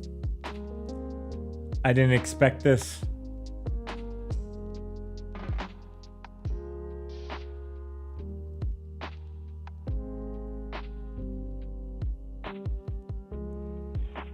Oh boy, okay. Well.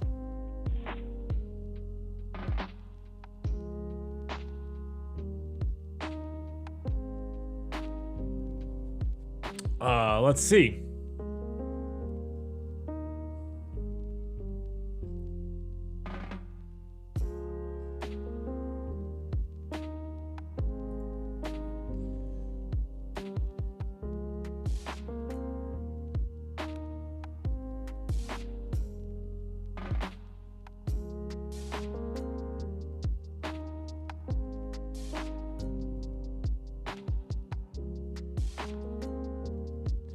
I guess I gotta look through this better, right?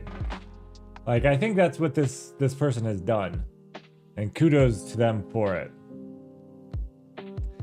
What I think I need to do is figure out how Faster Whisper. I just want to run Faster Whisper. I don't want to wrap Faster Whisper in a fast API. I just want to expose Faster Whisper. I want to run it and expose it. So I think maybe I can just hijack this to exec Faster Whisper. Maybe.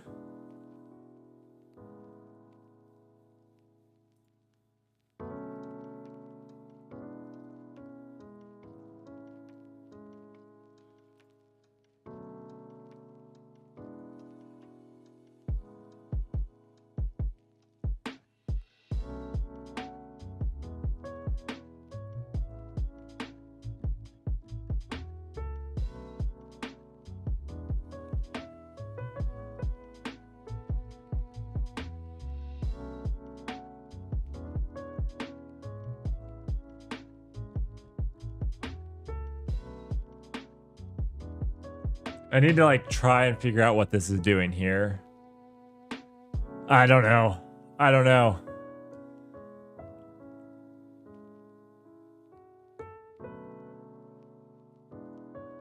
It looks like it's doing something here with the CUDA libraries and getting it in the paths.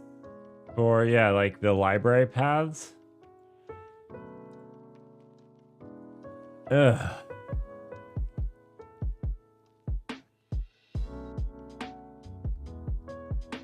Yeah, let's check if there's other options. This was like the go-to. Let me, let's see.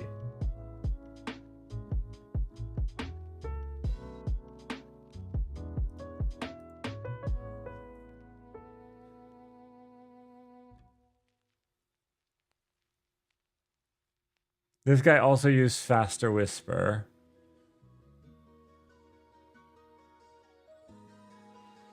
Let's just do a good old,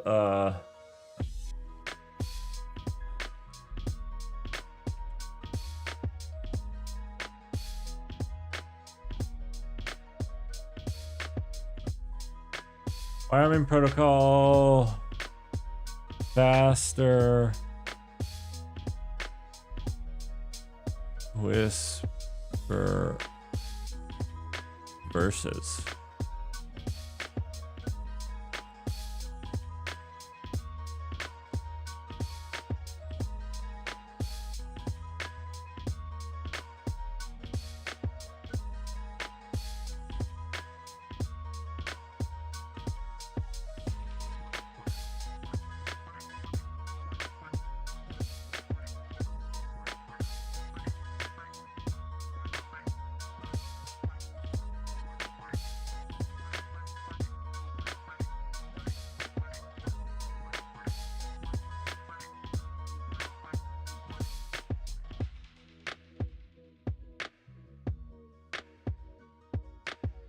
Oh, NVIDIA has this?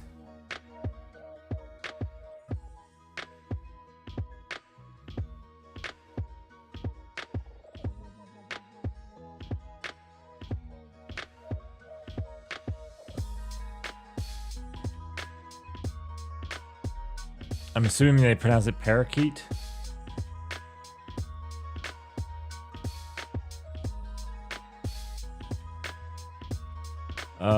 Here's his Docker compose. Okay.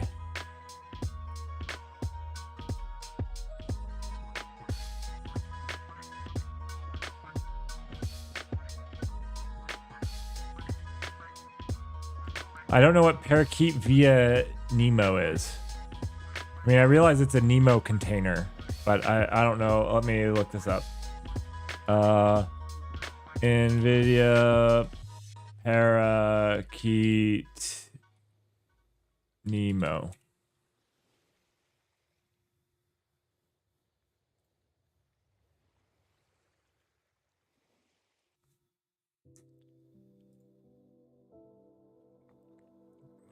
Oh, Nemo is the models. Nemotron. I actually knew this. So this is parakeet on the Nemo models. And is parakeet one of their Nemo speech? A family of open models for high throughput, low latency speech. Yeah.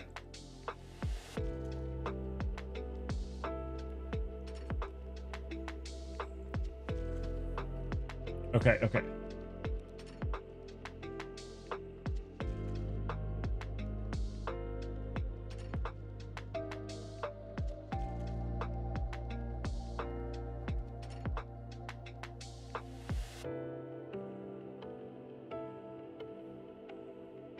Can we see these?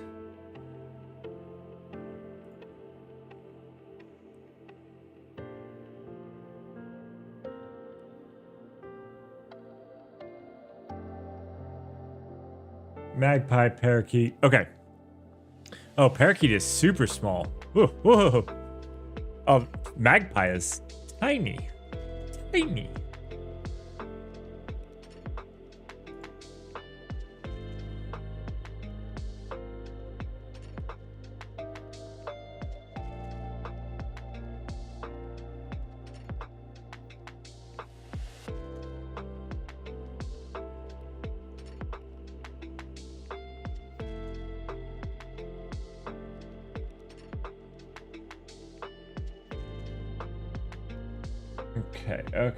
Okay. So,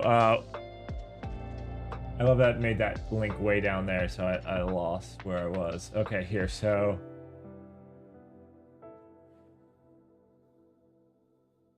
I don't know what this T-Bobby is.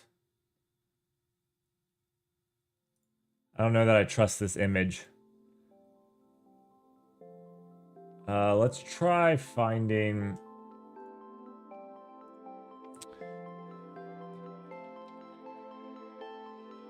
Parakeet, Wyoming.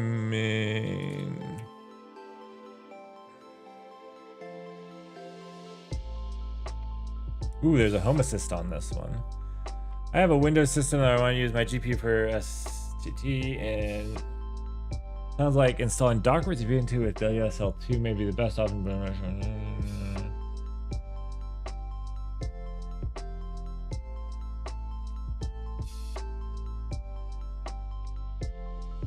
Oh, this is the T-Bobby.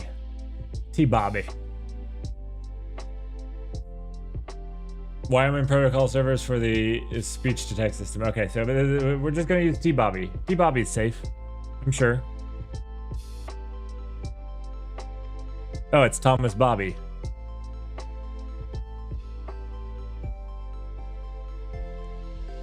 F sharp. I like him. Oxford, UK. I don't know if that's good or bad. I've never been to Oxford. He's probably very distinguished sounding.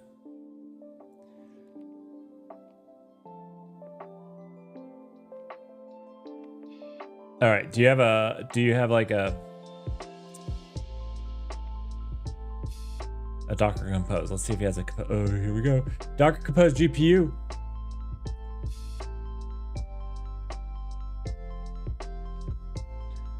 All right, Docker file looks good.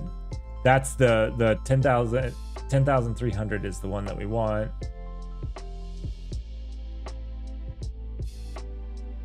Let's just copy and paste this, throw in that. Let's just try this.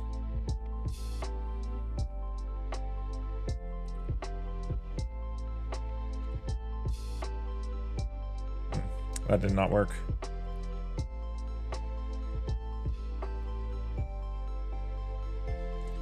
Yeah. I don't want any of your FEP on in here. Okay.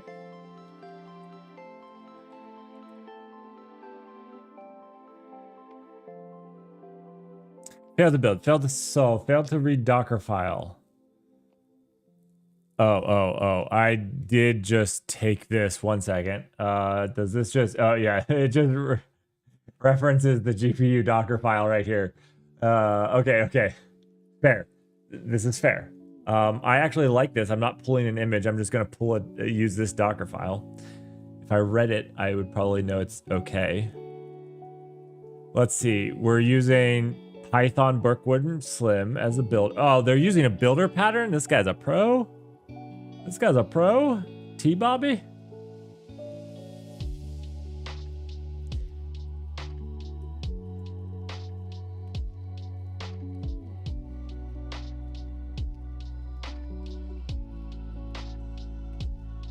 This looks fairly legitimate. Cool. We're just gonna... Okay, we're going to take this, and then we're going to put a reference to it too. Oh, wait. This was a gpu.docker file.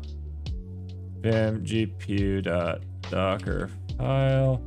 We're going to slap this in here, and then we're going to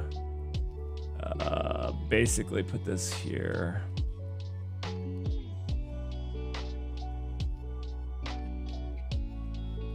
As seen in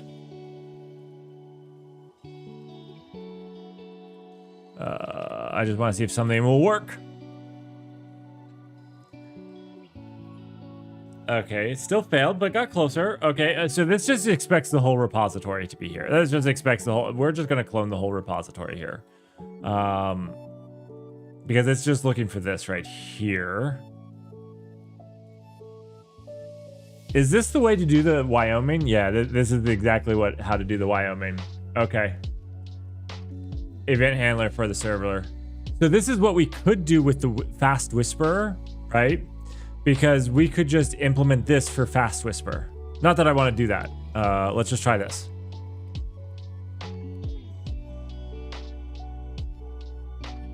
And then if this all works and people are interested, I could like maintain the container and have a container people could use. I don't know. It seems highly specific, like only people with software like or hardware like mine. But I could give it a shot. Okay, so we just need to basically get this whole thing. That's a big mess. I'm going to not do this here then. We'll do it here later.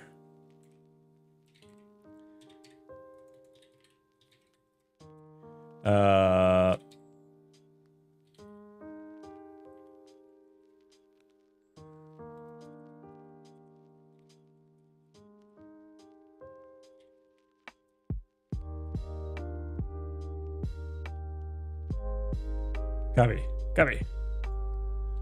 Paste. Go.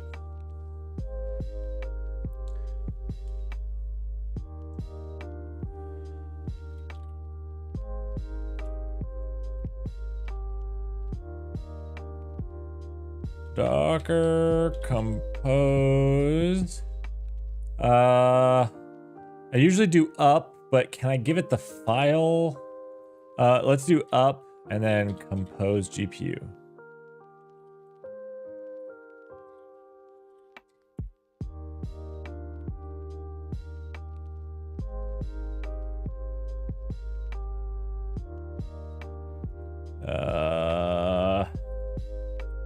I've never selected a compose. I've only ever had one compose. Oh, it's just the service. It's just the service. Okay, so what I do is vim compose GPU.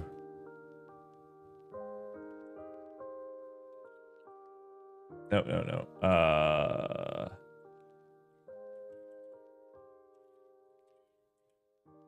And then this is what is the service? Onyx. But that's actually defined in two places, right? Because that's also here. It's not a different service, so that's not gonna work.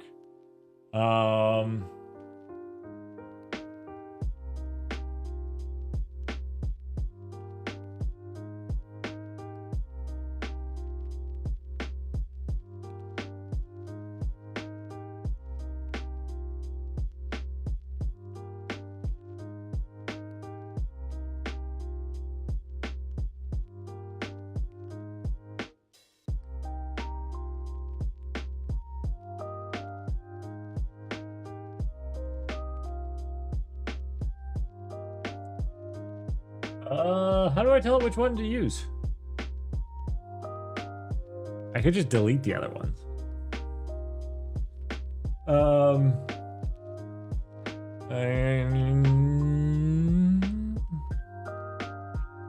I'm just gonna Google it. Docker compose up file. Docker compose file. Not file. I want to Docker compose up specify file. Yeah, specify file. -F to specify the name or the path of the compose files. Okay. Was that in here? I didn't see it. I don't see -F in here. Okay.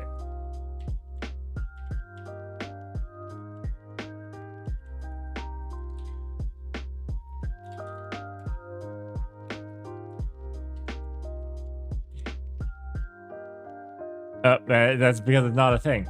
That's what it says here. Use -F to specify.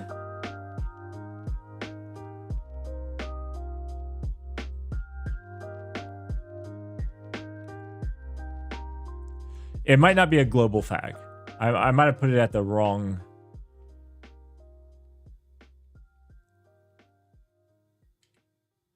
I'm thinking it's at the compose. So we do up here. And the file is on just compose, right? Oh, I'm yeah. That's it. Okay.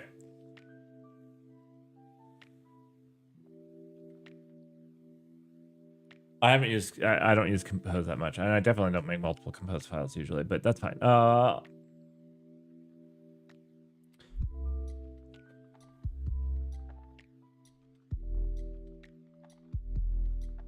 We got an exit code too.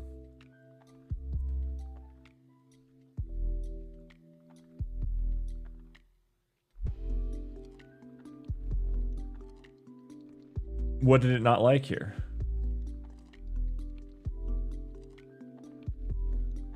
Failed to solve. Oh, it's using of. I like this guy. I like T-Bobby. It's using of to sync, locked, no install project, no dev. Exit code 2. What is this telling me? What is this telling me? Oh.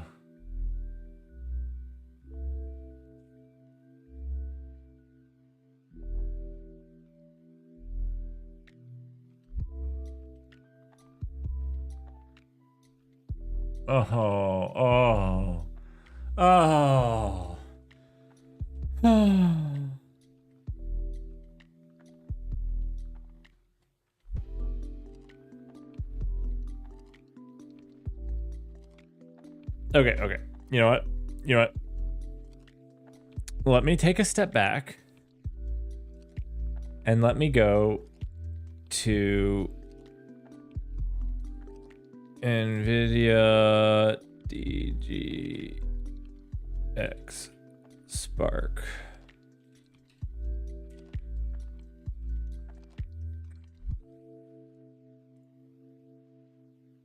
They call this an AI factory. I haven't factoried it up yet. Okay? I'm not factoring it up yet. Let's see. They have like a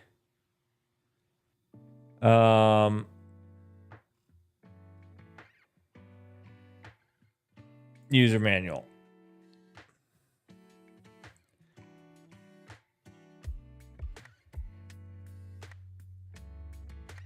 Software.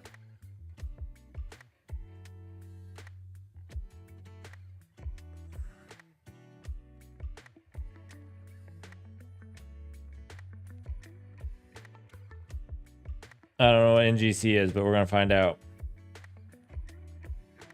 No, NVIDIA GPU Cloud, of course.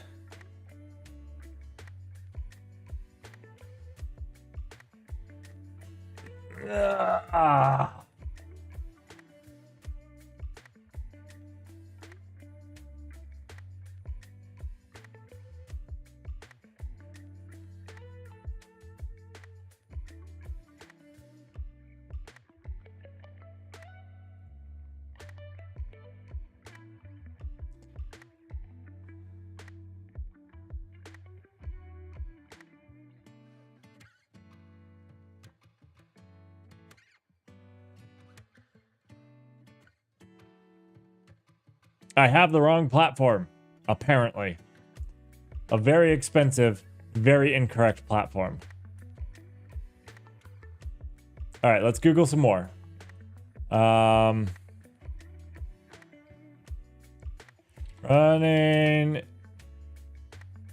Parakeet on DGX Spark.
Okay. Here's something we could do. Parakeet and all of these look to be really okay. I think this is what I'm going to do. These should run fine on a CPU on a small machine, right? And I have some of those. So we're just going to run them on those. And then the GPU will be saved for heavy lifting only. That's what we're doing. Because it turns out that the NVIDIA GGX Spark is the wrong platform for most AI. Yeah.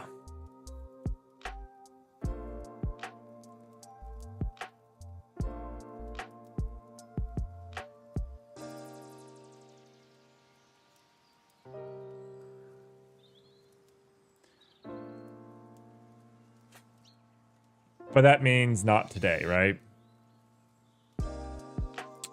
That means not today, unfortunately. There's no way I get those wired up. I don't even have Ethernet cables. I have to find some Ethernet cables to wire those up.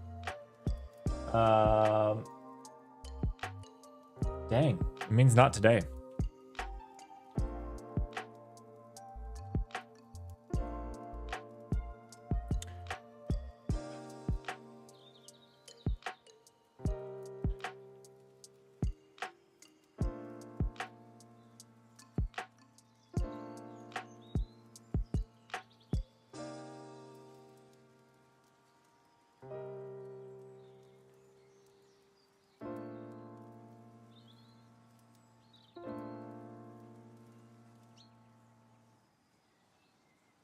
Oh, okay.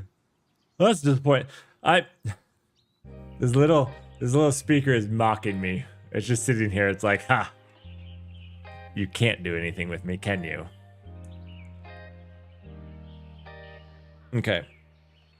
I have to talk to Jabril. I don't know what he'd like to do for fun on Saturday. I'll do the news Saturday morning. We'll cover the news. And then we'll either work on this or I'll have figured out what we're going to do and have it set up and then we'll configure it.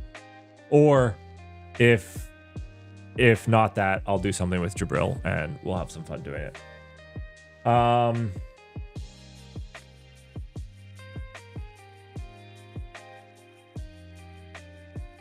I guess the last thing we have to see is what these look like. What our two dashboards look like. I think we should check them out.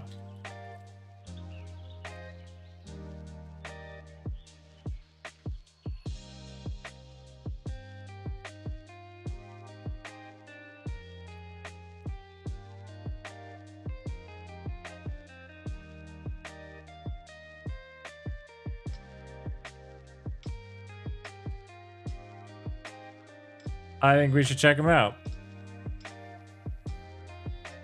All right. Let's see. Postgres is running. Backend is running at 3010.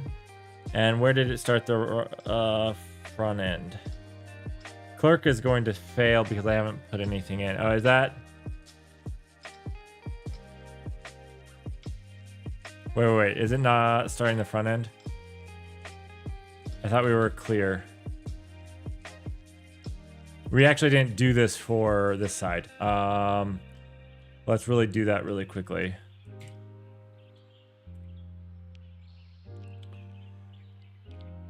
Add a quick launch local script that gets everything up and running locally to play around with.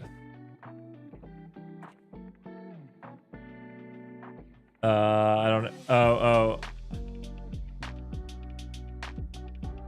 This is not observing my... Stop it.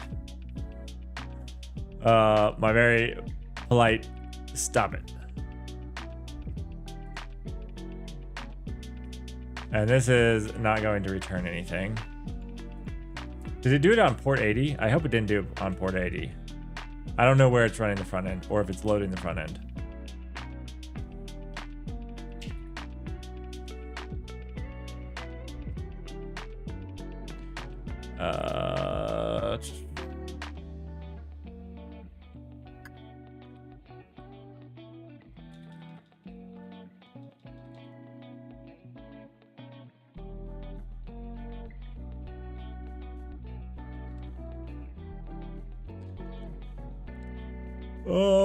I think there's a thing I can press to force this.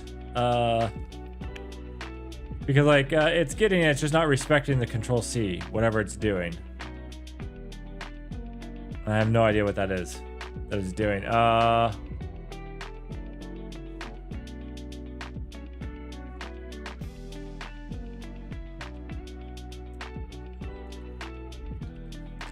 Let's see. Kill process in terminal. No, this is not gonna give me the right. This is not what I'm wanting. This is not like I can P kill. Don't give me kill or P kill. Control C not working.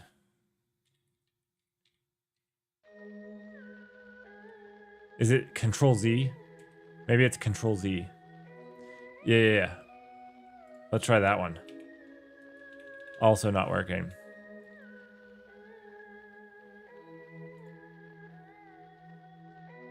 Is there anything else?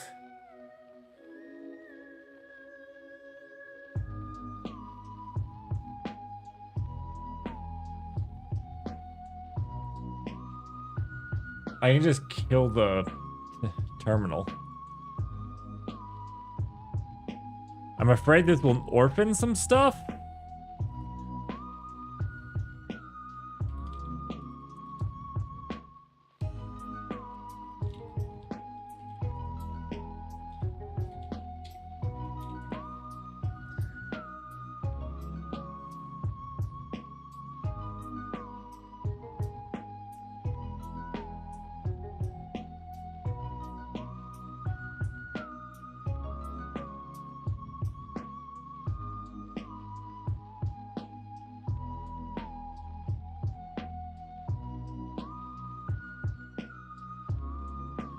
Control backslash?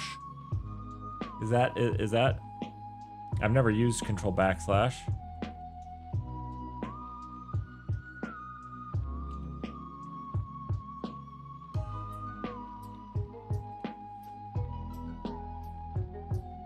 Background escalation. We're to the nuclear option. Oh, I could do this. I mean, like, I can use kill. Okay, I guess that is it. Okay. Well, we're to the nuclear option. Watch this.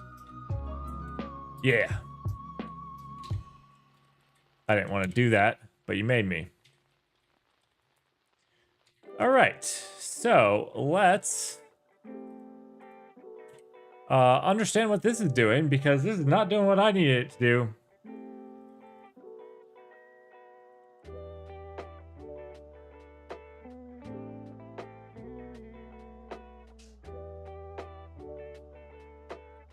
You know what? You know what?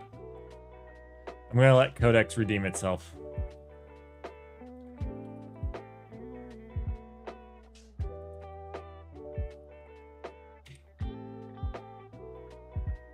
The quick local development launch in pack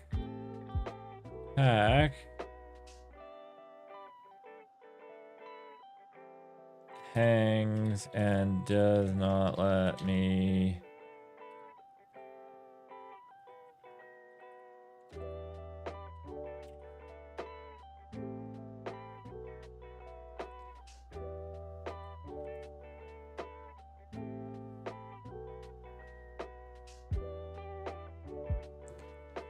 Oh, I always put like little stupid scripts in hacked. That's what it's like. They're just hacks, right? They're just like local stuff and stuff that's not in production, right?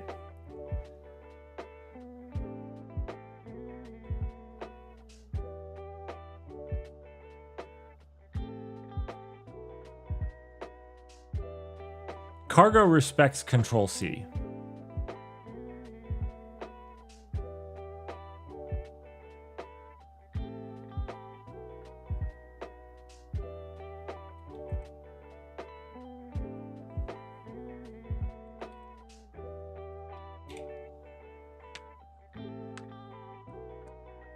LLMC's hack, yeah. Prompt injected myself with my file path.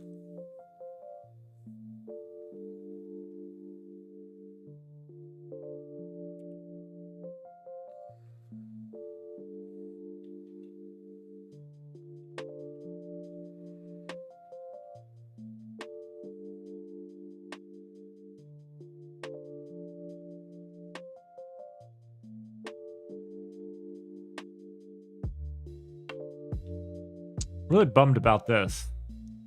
Sorry about that. I didn't think that the Spark was going to be a problem. I thought it was going to be a very well supported platform. It kind of surprises me. I wasn't even like looking to see, yeah.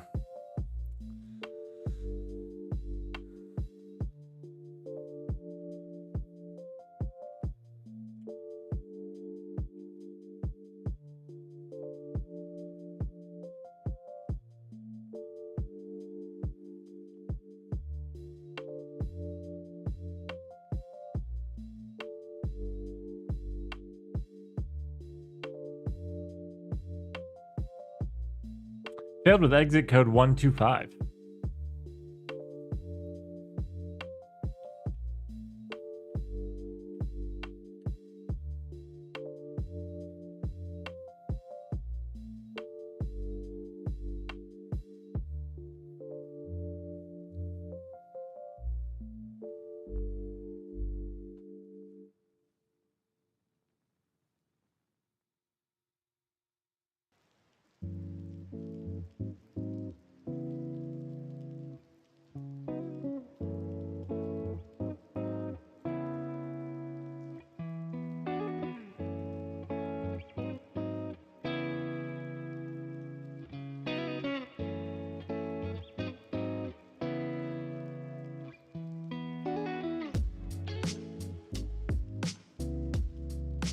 Does this script also launch the front end?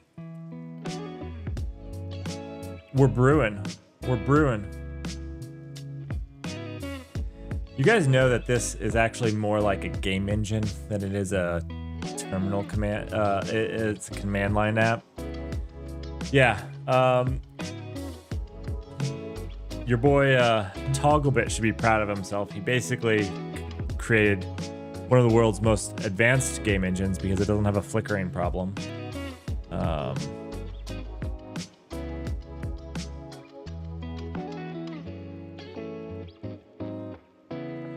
Please update launch to be a simple way to launch the whole stack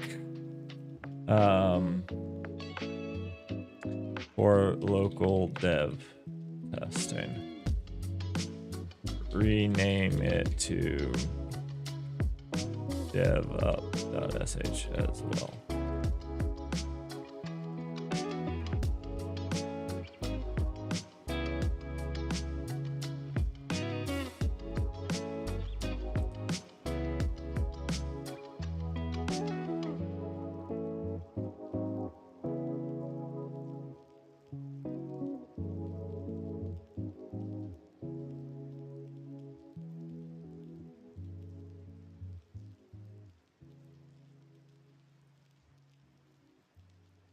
They're too focused on the cloud. Give them time, people. They released a $4,000 supercomputer and they can't be expected to support that. Please. Please give them time. It's only been out for a year.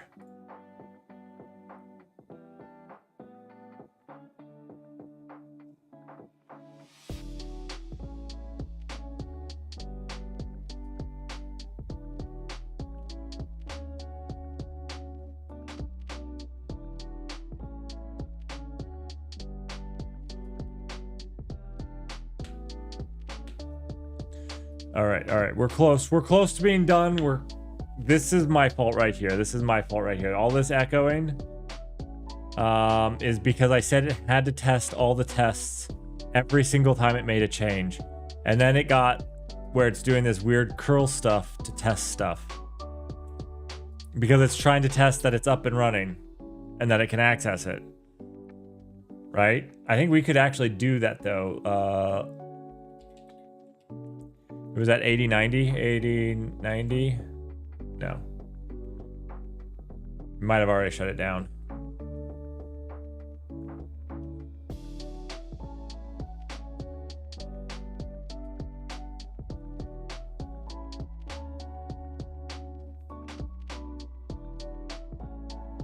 This should be using Docker Compose. This should be powered by Docker Compose, right? Would you like to run the following command? No. This should be powered by Docker Compose. Yeah? Yeah? Can I just interrupt it? I'm going to. While it's brewing. Very rude of me.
Well, tool calling was more interesting than this.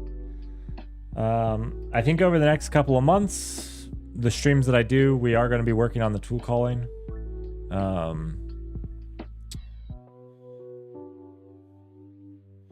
Tool calling, structured output. We have a lot of work to do on these.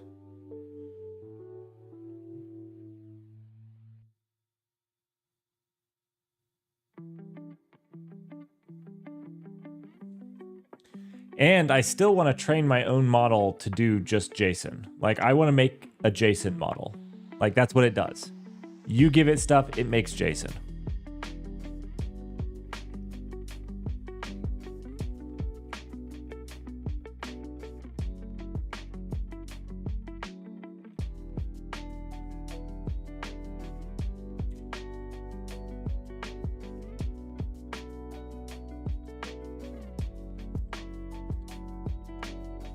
How much of our usage have we used up? That's a good one. Let's see. This doesn't really give us. This doesn't really tell us about how much we've used for codecs, right? This will tell us how much we've used for Claude code, though, right? I think it will. We have $1.67 left over for testing.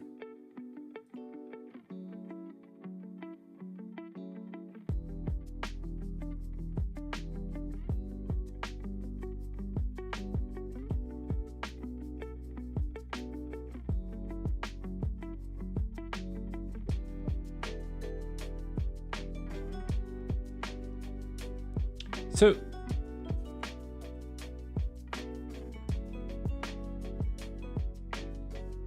I don't know. I think something's wrong with Sonnet 5. Actually, am I in Sonnet 5 right now? I like how this actually tells you what you're leveraging. I don't know what I'm leveraging here. I am on Sonnet 5. I think something's wrong with Sonnet 5. See this? I used Fable more yesterday. I used Fable more yesterday, and I used just tokens. I think Sonnet 5 has something wrong with it. Its token usage seems to be out of control. I used Fable 5 all day yesterday, and the little bit that we've done today,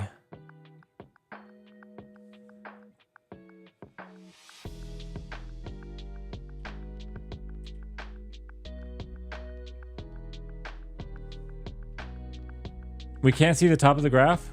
Oh. My bad. I love how it doesn't, like, you have to go out and come back. So this is Fable. This is Sonnet. This is just a little bit of Sonnet we did today. Like, we have not prompted much, right? And all yesterday, while we were prompting, we were using Fable. I need to do the token maxing. That's another one that we didn't get to do. Well, because I don't have the things, but I want to see, like, per request and output. I don't know. Sonnet feels like it's just wasting a ton of tokens for nothing. Because, like, we've done very little over here. And because, like, yesterday in Claude, we built everything. We built the framework, we built the migrations, we built everything with Fable. We built the test, we implemented it, literally everything. And today I don't know. It just seems wrong, right?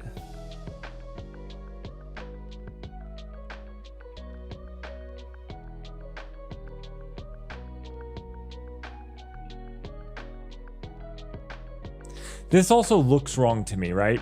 It's saying that we've used this much today. Oh, you know what? This is also counting our tool calling test. This is not checking this. That's what it is. This is the API usage. It's not Claude Code. Okay. So this is not Claude Code. This is API usage. This actually now blows my mind even more because we only ran Claude Sonnet 5 once. And the same with Fable. Claude Sonnet is a token hog.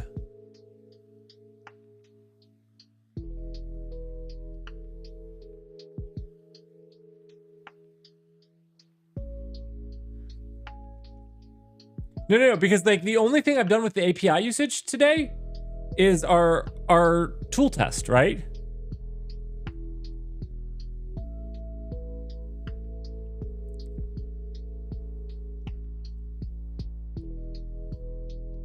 That tool test is big on the token usage too. Like, this is the tool test. This is all of the game playing. This is all the game playing. That game playing sips at the data. That tool testing is like all your data are belong to us. Okay. Anyways, I wanted to see Claude Code usage as well. Watch it say the latest Claude Code system prompts were around 120K. Okay, but we weren't looking at Claude Code. Their system is broken. Their system is broken. I have no usage. Fantastic. No Claude Code usage. This is just API usage.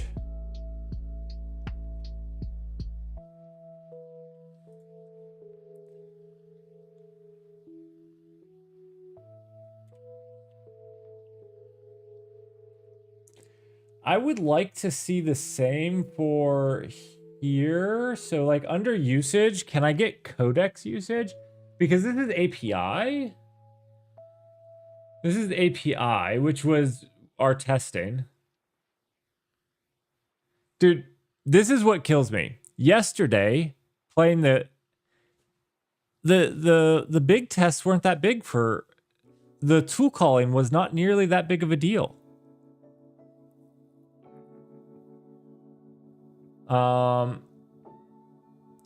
I wanted codex because codex is a different billing though.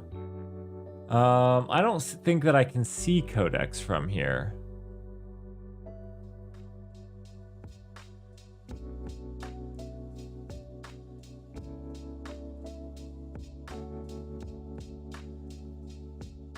Yeah.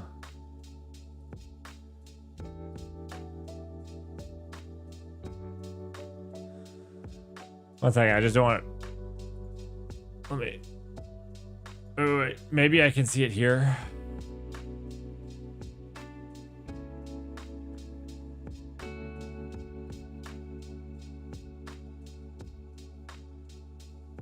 No, I can't. Okay.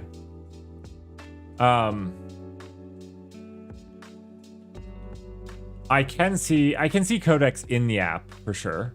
Let's just get yes, that's fine.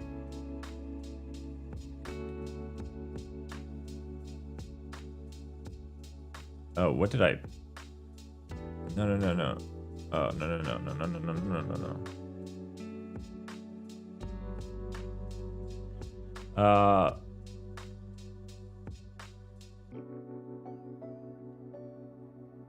What did we do? What did I do? Oh, okay, I see. I just did previous page. No.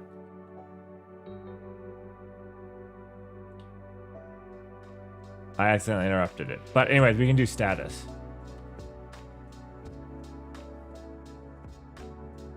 I think this is the only way to see when you're doing Claude or Codex.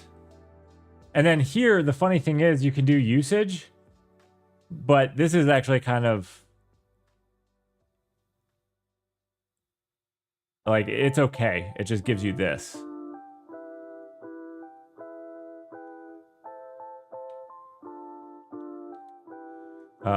Model. Fable. Go back to Fable.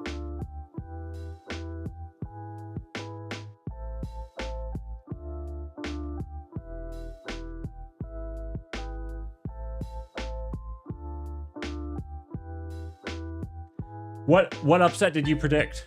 What upset did you predict?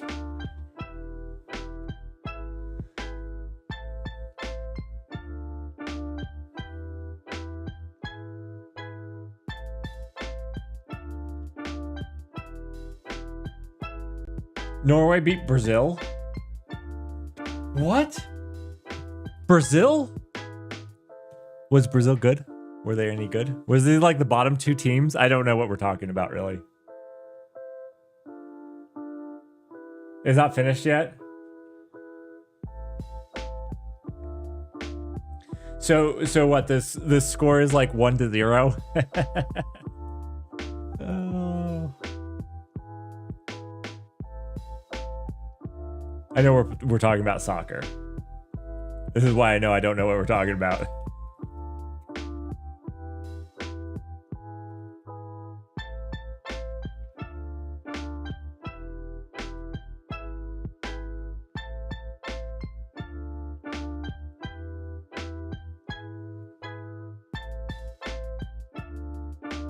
Brazil's usually pretty good.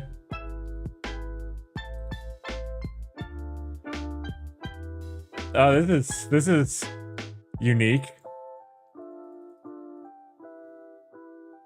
Site Vite clerk publishable key to enable sign in, or site set. Okay. You know, this is okay. This is rough, but it's okay. It's okay.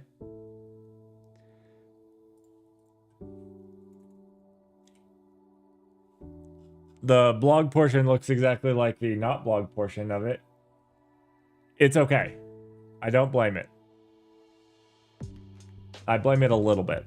This is a terrible website. This is a terrible website. And I didn't give it any constructive stuff. I think if you really want to do an AI with any of this, you have to give it like really good like examples and constructs and make it follow that, and that's okay. I didn't do any of that. I have to get a clerk key, publishable key, to really test that. All right, can we just cancel this? Oh, look at that. Good model. I don't know if I interrupted this or not.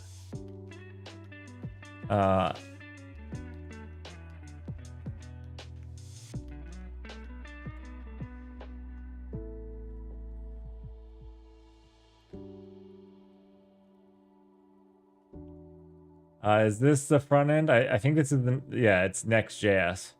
So I did ask it to do Next.js, and this one listened to me, just did what I asked. Turbo pack publishable key not found. Okay, I need to do let me do the clerk thing really quickly. Give them the publishable key.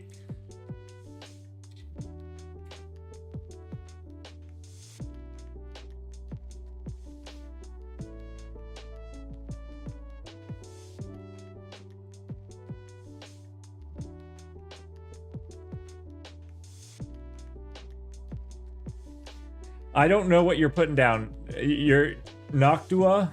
Are we talking about fans? Oh, that is a nice fan. I was going to say, I think that's a fan. I probably need to get new fans. I probably need to get new fans.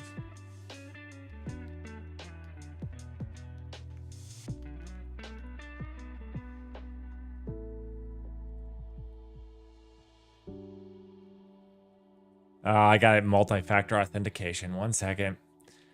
This is going to take just a little bit of time.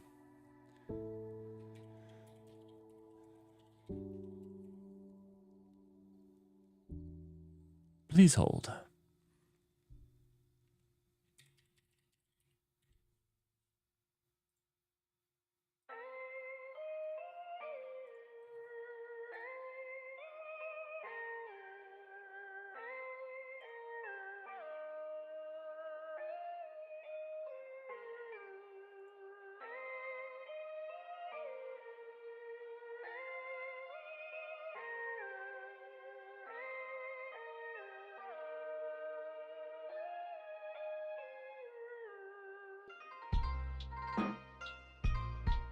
I don't know where to clicky to get the publishable keys.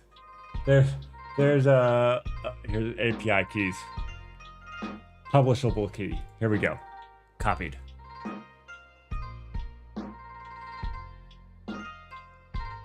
I don't have to protect this. This is the publishable key, so I don't have to.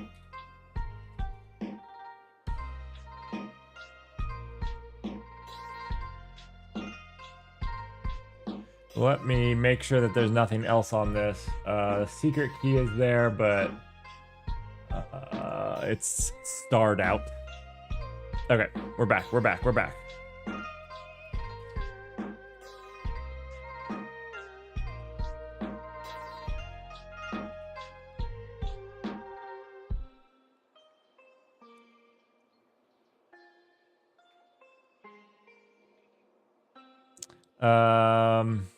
Please configure the front end with it when running locally.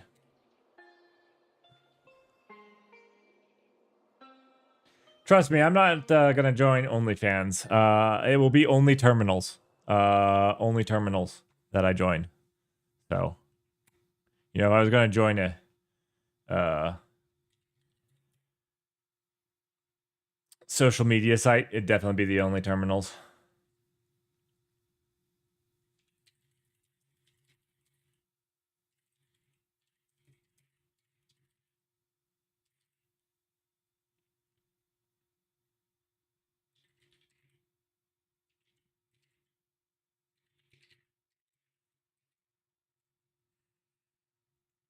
One second. Gonna go back to that really quickly. Clark. I wish the publishable key didn't look so like a real key. Only. Yes. Go for it.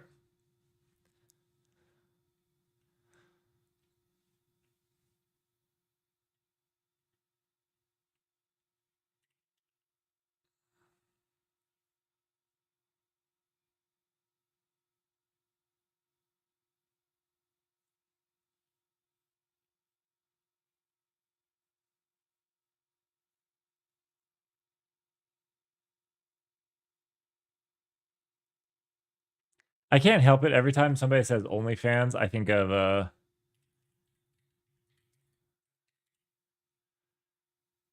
this company. I used to live near where this company is. They make really big fans. Like, they got started by these ceiling fans, and these are not the ceiling fans oh, that is the ceiling fans. Maybe it's the shop fans. They make indoor fans now. Oh gosh, they're making everything. It's like these, like big 14-inch fans.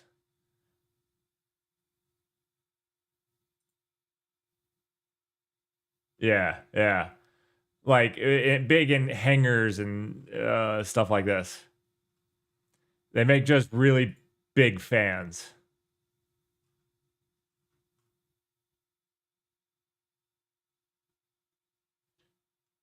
There you go.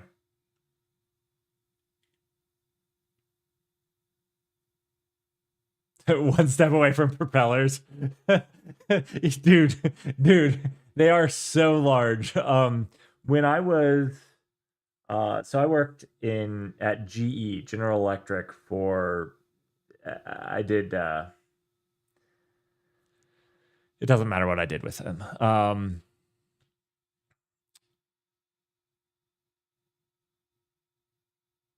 They got some of those. They move an amazing amount of wind. Like, they are fairly good.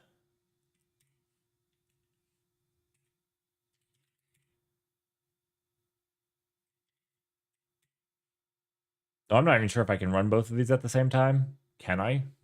I am doing it.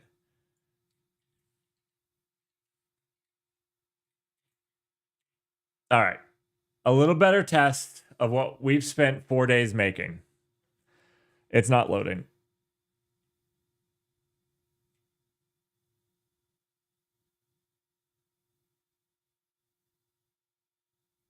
It's not invalid. Clerk, handshake token validation, the provided clerk secret. I didn't provide you with a secret key. There's no secret key because this doesn't have a backend. Did is this from my API? One second. Is this from the Rust project? Because the Rust project would have secret key, right? What is sending this? One second.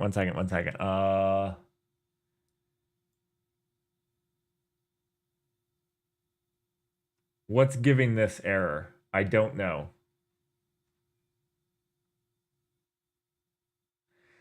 But to just load the okay, this is bad because to just load the front end without being logged in, I shouldn't have to have a valid secret key on the back end.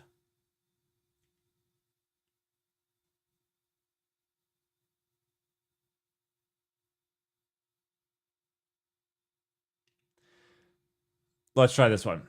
Clerk is just auth 0, but not owned by Okta.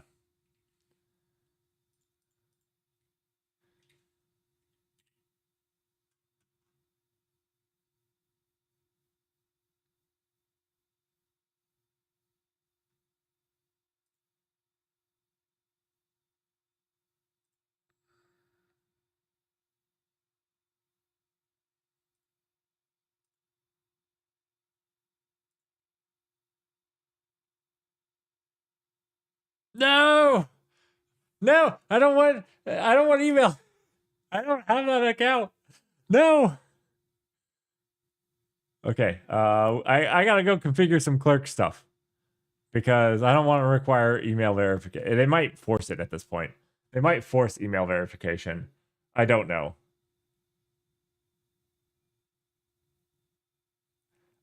Here's the test.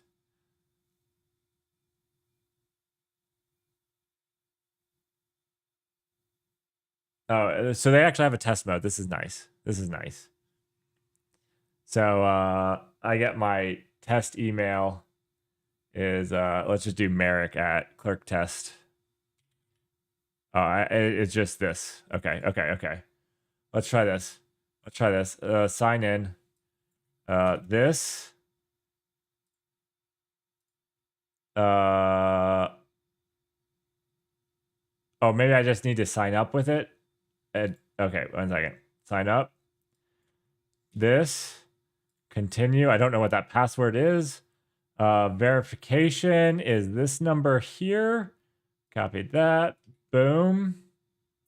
Success. It doesn't take me to the dashboard, but it does give me, hey, look, we've got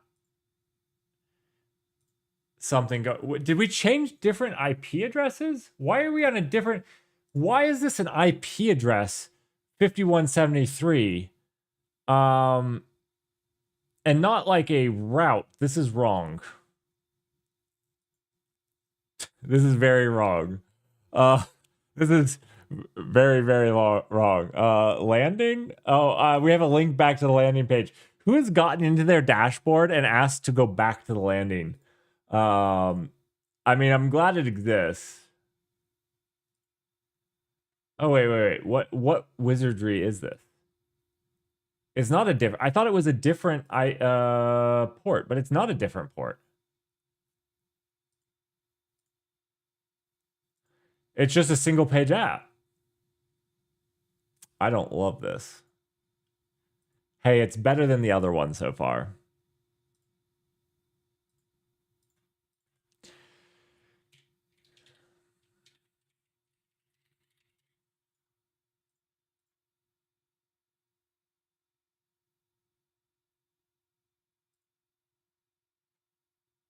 We have a few issues. Nothing actually works. I don't know if it's a front end problem or a back end problem.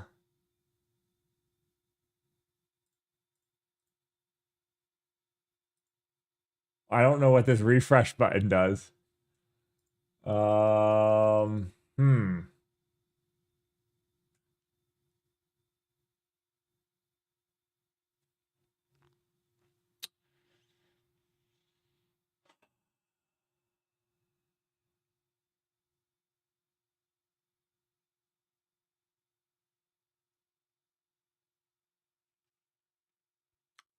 Disappointed in myself.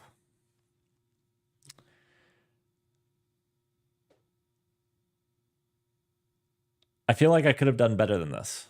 I don't know how, but I feel like I got disappointingly bad results.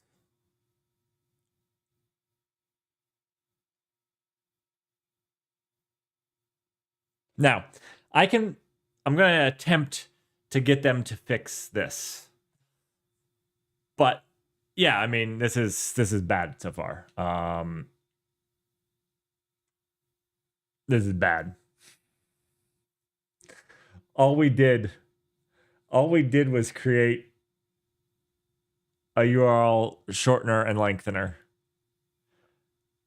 I don't even know why we're doing this. Like, this feels completely I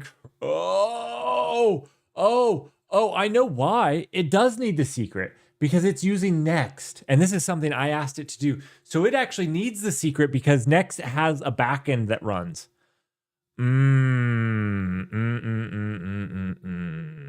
Okay. Okay. Okay. This one's Next. This one's React. That's kind of my fault. Okay, that one's kind of on me. Okay. Okay.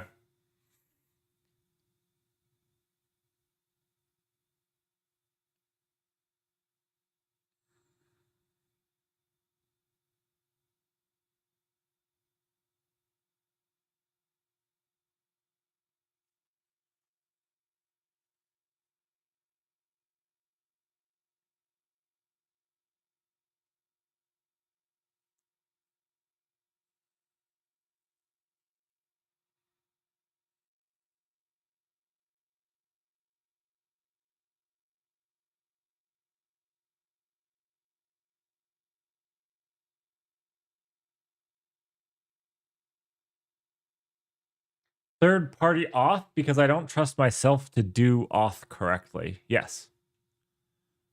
Yeah, you nailed it right on the head.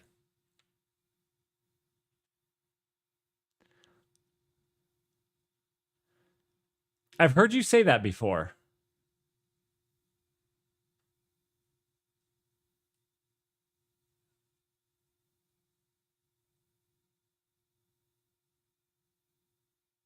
I feel like it's one of those things that's just really easy to do something silly and be terrible. That's my current feeling on it. Oh boy, there's so much more I need to do. I need to be done for today.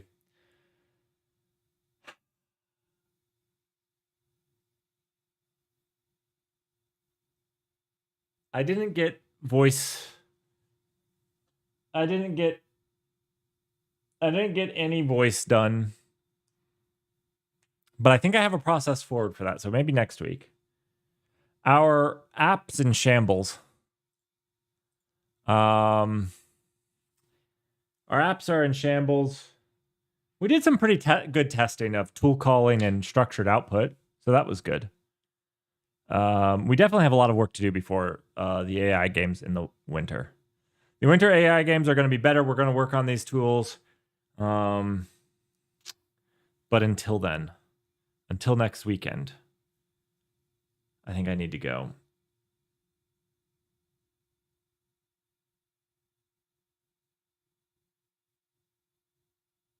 I think I need to go. Let's find somebody to raid. Let's see. Who do we have? Who do we have?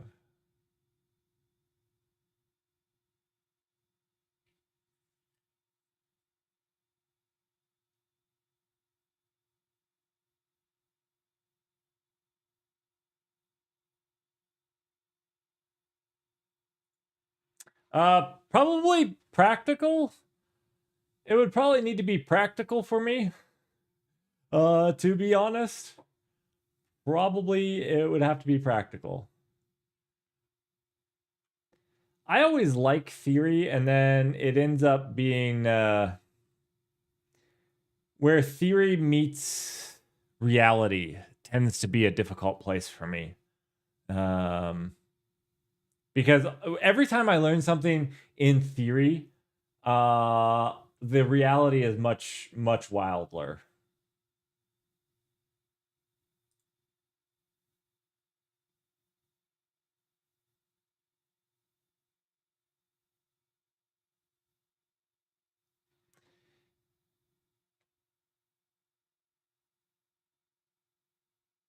Yeah, yeah. I was gonna say, and again, it's one of those things. Like I would really hate to mess up because, like, again, I'm very cognizant of my users' data. Yeah. So, anyways, it was a blast. Thank you all for joining. Sorry I didn't get more done, but I think we made some good progress. We found some things that are fun and interesting that we're going to have to expand on and do some more of. And yeah, until this winter. And we'll run the games again this winter. It'll be fun. All right. Go have fun. See another person. I think they're doing leak code. So much better at leak code than I am. I'm terrible at leak code.